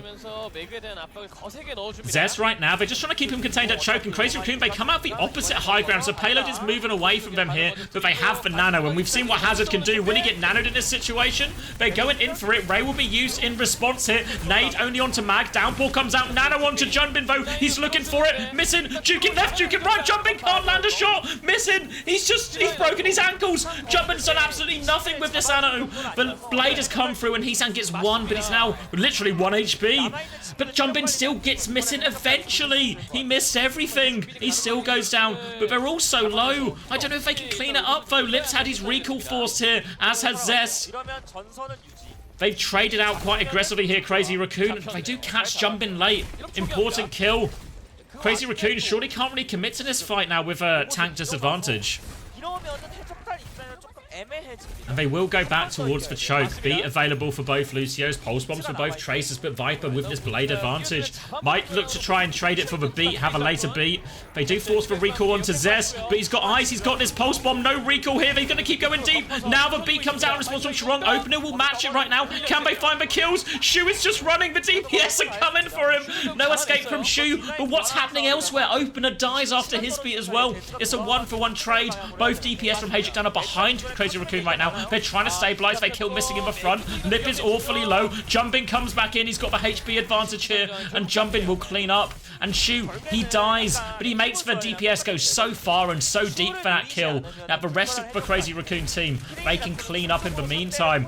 Walled onto Jumpin causes him some problems right now. Chorong has had to take evasive maneuvers to get out over the roofs. And they will stabilize. Another fight on middle. Pulse bomb in hand for both Tracers. Downpour advantage here for Jumpin, looking for it. Needs to force something, and Zest is good for that pulse bomb. Anna down in this one. Now getting forced back, and Jumpin might just have to accept this one as a loss. Trying to stall it out, maybe just trying to play his life. Heesang dancing around. Lip and Heesang both behind HaeJeokDan as they move forward with the robot here. And Crazy Raccoon, they preserved their lives, but they're spread on all corners of the map right now. Need to keep an eye. You can see Viper, rather, looking for it now. Heesang's going to come up high ground. Viper will meet him. Tank's going to meet on the other side here. Mag and Jumpin just trading damage. And Viper gets the better of Heesang there. Had more heals available. They're going to try and swap it here. Downpour comes out from Jumpin. I don't know if it catches anyone. It does catch Missing. Chorong will finish that kill. Now Mag, before he dies, Downpour is out. Jumpin still gets the 1-for-1 trade. A dogfight in play. Opener gets the better of it. Pulse bomb is wide from Lip. No recall now from Lip, and the DPS are coming. Shu is there to pocket him out, but he's used nade. No kill available. They have got checkpoint and a few meters. They're pushing to get close to lead, but Crazy Raccoon, they can stop this. They can stop this, and Opener doesn't make it out. They just need to take the meters they could get and leave, but Opener, another death for him. Deflect to help Mag get out of this one, but it'll be another fight in the middle area once again. Onto the high ground. Shu has nano. Ray, Blade nearly available for HaeJeokDan though. A lethal combo.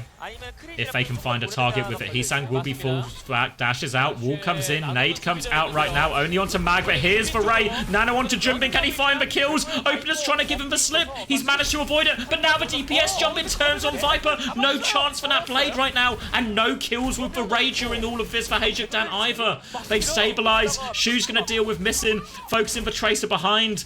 They're still trading out a bit, and the robot is on their side. But they can't win it from this point, HaeJeokDan. They will be forced to reset. Still plenty of time left on the clock, and they have closed the distance on Crazy Raccoon's lead.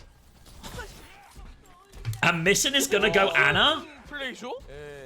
Okay. Okay. Chorong now has the beat to answer Viper's Blade. Heesang nearly has a Blade, but Opener also has the beat to match that Blade. So it might just come down to if they can negotiate a situation, get these beats out early, set up a good Blade. Zest has a pulse bomb in all of this too. It's a full rotate from Crazy Raccoon. They're going behind HaeJeokDan here. They need to be wary. They're going to beat out as well. Missing will die thanks to that rotate. Opener 4% short, but Viper still finds a kill. Chance to use the Blade if he finds the clutch. They've lost Mag. And are they just going to cut their losses here? Yeah. Oh, he's going to beat for it. Opener, beat Blade to clutch. Viper needs kills. Lucio will get caught. This the hazard is so low, but he's leaped away. Viper's made a bit of a mess of this at the end, and Lip will get the trade. Jumpin won't die. Jumpin's not going to die. Opener can't finish the kill. for Beat Blade to clutch, and they don't get it. They're losing meters at the end of this. For respawns from HaeJeokDan will minimize the damage a little bit, but the real damage isn't in terms of distance, it's in terms of the economy.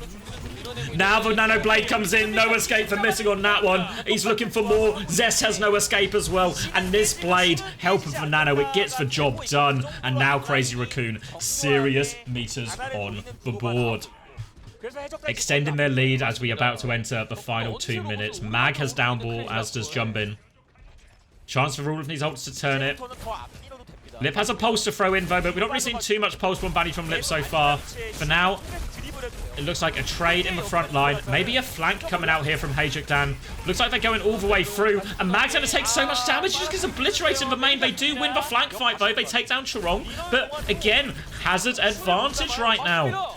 He's looking for the backline. Missing has rotated in so aggressively, looking for trades. Zest is still there. Missing. Oh, the wall on the sleep. Oh my god, Jumbin. He walls for sleep.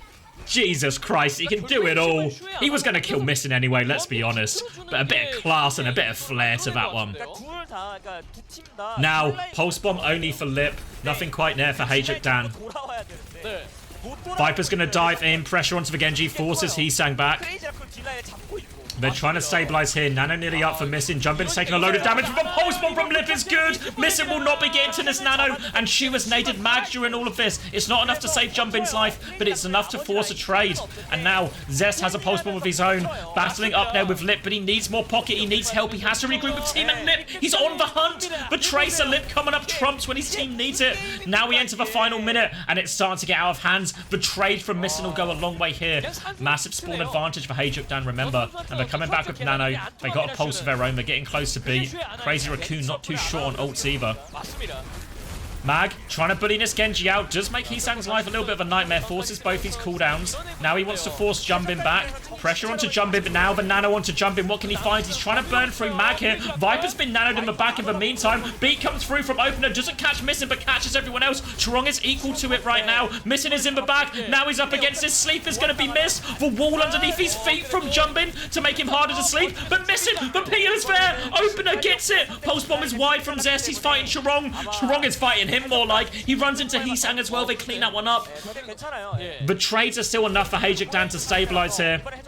They want to get more kills, but HeSang, he sees a chance to clutch. He's going to blade this. Hazard wants to keep pushing onto him, but no, he is forced back. And HeSang, oh, he runs into Missing. He's got Missing cornered for Tracer coming out. We're into overtime right now. Zest has got one back. Jumbin with the downpour. Downpour's going to come out from Jumbin. Doesn't find anything. Deflect is good right now, but it does enough. Mag hits the downpour as well, but Zest, he needs to do everything he needs to touch. And Crazy Raccoon, they're just going to end it. Just going to end it.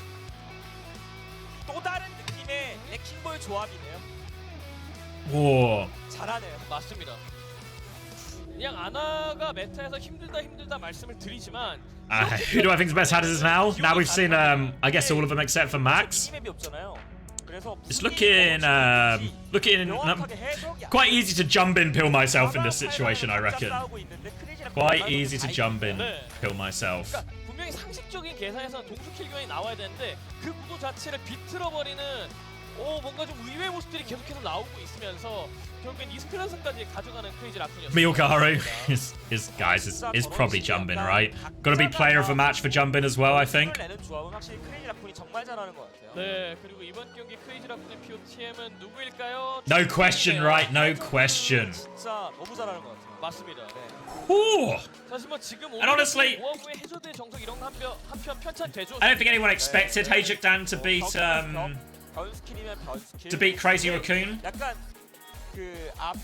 But we've seen ZETA and we've seen Falcons both look pretty evenly matched. Even seen ZETA look a little bit ropey against Wei as well. But Crazy Raccoon, first appearance of a Hazard mirror. And they look serious business, don't they?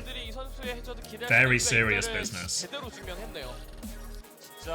약간 레킹볼 하듯이 전장을 누비는 주빈의 해저드가 있었기 때문에 저런 게 되지 않았다. And to be fair, HaeJeokDan, they made every series competitive, or every map competitive, but they always put themselves on a massive back foot, right? They get 100 0'd on the first cough, They get 100 0'd on the first round of Flashpoint. They concede like 60, 70 meters before the Esperanza even starts for them. So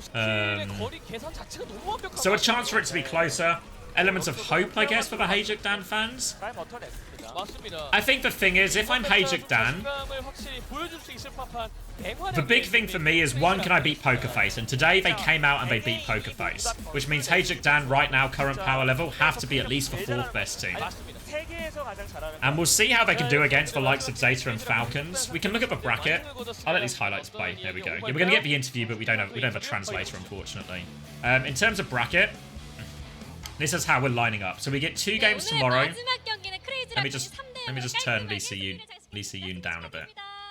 So 2 games tomorrow. We're going to get the lower bracket. So we get HaeJeokDan against Wei. And we get Team Falcons against Pokerface. Do we think Wei beat HaeJeokDan? I think no. I think no is the answer. I think HaeJeokDan impressed me against Pokerface. And even though Crazy Raccoon really gave it to him there, right? I think they should have that one. Like a 3-1 or something, maybe. Zay versus... Oh, sorry. Wei versus ZETA. It was real close. It was real close. Then Falcons v Pokerface. Falcons, it felt like they found their feet when they played the Kiri Lucio version.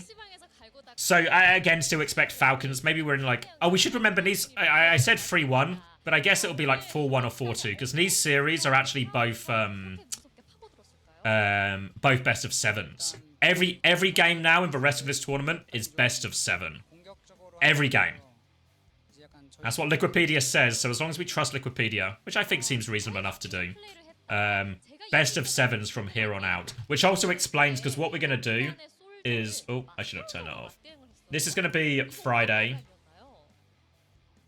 This is going to be Saturday, and then this is going to be Sunday. So if everything's a best of 7, the fact that we're getting 2 series a day, it kind of, everything does sort of add up, doesn't it? Why aren't there 12 teams in majors? Just a money, yeah, it's really just a funding issue. Thank you as well, Hover, for the 4 months. Very much appreciated. Pokerface to win it all. Might be in the cope section here. appreciate your optimism though. Maybe Proud needs to get himself on the Soldier 76 and then he'll be really cooking. Oh, all right. Where are we? It's 2 p.m. 2 p.m. Is there anything else to do really? I was gonna. Why are the world champs losing? New meta. The power levels are shifting.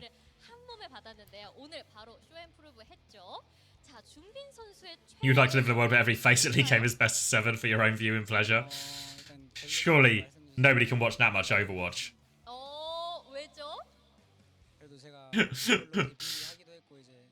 I believe so, yeah, Dipsy. I believe so. That's my expectation. The Esports World Cup might be different, but for OWCS, I'm pretty sure, yeah.